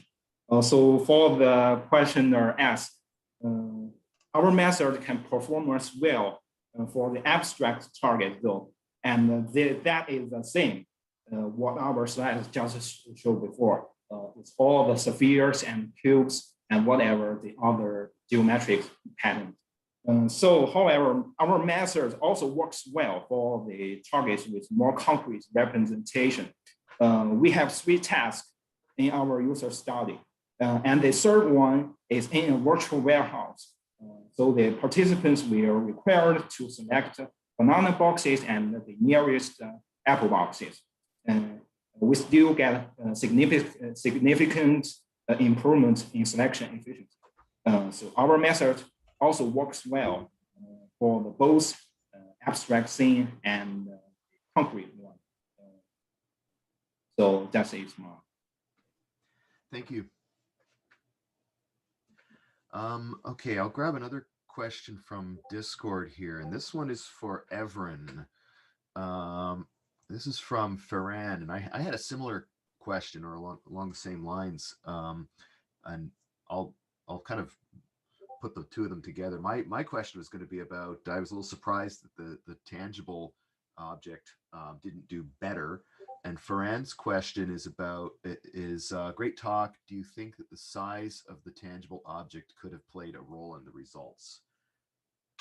So it's kind of put a 2-parter in there for you. Yeah. Thank you, Robert. And I also thank Ferran for his question. He mentioned about the size and asked if there are different sizes may affect the results.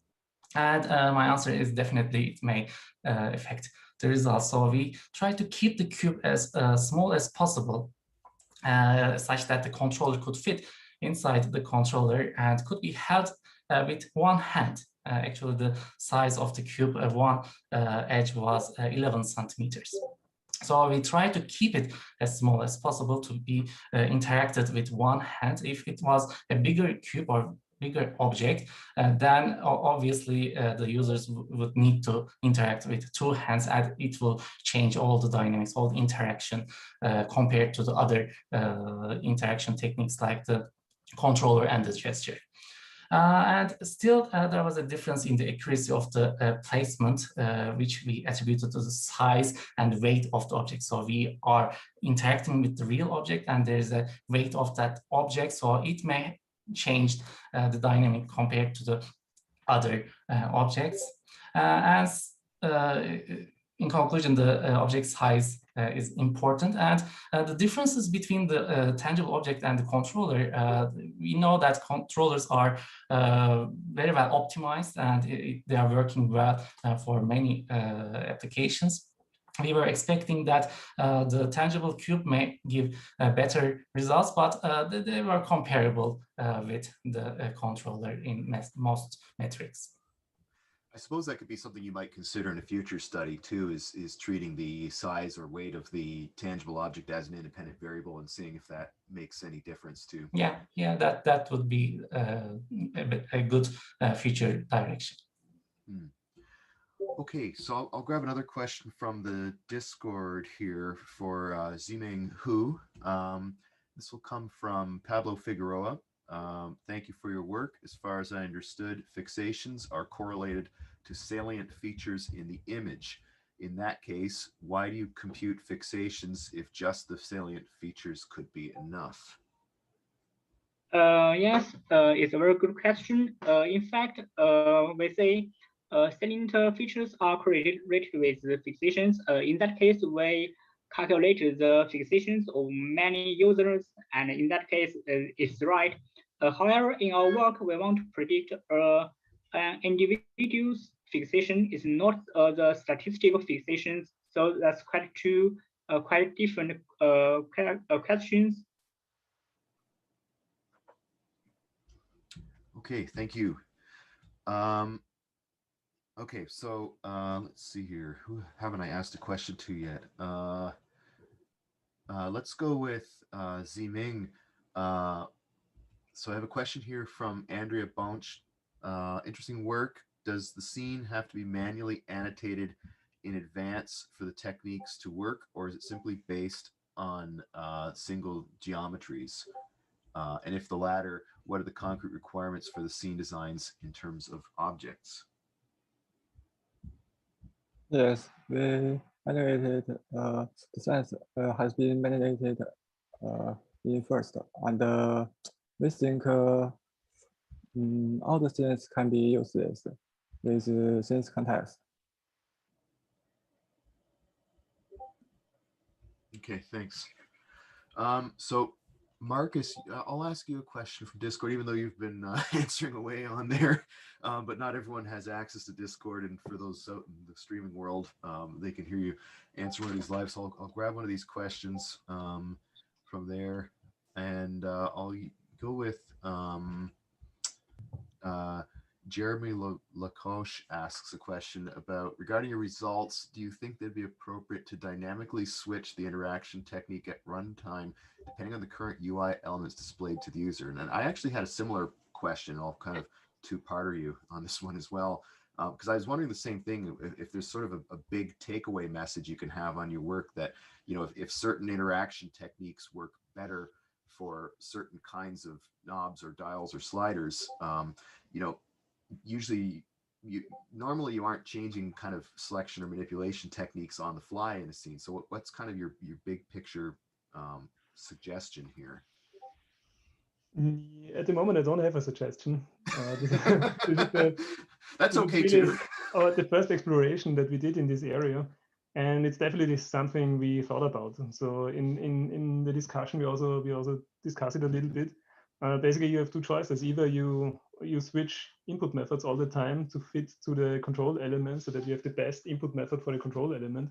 But then you have to take into account that the input methods should be used for training. And if you change input methods all the time, then maybe the cognitive load increases based on the input methods and not the task itself. So you have less, you have fewer resources to work on the task. So maybe it's better to use the most balanced input method that works well for all controls that users can handle, and so they don't have to mentally switch between input methods all the time. But this is something we have to investigate. This is definitely interesting. Yeah, in some ways it's kind of it's kind of simultaneously an exciting and somewhat disappointing result that there's no one clear winner. Yeah, at the moment we don't have a clear winner. No? Yeah. I mean, the most balanced one at the moment was the trigger method, because it really performed well across all control elements. So, and this is the standard input method currently in VR. That we adapted it slightly. We reduced the length of the array, so that users really have to physically approach the controls as they would approach a physical switchboard, so that with the training in mind. So because we want the users to perform the physical motion, because this is also relevant for training to reach to certain controls and not just switch them close from a position from the body.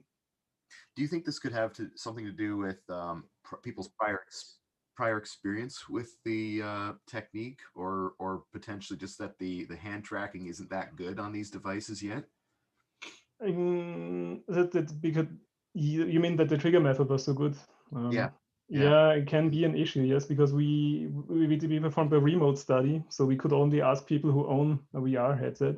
So they were all experts in this standard method, and not familiar with using the approximated gestures or the joystick for manipulating sliders and so on. Because usually you do it in the user interfaces that you're familiar with in VR. Usually you do it with an array cast and controller manipulation. So this could have had an impact, yes. But on the other hand, the joystick method also was faster for the slider, for instance. And the approximate hand method also did not perform worse than the trigger method when you manipulated knobs. So it's not only the familiarity, I think. Thank you. So we're almost out of time here. I don't think, Zihan, I don't think I've asked you anything yet. I'll grab a question from the Discord here. You've already answered it there, but again, for those people streaming, they're maybe not seeing your answer there. So this is from Mikhail Sereno. He says, hello, nice presentation. I may have missed it, but why did you simulate an AR environment instead of doing, for example, video see-through true AR environment? And do you think the results would differ in that case? Yeah, that's a good question. So the main reason we use a simulated AR environment is to control the confounding factors. So if we use an AR environment and a VR environment, there may be too many confounding factors, and we don't know which will cause a difference in the results. So for example, like different FOVs, different controllers. So we use this simulation, mixed reality simulation approach to solve this problem. That's it. Okay, and I guess that way you're holding as many factors constant as possible, right? Yeah. Okay, maybe we have time for one last. Oh, yes. Maybe we have time for one last quick question. I'm just gonna grab. Let's see. This is for Ziming Hu on from Corey. Could you potentially use your fixation net to recognize spaces in the scene which are not interesting?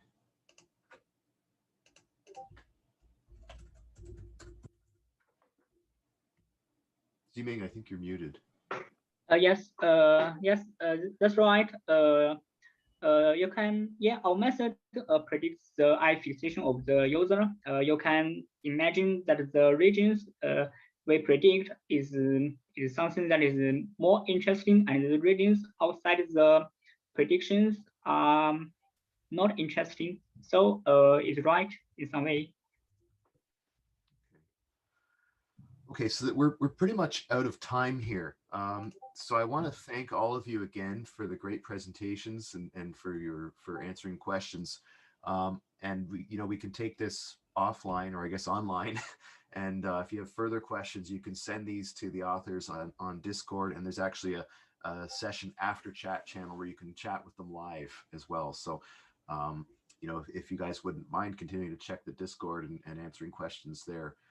So thank you all again, and I hope you enjoy the rest of IEEE VR 2021.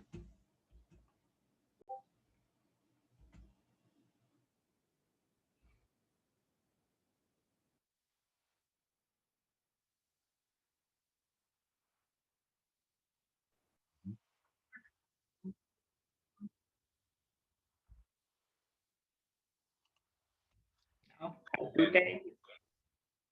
Yep. Thanks, guys. Nice job. Bye-bye.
I am unmuted.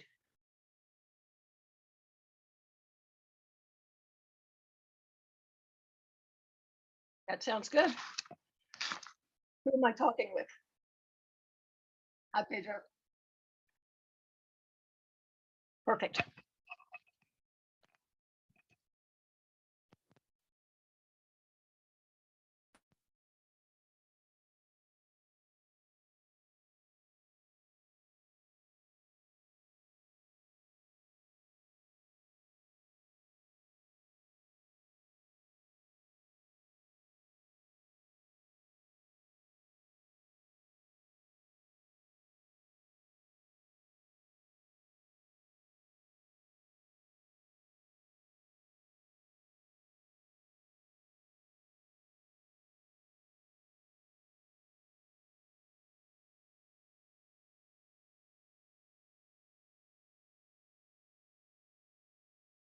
It's the wrong microphone.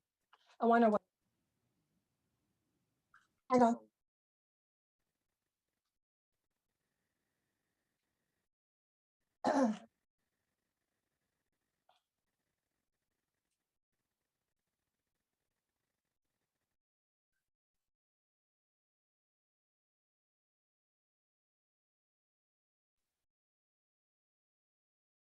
Okay, are we good now on audio for me?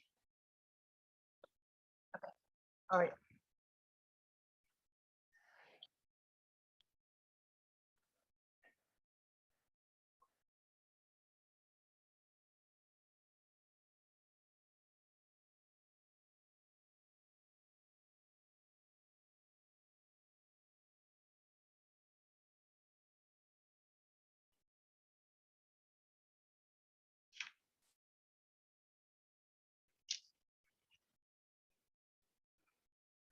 All right.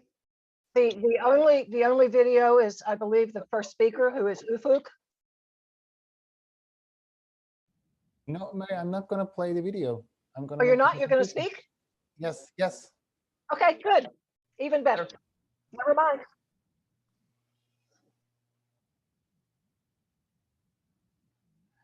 As far as I know. What if we have a video clip in the PowerPoint? Okay.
I do, and that reminds me that I need to get it on a window that I can see.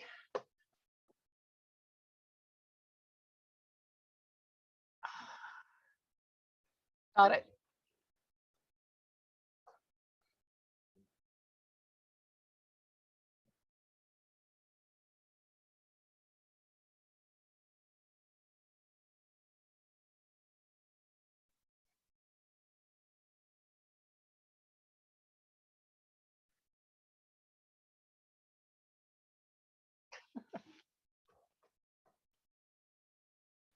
Okay, I'll try first then.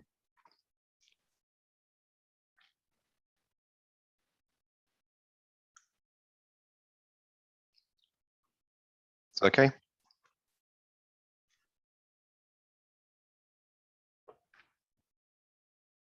Okay, thanks.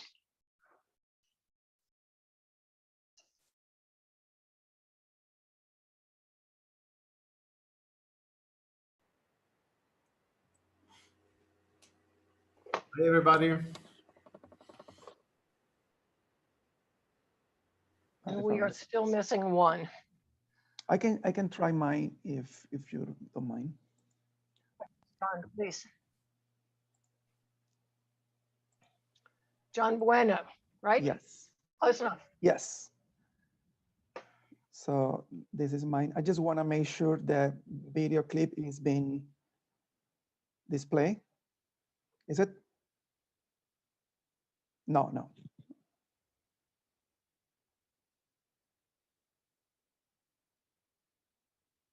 Yes. Yes.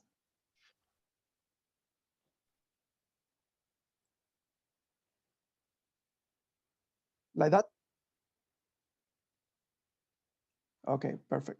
Okay.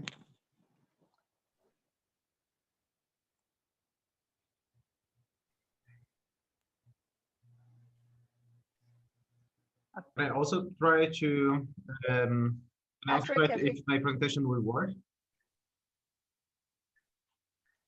Fabrizio Palmas. Yeah. You're trying, you were doing screen share test. Yeah. Okay. So 1 second. If I can get the Fabrizio.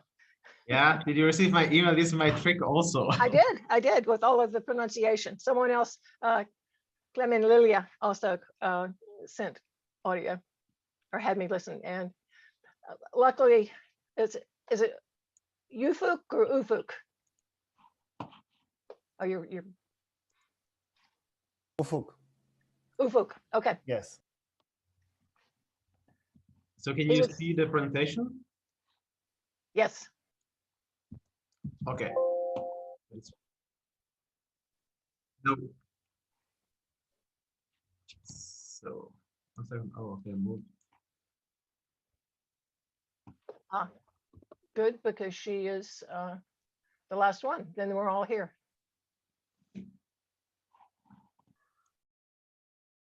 Patrick, did you test screen share? Yeah, I did. I'll try again if you want. Nope, I'm fine, Okay. as long as everybody's happy. And can I also try the screen share?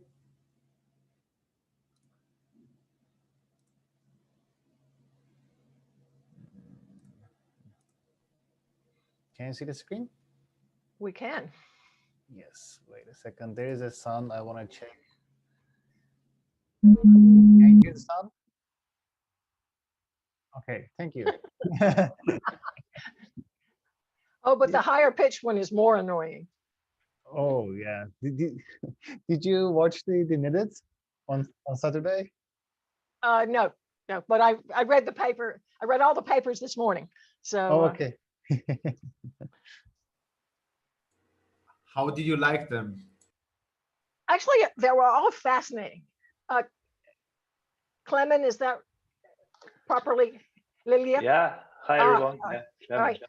Would you like to test screen share? Yes, that would be good. Yeah. Just a second.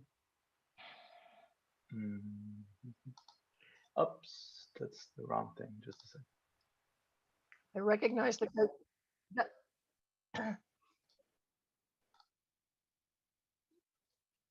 So this should work. It's always so funny the way people look at the cameras when they're staring at their screen Yeah. and trying to find a.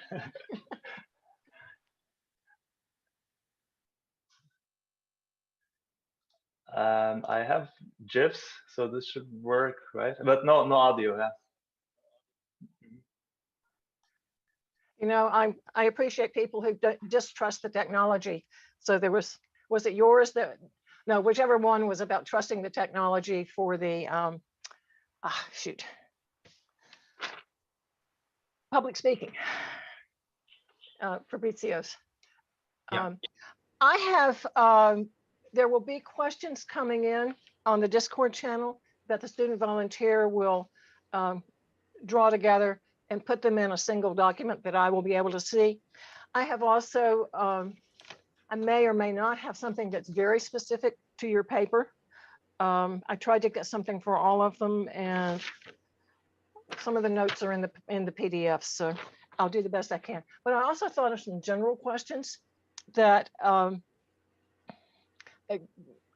if we, depending on how the time runs out, might be of interest. For the techniques you folks have developed, what is the squeaky wheel? What in the technology needs some attention before your app would work right, really properly? Is it tracking? Is it haptics? I think with the CSI toolbox, there was complaints about haptics. You know, do you have an idea? Do you need something from us systems engineers that would make this all work better and give a better experience? I'm just in, you know, I'm not looking for deep answers, but I just thought if you had some. You guys have all done studies under enormously difficult situations. I was impressed with how some of the sample populations were chosen, and some of those were quite interesting. And if you have something to say about how you chose your population,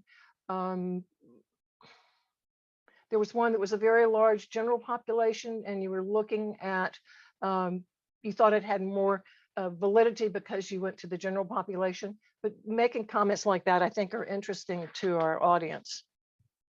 How well will it generalize to other apps? How well and how good or longer term reliability are you going to get from the results, given that many of these populations were relatively naive to VR when they started? So I don't know if you think these are interesting, but these are things I like talking to current researchers and finding out what you're thinking about these things. So that's, it's training and learning. And so scaffolding is a topic that's controversial. And I think that some of these techniques are more appropriate at one place in a training sequence than they are in another. And I might ask you about that. But these sorts of things I'll probably just pose as a general question and let you volunteer to speak. And we'll only do this if we run out of questions from the for the attendees. Does that sound okay? Sounds like a plan. Okay.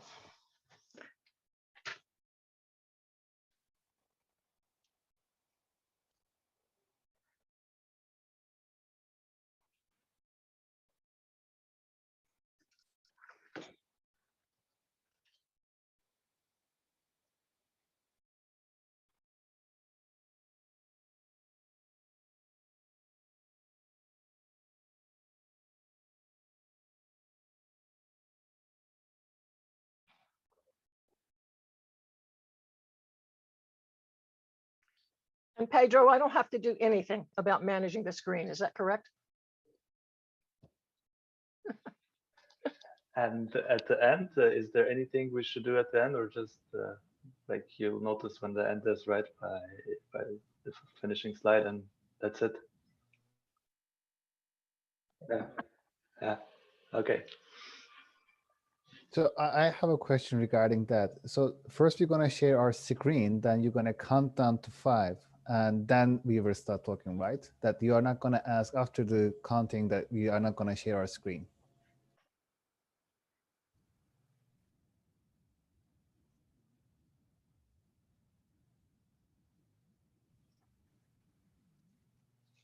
So when you finish the countdown, we are already live and ready to start, right?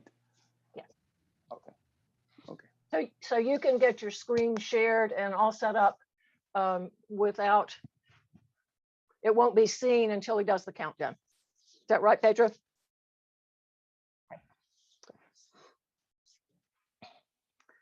I think you guys have made it quite easy for us, which lets us not be nervous about trying to find Zoom controls when we're getting ready to talk. And do you cut back to me between speakers? All right, so, but my mic will be live to say the next speaker's name. Okay. Okay.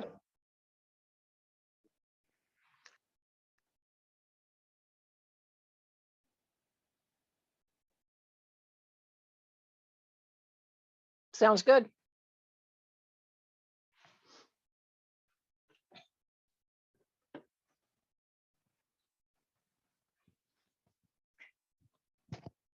Oh, I'm going to go fill my water glass.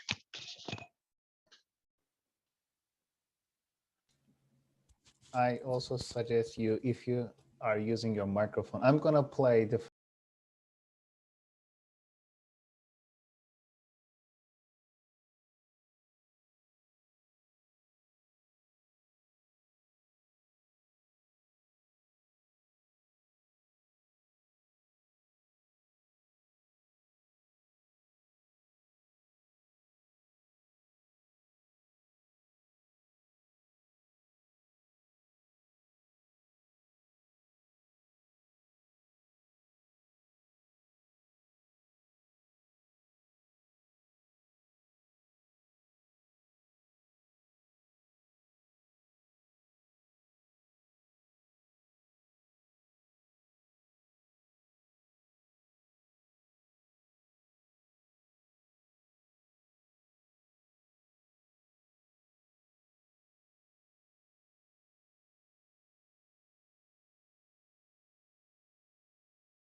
Good day, whatever time of day or night it happens to be where you are. I'm Mary Whitten, the session chair for this very interesting set of papers we have on training and learning. They're diverse. Sometimes they're very specific about a technique, and sometimes they're looking more broadly at an application. I need to remind you that you should enter your questions that you have for any of the speakers into the Discord channel for the particular paper, and that those will be ganged together, and we will have a common question and answer session at the end that I will moderate. So without further ado, let's go to our first speaker, Ufuk Batsman from Simon Fraser University.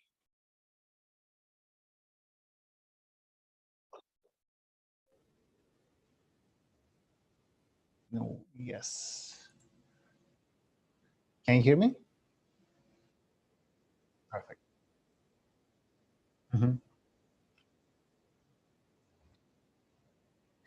Hello, everybody. My name is Anil Batmans from Simon Fraser University, and today I'm going to present our talk called The Effect of Pitch in Auditor Error Feedback for FITS Tasks in Virtual Reality Training Systems. Before I continue my presentation, I would like to warn about the different auditory feedbacks you're going to hear in this talk. Some of them can be uncomfortable for you, so I suggest you to check your volume, and it's not 100%. If it is possible, try to set your volume to 40% and wear a headphone or a headset. So in our study, we are trying to understand how different auditory error feedback affect the user performance for FITS lab and throughput that is used for VR AR training systems and simulators. From the previous studies, we know that a trainee can focus on either time, precision, or error rate when they first start their learning process. And it is usually better than to focus on precision so they can start in their learning. In our study, we are trying to understand that if we can use this different pitch of the sound so that we can channel their attention to the different learning strategies and we can improve user performance. In previous work, we know that auditory feedback can improve the reaction time and the user performance. One of the recent studies about different frequencies also use a similar approach in a steering task. In their experiments, they use 8 different C frequencies that are available on a 88-key piano. And one of them was in one of the conditions they had is no auditory error feedback. The second one was the C4 frequency, which is also known as the middle C, and which is in the middle of the 88-key piano, which is sounded like this. And the other one is called the C8 frequency, which is the highest frequency that is available on highest C frequency that is available on an 88-key piano and sounded like this. So what they found in their study is that when they play an auditory error feedback, user performance in terms of time and precision started to increase. The second observation they had is that they reached the optimal time and precision trade-off in the C4 frequency. And when they start to increase and go to higher pitch in the frequency, they observed that there is a time and precision trade-off in the user performance. But in the steering task, when the user finger or the user movements goes outside of the tunnel, the researchers played a continuous error feedback. In a FITS task, we play a short duration of the auditory error feedback when the participant missed the target. So in our study, we tried to understand how does user performance change with the different sound frequencies for time, time, error rate, and throughput, and what kind of trade-offs does it exist in a FITS law studies, and how we can use these trade-offs to improve user performance by changing the attention of the user to different task execution strategies. So in our first study, we started with the 2 different selection techniques and the 3 auditory error feedback.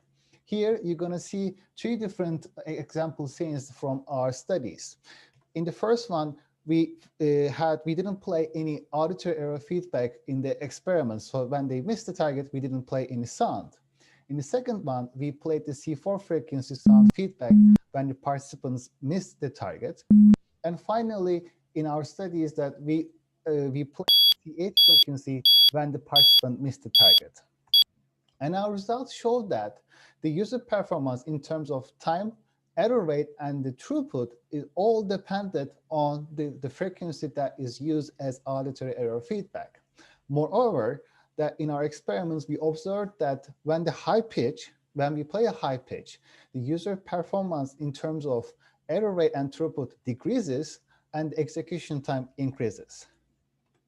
In our second study, we decided to use this different task execution strategies with the different selection techniques to see that if we can use this auditory error feedback to improve or to change the attention of the user.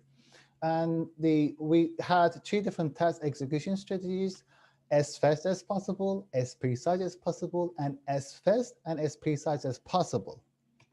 And we had 2 different auditory error feedback. The first one is the constant audio feedback. We only played the C4 frequency, which is the middle C, where we have the optimal time and precision trade-off. The other one was the adaptive feedback. We increased the frequency of the error feedback every time the subjects missed a target. And our results showed that with the adaptive feedback, we can decrease the task execution time and reduce the error rate for the as fast as possible task execution strategy. So with these studies, we showed that, first of all, there are different trade-offs with the different auditory error feedbacks in a fixed task. And when we increase the frequency, the user performance in terms of time and throughput, decreases the user performance in terms of time and throughput, while decreasing the error rate of the participants. We also made the following suggestions. First of all, before starting your experiments, if you are doing a Fitts law study, or if you are organizing a training system or developing a VR training system, try to test the different sound feedbacks in your study so that to find the optimal user performance with the different auditory error feedback. Secondly, if you want your trainees to pay attention to their error rate, you can use higher pitch sounds. And lastly, design the sound feedback to match the desired task execution strategy. For example, if you want them to focus on the error rate, you can increase or decrease the error pitch so that you can help them to focus on different strategies. So thank you very much for listening.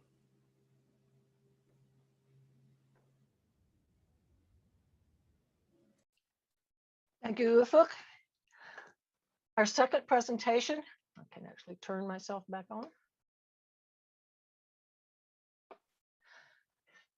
will be by Clement Lilia from the University of Copenhagen.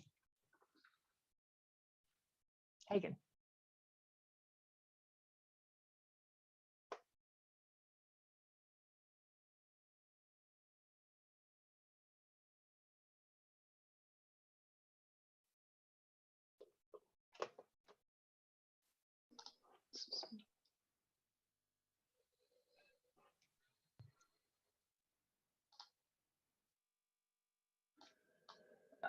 Yes, yeah.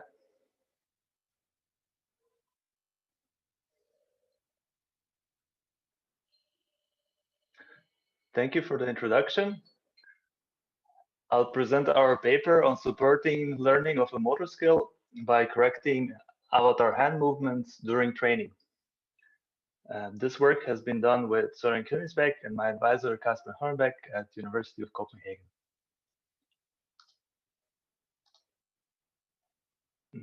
Learning to move the hands in particular ways is essential for many VR applications. For example, users might need to learn a specific gesture to control a VR application, or learn specific motor skills for a VR sport simulation or artistic expression in VR. Learning such complex movements can be challenging, and users often benefit from some type of guidance. One popular way to guide the users is via ghosted hands, showing where the user should move next. And in our work, we investigated an alternative technique that embeds guidance directly in the avatar's movement. The technique corrects the user's virtual movement when it deviates from the target movement. And here you can see the user's real hand in bright pink, and the gray hand is what the user sees in VR. So what happened here is that user tried to execute a target movement, which is visualized by a blue line on the picture here. And once the user deviated from it, we predicted where on the target movement the user should be, or user's hand should be, and corrected the virtual representation. So that is, we rendered the hand where it should be instead of where the user's physical hand was. So the key question that we aimed to answer in our paper was, can such correction of user virtual movement support learning of motor skills? Through 2 experiments, we found out that yes, training with such technique improved the short-term retention of the trained movement in our specific scenario. So let's take a closer look at how we conducted our study. So we conducted 2 remote experiments with participants that we recruited via Oculus Quest Reddit community. In the first experiment, we recruited 30 participants and ran a within subjects 5 conditions. We then replicated the first experiment 2 months later with less conditions and 39 participants. What we measured was movement accuracy, number of repetitions, perceived difficulty, and learning effect. Both experiments gave similar results, and in this presentation, I'll only focus on the second experiment and the movement accuracy, as this was one of the most important measures. For other results, please take a look at the paper.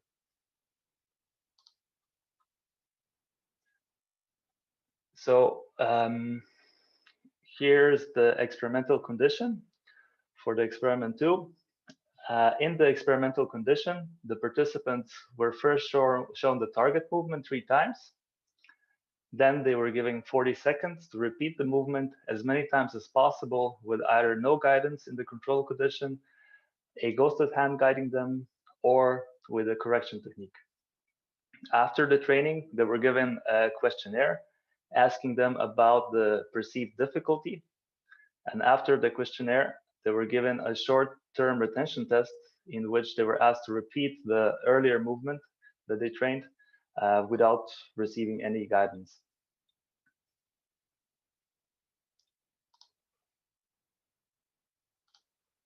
Here you can see how accurate the participants were during training and how accurate they were in short-term retention test.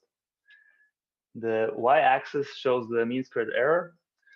That means the lower the error, the more accurate the participants were. There were no significant differences in movement accuracy between the conditions during the training. However, in the short-term retention test, the correction and ghost condition were significantly more accurate than the controls condition. This shows that training with correction technique supports learning of a motor skill better than training with no guidance. And furthermore, training with the correction technique is comparable to training with a ghosted hand. Considering this result, I would like to briefly highlight 2 related works that might help us get a deeper understanding of what is happening here. The first work is the self-avatar follower effect by Gonzalez Franco and colleagues. In it, they report on an effect where participants, under certain conditions, follow their avatar when it does not overlay with their physical body. Participants follow their avatar without being instructed to do so. It is possible that such effect occurred in our study in the correction condition and supported the learning of the trained movement. In fact, we designed our technique in such a way to support such effect. The other work I would like to highlight is David Kirsch's work on marking. In it, he studies how dancers practice with imperfect and partial movements by visualizing the full movement.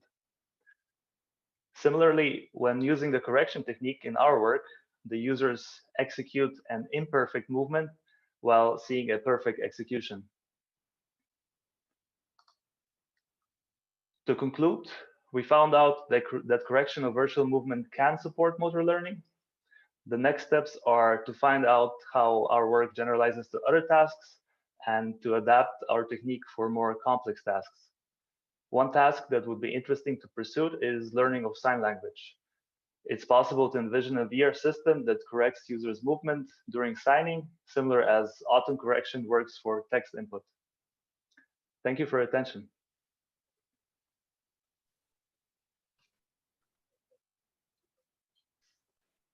Thank you, Clement. While we set up for our third speaker, I will introduce him, Patrick Dickinson from the University of Lincoln. That's Lincoln in the United Kingdom, not Lincoln in Nebraska, USA. Patrick?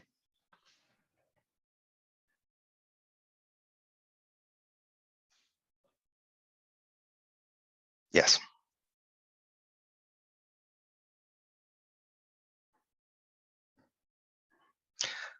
Welcome to the presentation for our paper, Diegetic Tool Management in a Virtual Reality Training Simulation. My name is Patrick Dickinson and I work at the University of Lincoln, which is in the UK, as Mary pointed out. And the work in this paper was conducted together with Andrew Cardwell, Adrian Park, Catherine Gerling, and John Murray. And I'd like to mention that Andrew conducted the study reported here for his master's degree, which he completed at the University of Lincoln.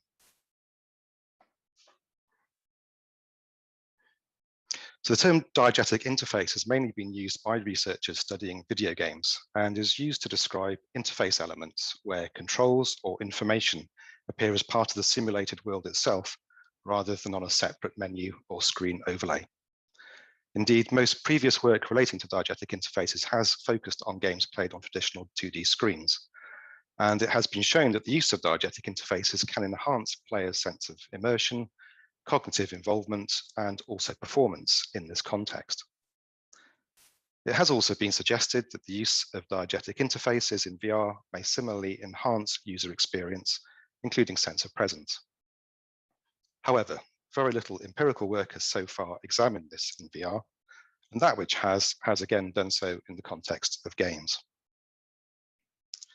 So in the work presented here, we examine the effects of a diegetic interface design on participants' experiences of using a prototype training application, which was designed for teaching crime scene investigation techniques. So what we were interested in was whether a diegetic interface design would be the most effective choice for this application. Now, the choice of interface design could affect user experience in multiple ways, so we decided to focus on how it might affect users' sense of presence and also perceived workload. So I'll show you a video of the application and the two interfaces that we designed for it. So as you can see, the user can perform various CSI tasks such as fingerprinting, placing scene markers, using an ultraviolet torch, taking photographs, and so on. And the key function of the user interface is to allow the user to select the tools that they need to complete such tasks. The application runs on the HTC Vive, and with the first interface that we created, shown here, the user uses a radial menu connected to the controller to select and choose tools.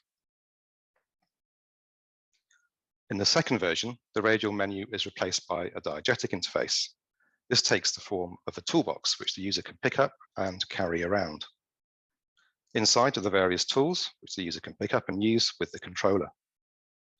Tools are returned to the box after use, just as they would be when using a real toolbox. And in this version, the box and tools exist as objects which are integrated into the simulated world, unlike the radial menu. We used these two versions of the application to create conditions for our user study in which interface design was the independent variable.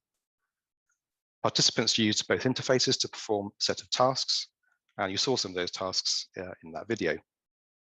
Based on previous work, we hypothesized that participants would experience a higher sense of presence when using the diegetic interface as compared to the radial menu. We also hypothesized that they would experience a higher sense of workload using the diegetic interface due to the additional movements required to operate it. For our study, we recruited 58 participants, and participants were not selected for CSI experience, and so we consider that this cohort is representative of novice or inexperienced users. Participants were fully familiarized with the VR equipment and the two interfaces, the tools and the tasks before entering the study conditions. After each condition, participants completed the iGroup presence questionnaire and also NASA TLX. We also automatically recorded users' operations in the text log file, which we subsequently used to compute task completion times. After completing both conditions, we also conducted brief semi-structured interviews to ask participants about their experiences. We processed results using SPSS and applied either paired sample t-tests or Wilcoxon sign rank tests to test for statistical significance. The iGroup presence questionnaire comprises 3 subscales, and contrary to our expectations, results did not show a statistically significant difference between conditions on any of those subscales. We thus rejected the first hypothesis. On the other hand, our results did show significant differences for all components of the NASA TLX, with the exception of performance, with higher mean values reported for the toolbox condition in all cases. Unsurprisingly, significantly higher task completion times are also recorded for the toolbox condition, and we therefore accepted our second hypothesis. So our results contrasted somewhat with previous work for games played on traditional displays, and so we looked to our interviews for further insights into users' experiences. Comments suggested that while some users enjoyed the increased realism of the toolbox, others experienced an increased effort or awkwardness when using it, which aligns with our results for the NASA TLX. We highlight that some participants suggested that using the toolbox would be easier if there were predefined places to put it down before opening it. And we also noted that a few participants commented on the lack of feeling of weight when holding the toolbox, pointing to possible feelings of uncanniness when using this interface. In conclusion, our results suggest that diegetic interfaces do not necessarily elevate users' sense of presence, and that designers should consider trade-offs between the benefits of higher fidelity interactions and possible increases in workload or effort, which might unintentionally undermine those benefits. Bearing in mind that our participant cohort were not experienced users of CSI techniques, we suggest that for training applications, such trade-offs might vary depending on the experience of users and on the intended learning outcomes. For example, manipulation of a CSI toolbox is a skill which practitioners develop, and so such an interface might be more appropriate for more experienced learners. That's the end of our presentation, and I'll be glad to discuss our paper and any questions that you may have at the end of the session. Thank you.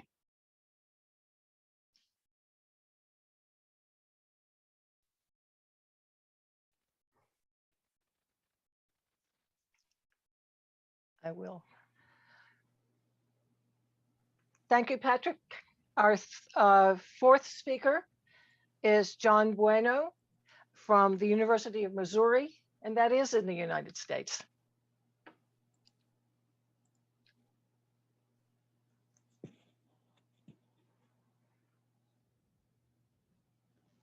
I am.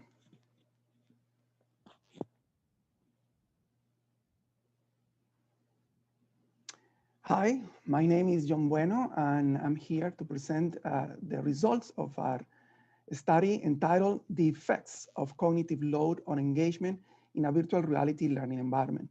This is a work done with Dr. Xinghao Xu and Hao He from the Technology to Enhance Learning Lab at the School of Information Science and Learning Technologies of the University of Missouri. Now we focus on a specific variable called engagement. Why engagement? Because engagement has been found to be critical to learning. It also has been linked to academic achievement. And more importantly, it is presumed to be malleable, which means that by changing the conditions of the learning environment, you can increase or decrease the levels of engagement in your students. So understanding the factors driving engagement in virtual reality learning environments is crucial. Now, 2 factors have been previously tested, which is presence or the sensation of being there, and self-efficacy or the perception of the student of his ability to perform a task. And they have been tested and found as factors of engagement. But cognitive load as a factor has received little attention in VR literature. So the question that stands out is what factors influence students' cognitive engagement when learning in a VR environment.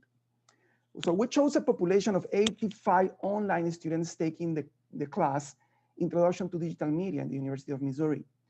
Now, they are at their homes and they don't have head-mounted devices. They have low performance computing devices. So head-mounted devices was ruled out.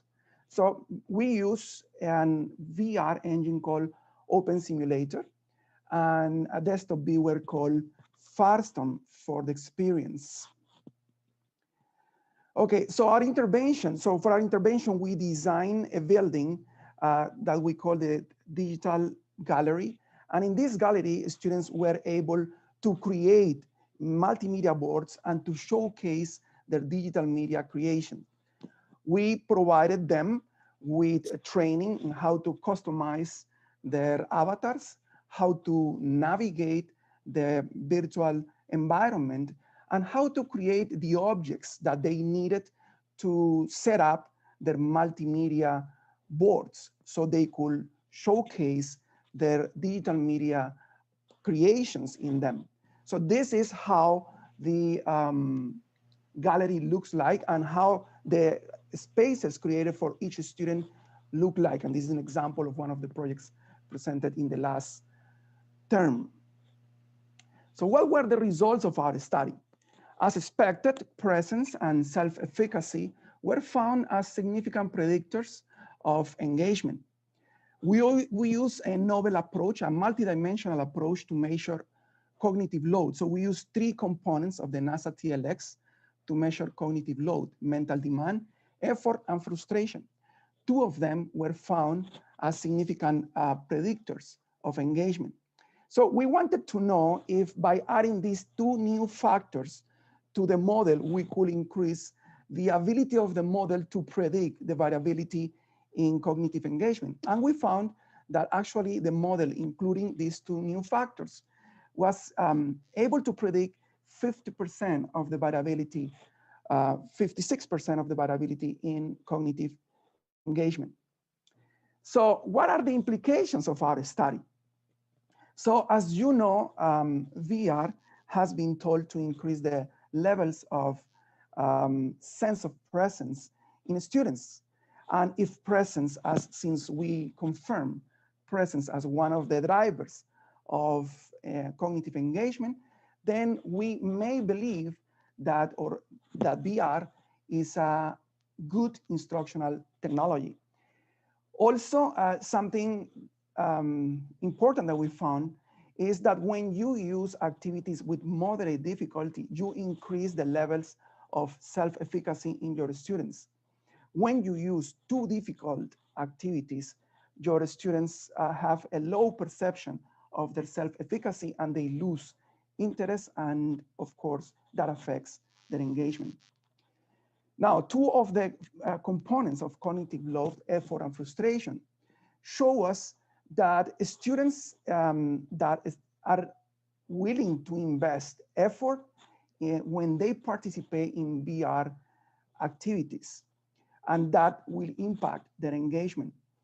We also found that the stress related to the use of VR technology may affect negatively their engagement. Indeed, we found that most of our students were not gamers or were not familiar with VR technology.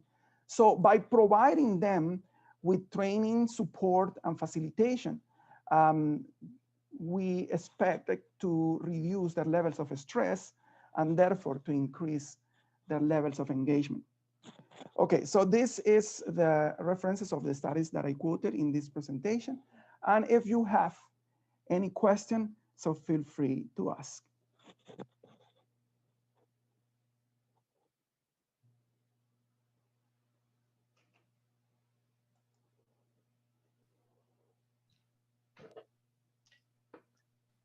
Thank you, John, for that nice presentation. And we will be moving on to moving on to the last of our 5 papers. And let me remind you again, if you have questions, to type them into the Discord channel or the Discord location for each of these 5 papers individually. And the student volunteers are compiling those for me, and we will address them in our joint Q&A session, which will follow this last paper. So the last paper is by Fabrizio Palmas from the Technical University of Munich.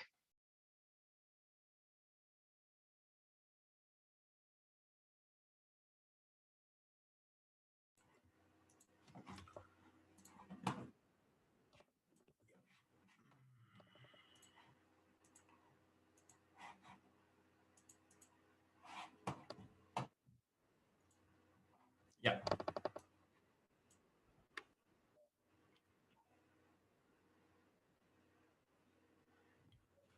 Hello, everybody. I'm really happy to be here and to show you what we did in our research about virtual reality public speaking training. So communicating in front of an audience, also called as public speaking, is by most people perceived as an intimidating situation.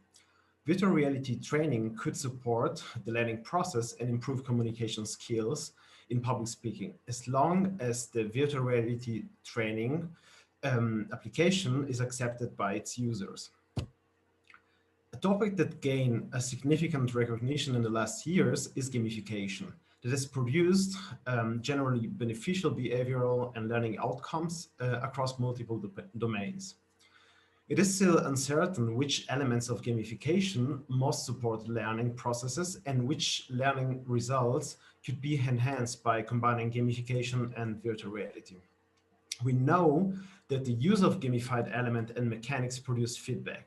And this is a crucial component of every training system and trying to train nonverbal skills assessment.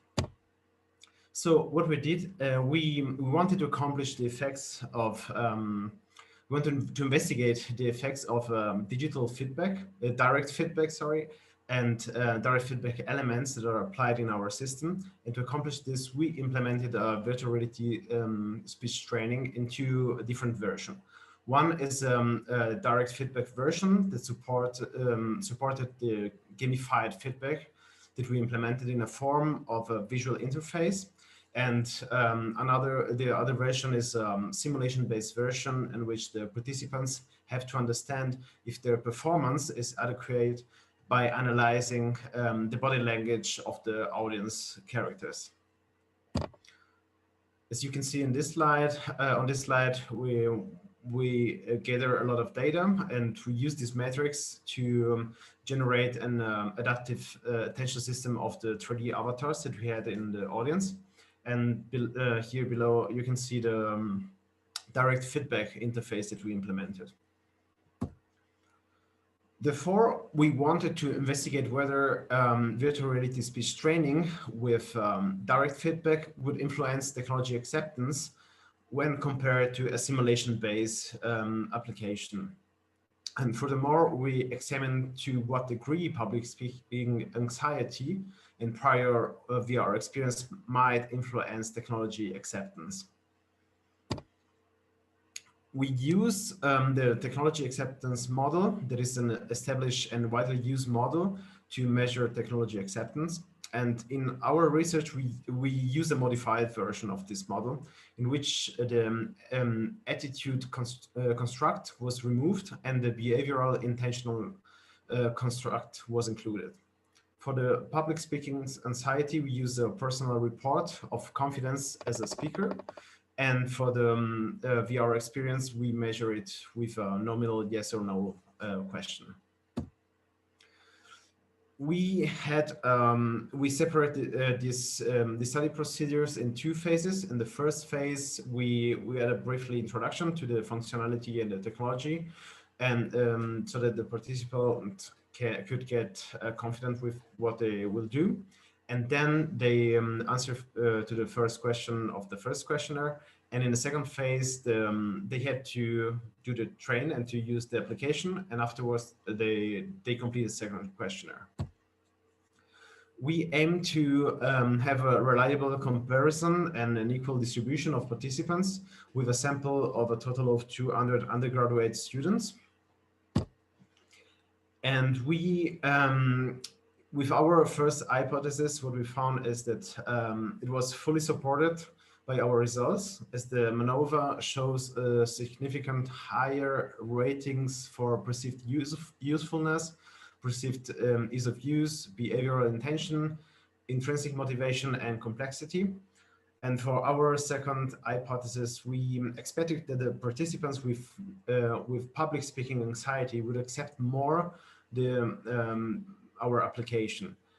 But this hypothesis was not supported by our results. In fact, the results directly contradict our hypothesis, as the main effect of the MANOVA shows that the participants with public speaking anxiety displayed significantly lower technology acceptance across all the technology acceptance model dimensions, lower intrinsic motivation, and higher complexity. And regarding our third hypothesis, we attempt to find a relationship between virtual reality experience and the acceptance of the virtual reality speech training. But contrary to our expectation, we did not find any significant results related to virtual reality experience.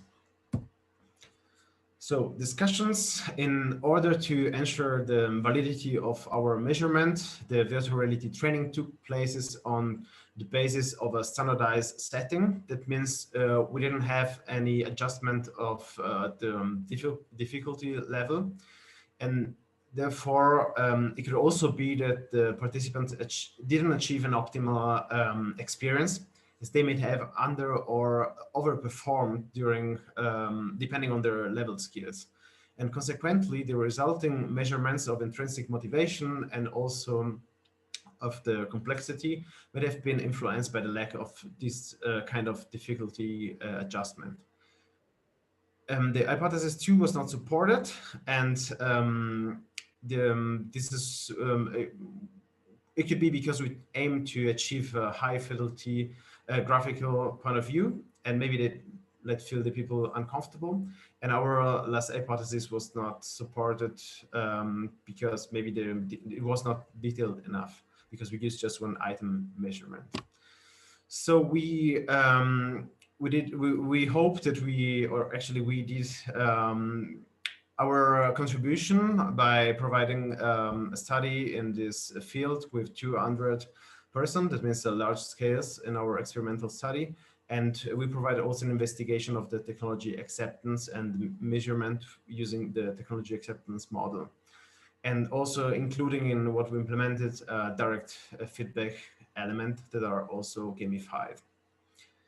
Thank you for having us, and I'm happy to answer to all your questions.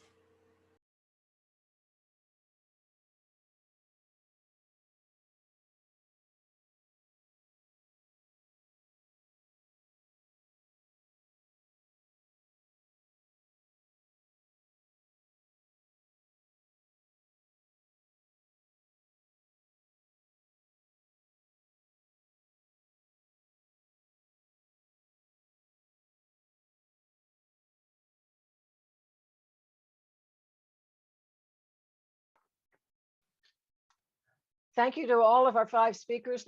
They, as you know, they were diverse topics and interesting presentations on each of them. I think I maybe like this 7-minute presentation format that we have this year. All right, we have several questions that have come in from Discord. They haven't gotten the last couple of papers in here yet. I'm going to just go in order since I have questions for Ufuk. So I am hearing a lot. Is it where you are, Pedro, that I'm hearing background from speaking? Okay. All right. Thank you. Or just down is all right. All right. Ufuk, I think this is something that you're not surprised about, that you warned us about. That the first person said C8 is beyond accessible. I would have just asked to leave the study immediately. So you had that experience, I assume. Yeah, so one thing I don't know, that we use Unity and the participants were viewing HMD. So I am not sure if they had the same experience with the PowerPoint presentation and Zoom. So these are the different environments. So I cannot be sure that if you can hear the same amount of sound, but we had 18 participants and none of them had this kind of discomfort. But I'm sorry for that. No, that was just a comment, and I think it's interesting because it's one of those things we might not think about as we do a study design. I appreciated your comments about try your sounds out first. The question from Sebastian Friston: does pitch affect the perception of volume and length? If so, how do you control for this? So volume and the length. So this is a pitch law experiment. So what we use in the regular experiments, that we play the auditory error feedback when the participant miss the target. In terms of the different perception and the the length or the volume and the different heights, it is a bit out of my topic, so it is difficult to answer this question in terms of I am more focused on the motor performance side, but not the perception side. So I'm not sure about what's going to change with that. All right, and I think we'll go ahead and take the third one that has come in from you. Thank you for the nice talk, from Bobby Bodenheimer. How would your results change if the auditory feedback were voice and had semantic content such as hit or miss? And would you expect variations based on the pitch of the voice as you found it for the pitch of the tones? Wow, that's a real nice question. Semi-active feedback. Yeah. So in original FITS tasks, the FITS used the two metal plates, and when you hit the target, you heard a confirmation sound. Like when you hit the metal target, you heard a sound. And with time that we changed the sound into different versions, that when the participant missed the target, we played the sound. Trying the same experiment with the different voices, the human voice, and with the different active feedback in terms of giving miss or the hit, that will be an interesting opportunity. That will be interesting thing to investigate, I would say. Thank you very much. All right. Clement, we'll go to you, one for you. Nice presentation. I have two questions. This is from Xingyao Yu. How did you measure learning effect? Was his first question. I think that's always a challenge. It is a challenge, yeah. So basically, we looked on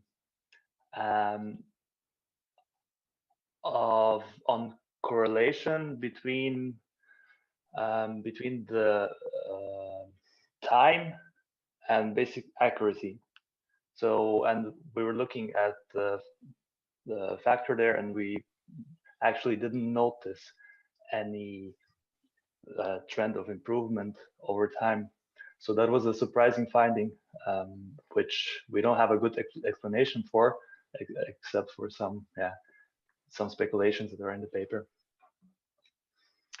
The next question was about the mean squared error for the accuracy of the comparing the paths. I'm going to let you guys take that offline. That is also from Xingyao Yu, because he follows that up with a suggestion of an Euclidean distance. And I think that's probably not a great topic for us to address in these Q&A, unless you have a succinct thing you want to say about it. And he asks, do you want to, having done that kind of thing before, I never had a good answer for that. So I would be lucky. Yeah, there are many measurements that we could choose. I mean, mean square error is one of the often used measurements in motor learning. So we went for that. We could go just for some other measurements. Like, I guess it's tricky how to pick that one. Okay, from Matt Gottsacker. Were the participants using controllers or the Oculus hand tracking? Just a specific procedural question. Also for Clement. Were they using the Oculus hand tracker or were they using the controller? They were using Oculus hand tracking, yes. Okay. And so that controlled the position of the virtual hand. Yeah, basically this was how we got the measurements of the joints, and this is what we used then in the analysis. Okay. All right, and one from Bhuvan Sarapuri. Do you think the results would be similar for hand motions that are faster? For example, sports or dance that need faster and more complicated hand motions? Good performance question. So could you repeat that? How about if the hand motions were very fast? Yeah, if there are limitations to Oculus hand tracking, so we would have to look what's possible there. Like, it's not only a limitation in the speed, it's also in the field of view. This is why we focused on a short movement in front of the field of view. Basically, for fast movements, for sure, we would have to change the tracking. And then in terms of if the technique would still work, I think it changes a bit, because if you have a ballistic movement, then there's less planning in terms like a slope planning from the user. So I would assume that technique would change there also. It might not work, this technique that we have for a more slower movement.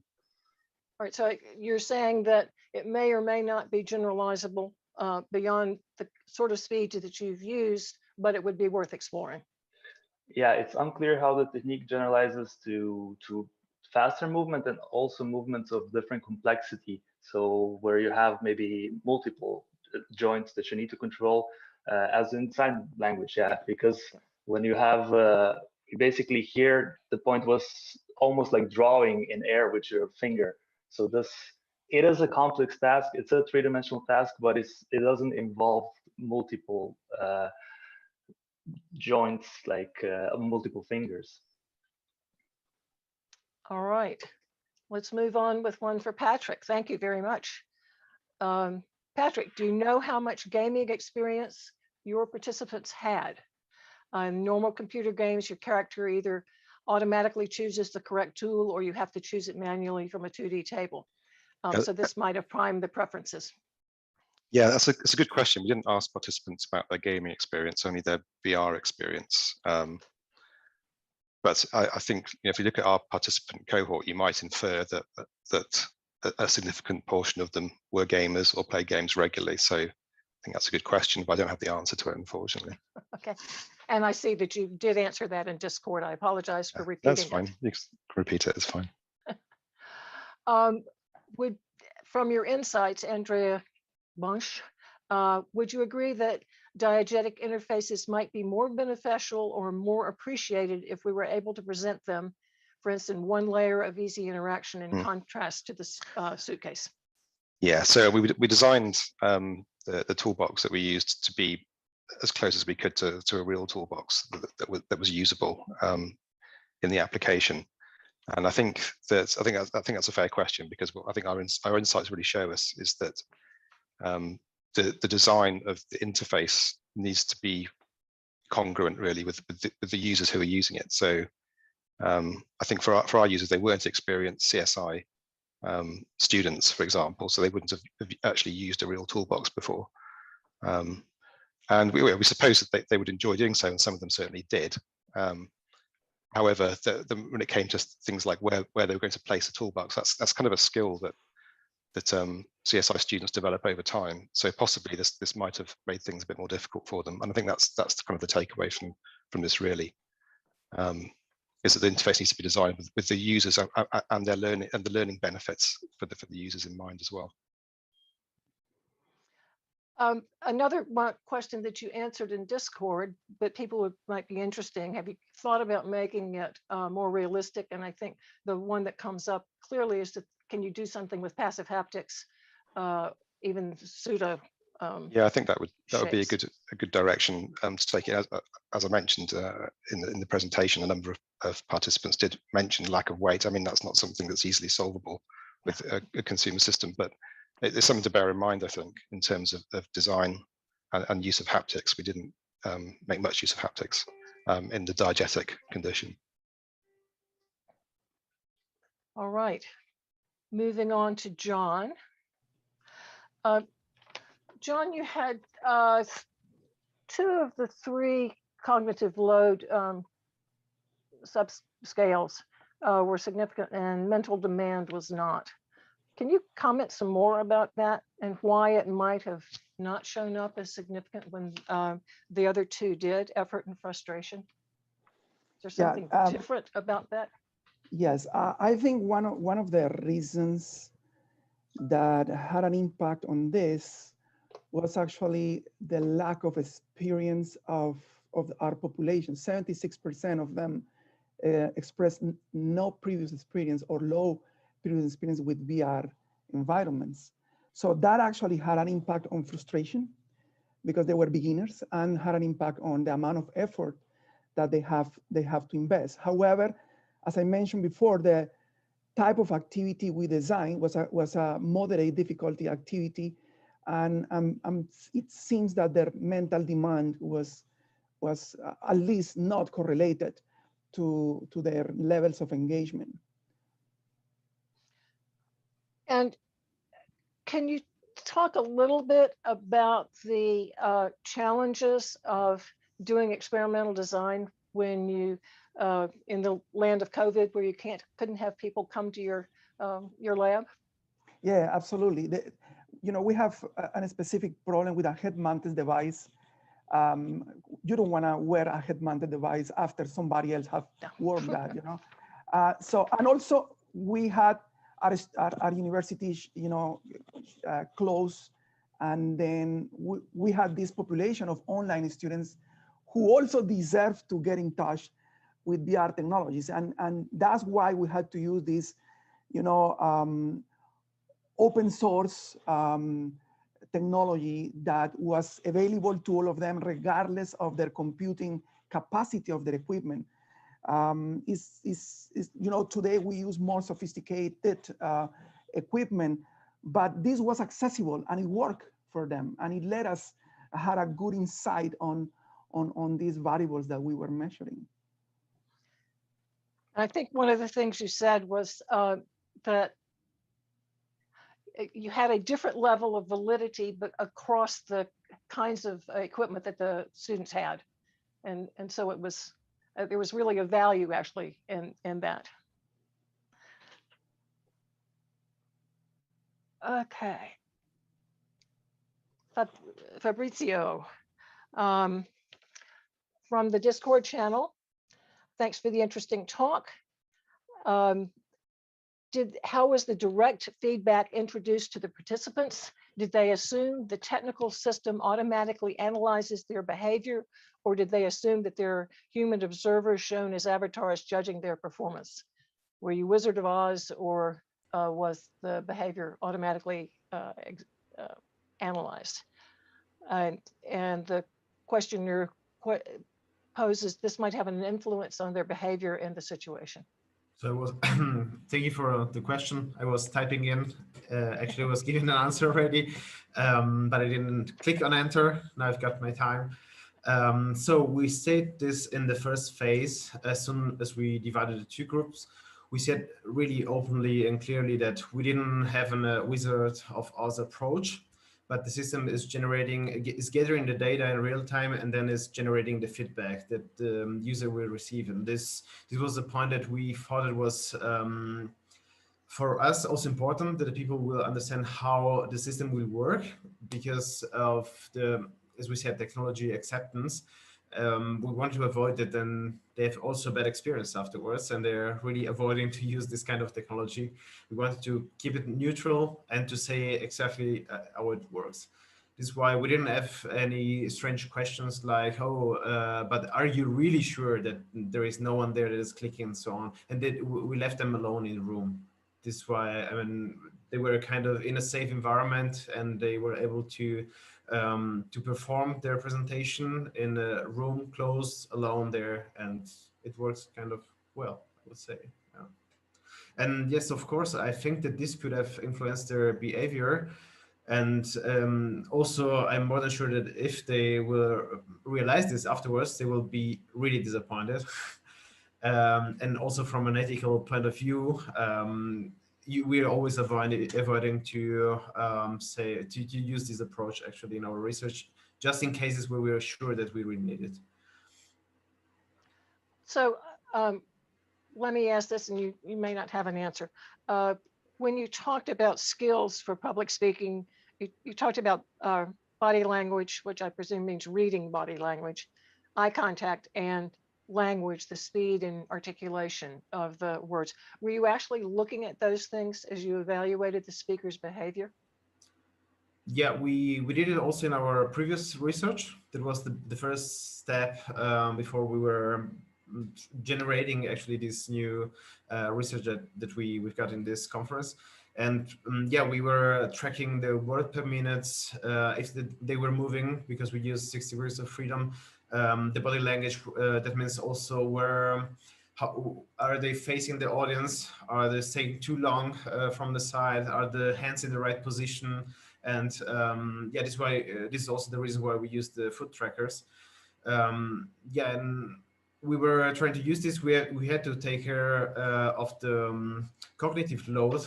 There also the task load, because of all the technology that we were using with trackers, computer and cables and so on. We're actually also shifting everything. We shifted it already actually to the Quest standalone devices, and it will be interesting to know if we can get the same results switching the head-mounted display, for example. And we got also some other future works in progress there. But yeah. Okay. Another one has come in for Ufuk. Have you considered manipulating the pitch based on the magnitude of the error? Higher pitch when you miss by a larger amount. Oh, okay. So in terms of error rate, that the aim of the adaptive feedback was relate to error rate with the pitch of the sound. But when it comes to so if you talk about the magnitude of the miss, this is a bit more complicated, because in this case that you are starting to investigate precision and the accuracy of the participants. But in this case that we also had a pilot study, and we only look at the smaller sample size, and with we published it needed in workshop. We found that with the higher pitch, we also observed a precision and accuracy increase in the user performance. So I would say that also this relating to pitch to the magnitude would also increase the user precision and accuracy. Okay, thank you. That is the last one that has come in, and the one I have left is too complicated for the amount of time we have left. So we thank the speakers again, and we thank the audience who have submitted questions that has made for a very interesting session. And I have been asked by the organizers to ask the speakers to please stay on. Do not close your Zoom yet, because there will be something else happening, some announcement about a contest. So thank you very much. And I'm going to ask, and you can hear me, Pedro, did I say the right thing?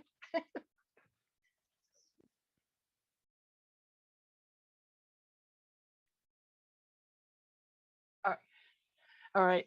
There's a message coming for the stream people and not for us.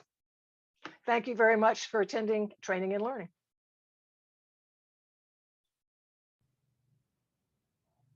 Thank you very much. Thank you very much. Thanks, Pedro. Thank Mary. Thanks. Thanks, folks. Thank you, Pedro. Mary. Thank you. Pedro. Nice to meet everybody.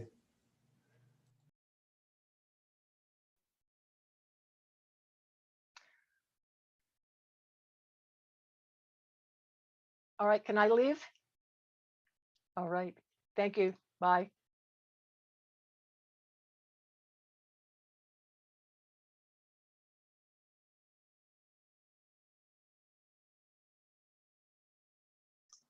Perfeito. Here?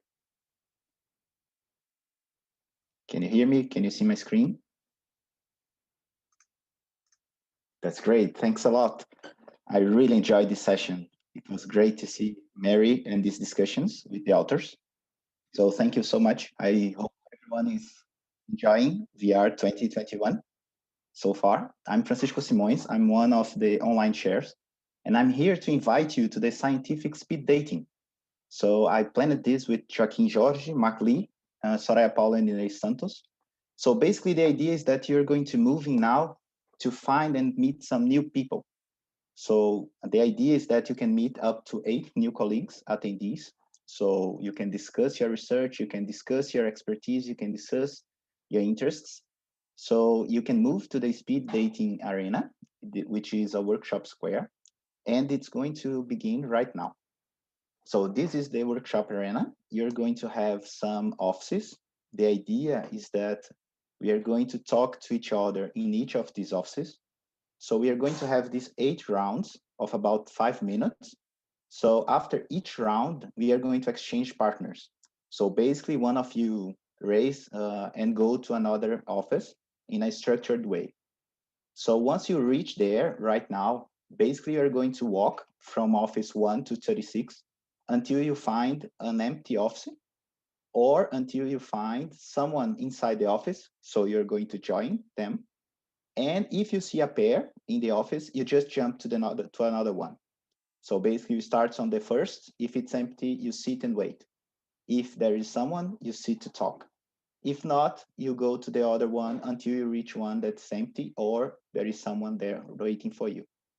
So you're going to have these 5 minutes to discuss in this office. And then the change, it's an important part that you're going to make later, is that one of the pair is going to remain seated and another one is going to change to the next one. So suppose you're seated on the 3, office 3. Then after 5 minutes, you are going to move to office 4 or your partner, one of you. The important thing here is that if you are the one that's going to move from one to the next, in all rounds, you are going to be the one that moves to the next one. If you are the one that's going to be seated, you just remain there. The idea is that we are going to avoid repeating the pairs. So after that, we are going to play 8 rounds of this, and then you're going to meet 8 new people and discuss your research interests. I hope you're going to enjoy a lot this speed dating.